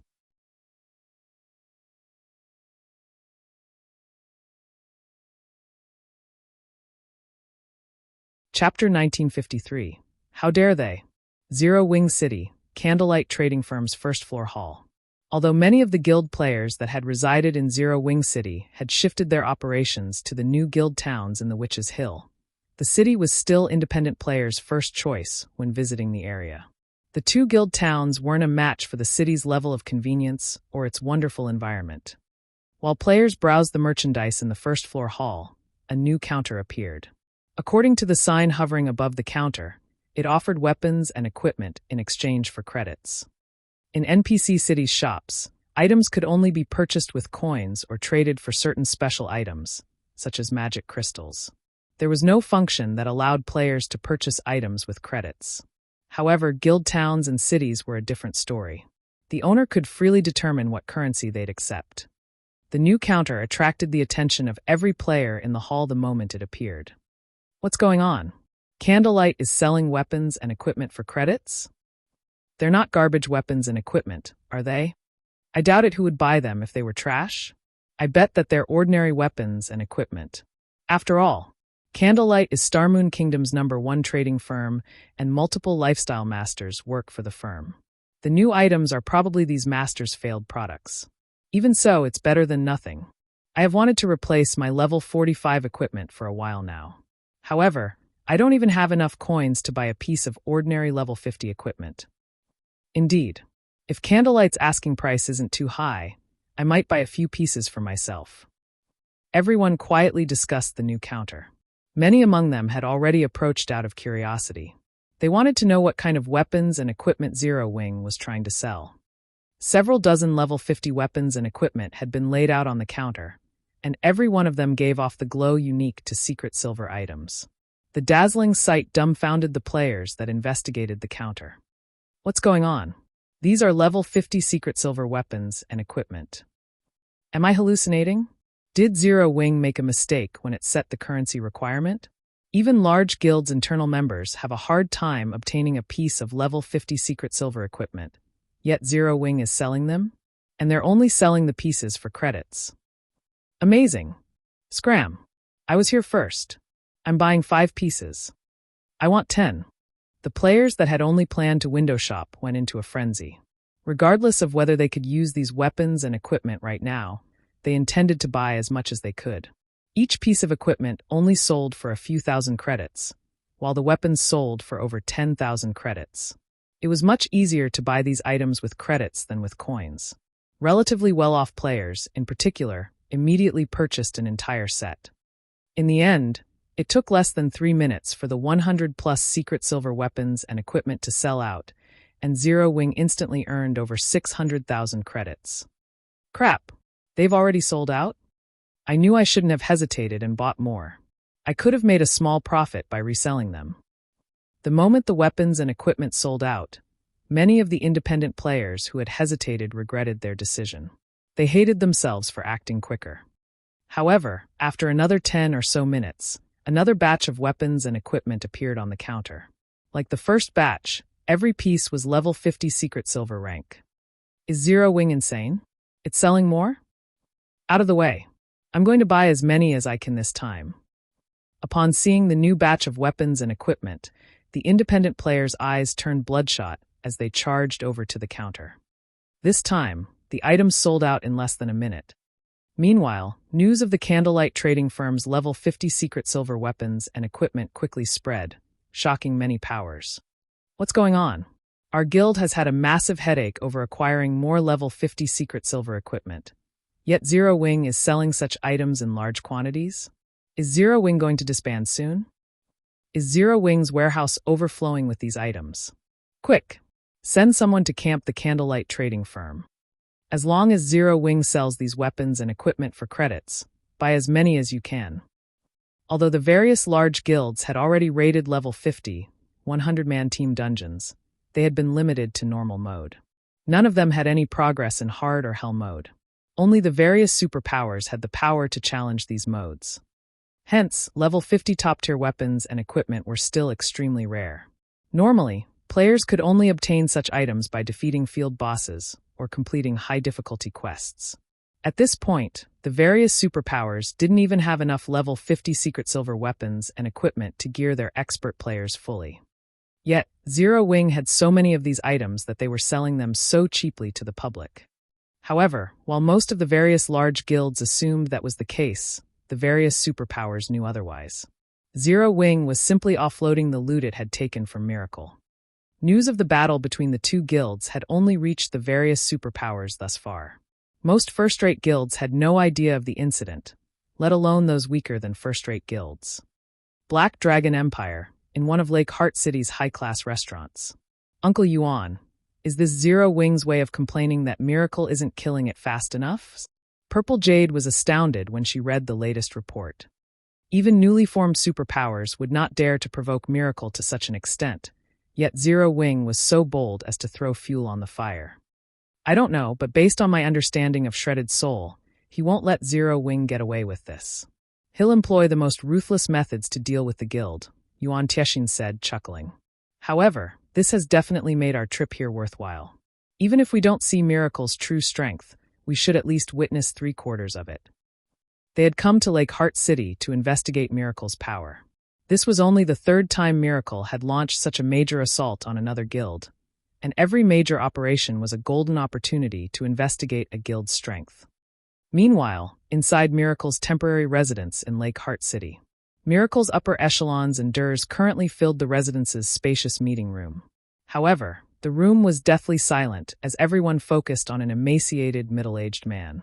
Although he appeared frail, none in the virtual gaming world dared to look down on this man. He was Miracle's first Vice Guild leader, Shredded Soul. Damn it! Damn Zero Wing! How dare they! I will tear their corpses to shreds. Thousand Miles's expression had twisted in an ugly mask as he read the latest report on the enemy guild. Zero Wing. A cold glint flashed in Shredded Soul's eyes as he read the report. How courageous. They dare to sell our items so openly. It seems it has been so long since Miracle has taken action in the Eastern Continent that even an upstart guild dares to look down on us. If any of Miracle's members find Zero Wings outside of an NPC town or city, regardless of their rank in the guild, they are to kill them all on sight.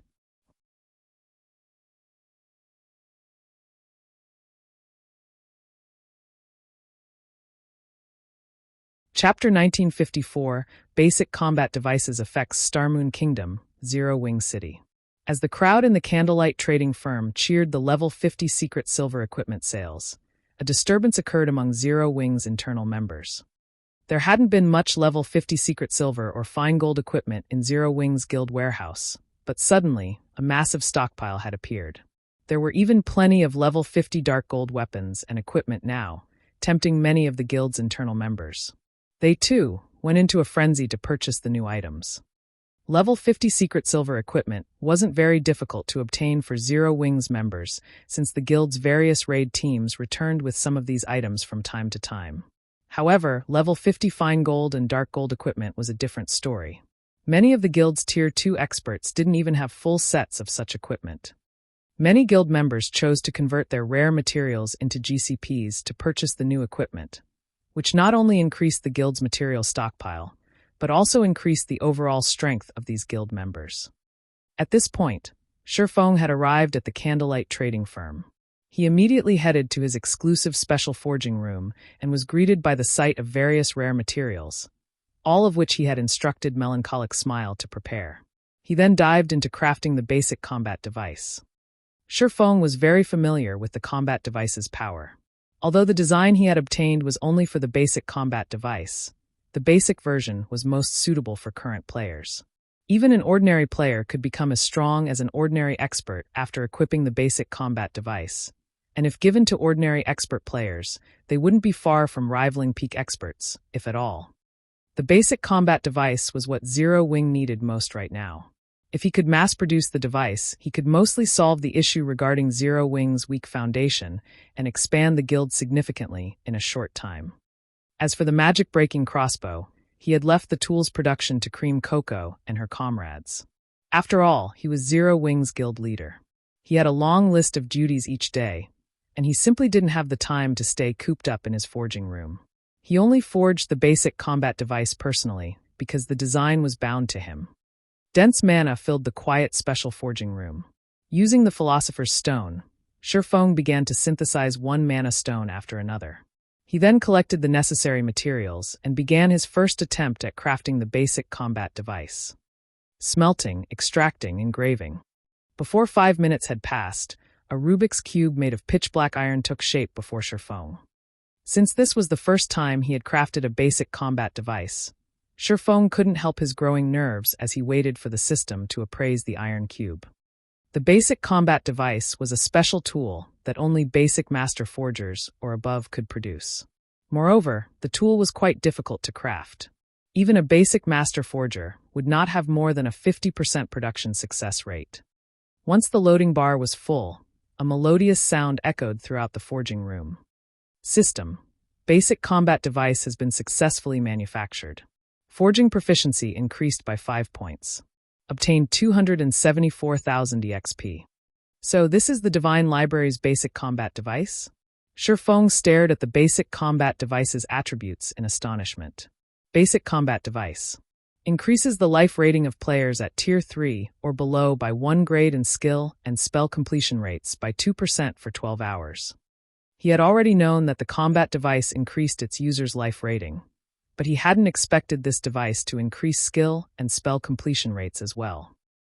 In the past, the basic combat devices he had obtained from ancient ruins had provided additional defense. At most, though he had never found one, he had heard that the more powerful devices increased attack power or movement speed. But the basic combat device he had just forged actually increased skill and spell completion rates. This bonus attribute was far more valuable than any of the bonuses he had heard of in the past. In God's domain, the higher one's skill or spell completion rate was, the more power they'd exhibit with their skills or spells. This was one of the major factors that differentiated players. The difference between a skill with 90% completion rate and 100% was massive. This improvement was particularly useful in PvP, in which players usually fought at top speed, especially experts. Even a split-second difference could decide a battle's outcome.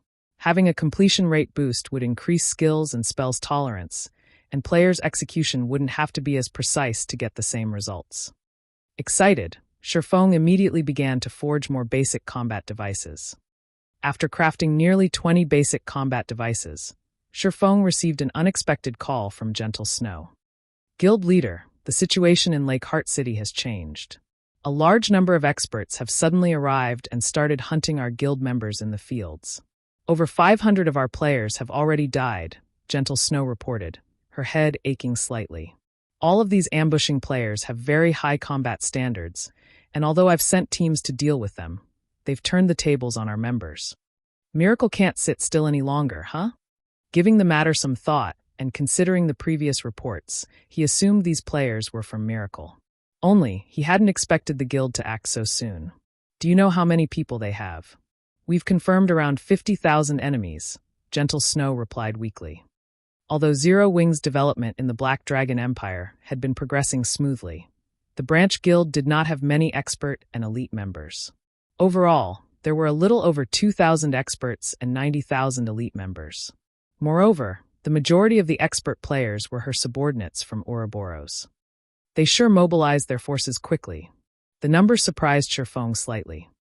After the battle on Kama Island, he knew that Miracle wouldn't let him or Zero Wing get away unscathed, but he had thought that it would take the guild some time to muster a large force after so many of its expert and elite members had died.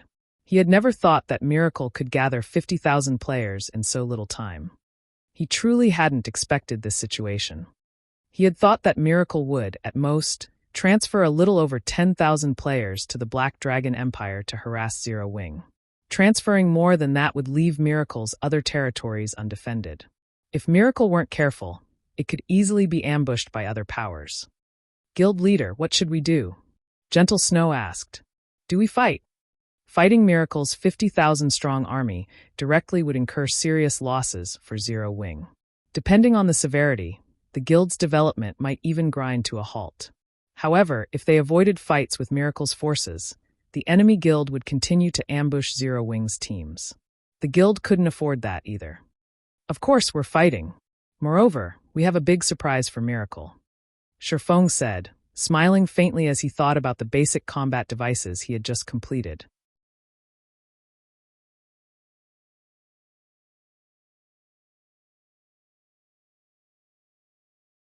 Chapter 1955, Foothold. A surprise. Gentle Snow watched Feng on the screen in confusion. Naturally, she welcomed the confrontation with Miracle, but it was a very powerful super first-rate guild. Moreover, based on Miracle's reaction, the guild seemed quite intent on Zero Wing's destruction. Defeating their 50,000-man army wouldn't be easy. There was also a huge difference between the number of experts in Zero Wing and those in Miracle. MHM. In a moment, I want you to visit Zero Wing City's candlelight trading firm. I've got something good for you, Feng said, nodding. If this had happened before he had obtained the basic combat device design, he wouldn't have dared to drop all pretenses with Miracle on Kama Island. Any superpower was terrifying once it got serious, after all. He had watched superpowers slaughter many large guilds in the past, including plenty of first-rate guilds. Top-ranked first-rate guilds might put up a fight against super first-rate guilds and super guilds normally, but in a serious confrontation, they had no hope of surviving. All right, I'll head there now. Seeing Feng's solemn expression, Gentle Snow understood that the item he spoke of was immensely important. Otherwise, he wouldn't have told her to make the trip personally. After Gentle Snow disconnected the call, she took out a guild transfer scroll and teleported to Zero Wing City's residence. She then donned a black cloak and made her way toward the candlelight trading firm. Candlelight trading firm, Feng's special forging room. As Gentle Snow entered the workshop, she could feel the strange mana in the room. It felt particularly violent. Logically, players should feel clear-headed in places with high mana density, but she felt her blood boil and her heart pound as she entered the room. "What are these?" Gentle Snow asked as she around the room at the pitch-black Rubik's cubes. She could sense that these cubes were the cause of the strange mana.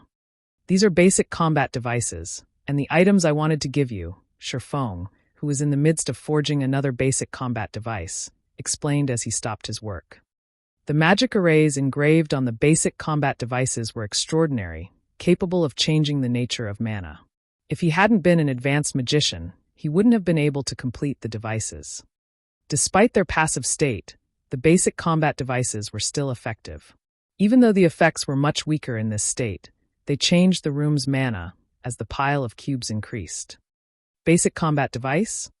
This was the first time Gentle Snow had heard of this item. "You'll know once you inspect them," Feng said as he traded one of the completed devices to Gentle Snow. Outsiders couldn't inspect or take items in a workshop in God's domain to prevent theft. After all, the materials within workshops were extremely valuable. Gentle Snow was dazed as she inspected the basic combat device's attributes. Not only could one of these devices increase a player's life rating by 1 grade, but it could also increase skill and spell completion rates. She had never heard of such a tool. The various powers had already investigated the life rating feature and understood its implications.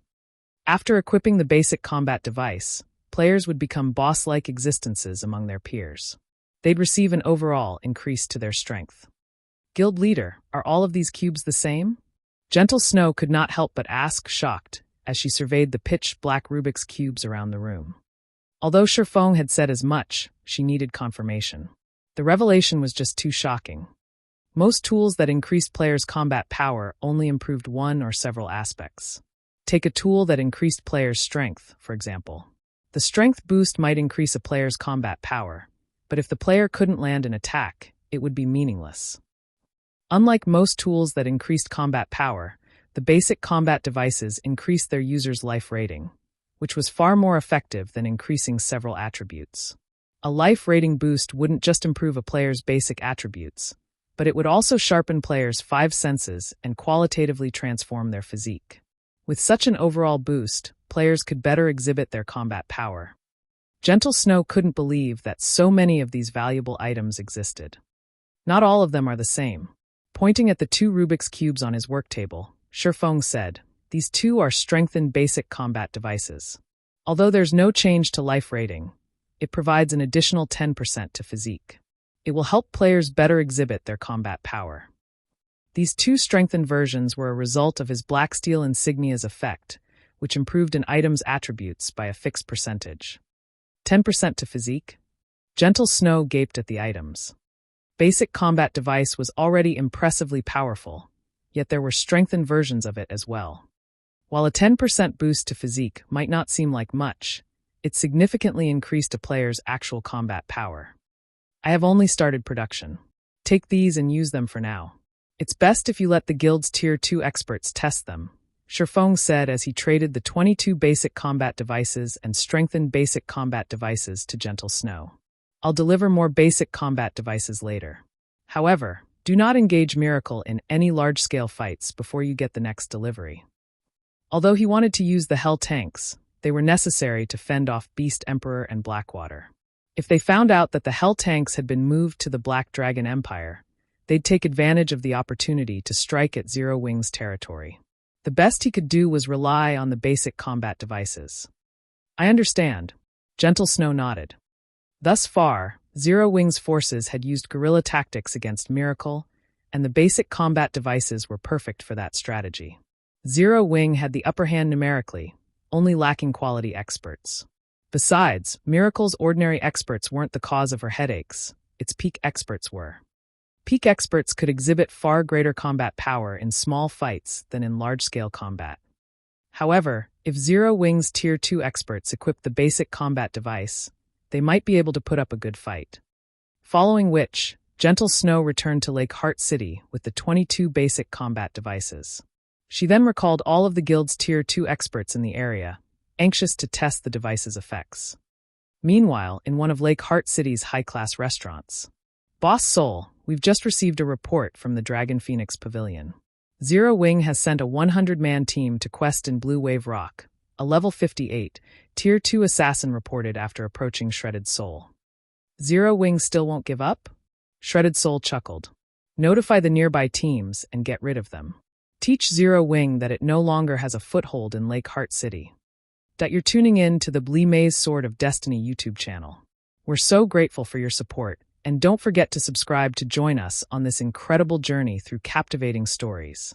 Your generosity through donations truly makes a world of difference, as it's the primary source of revenue that allows me to expand and enhance this channel for you.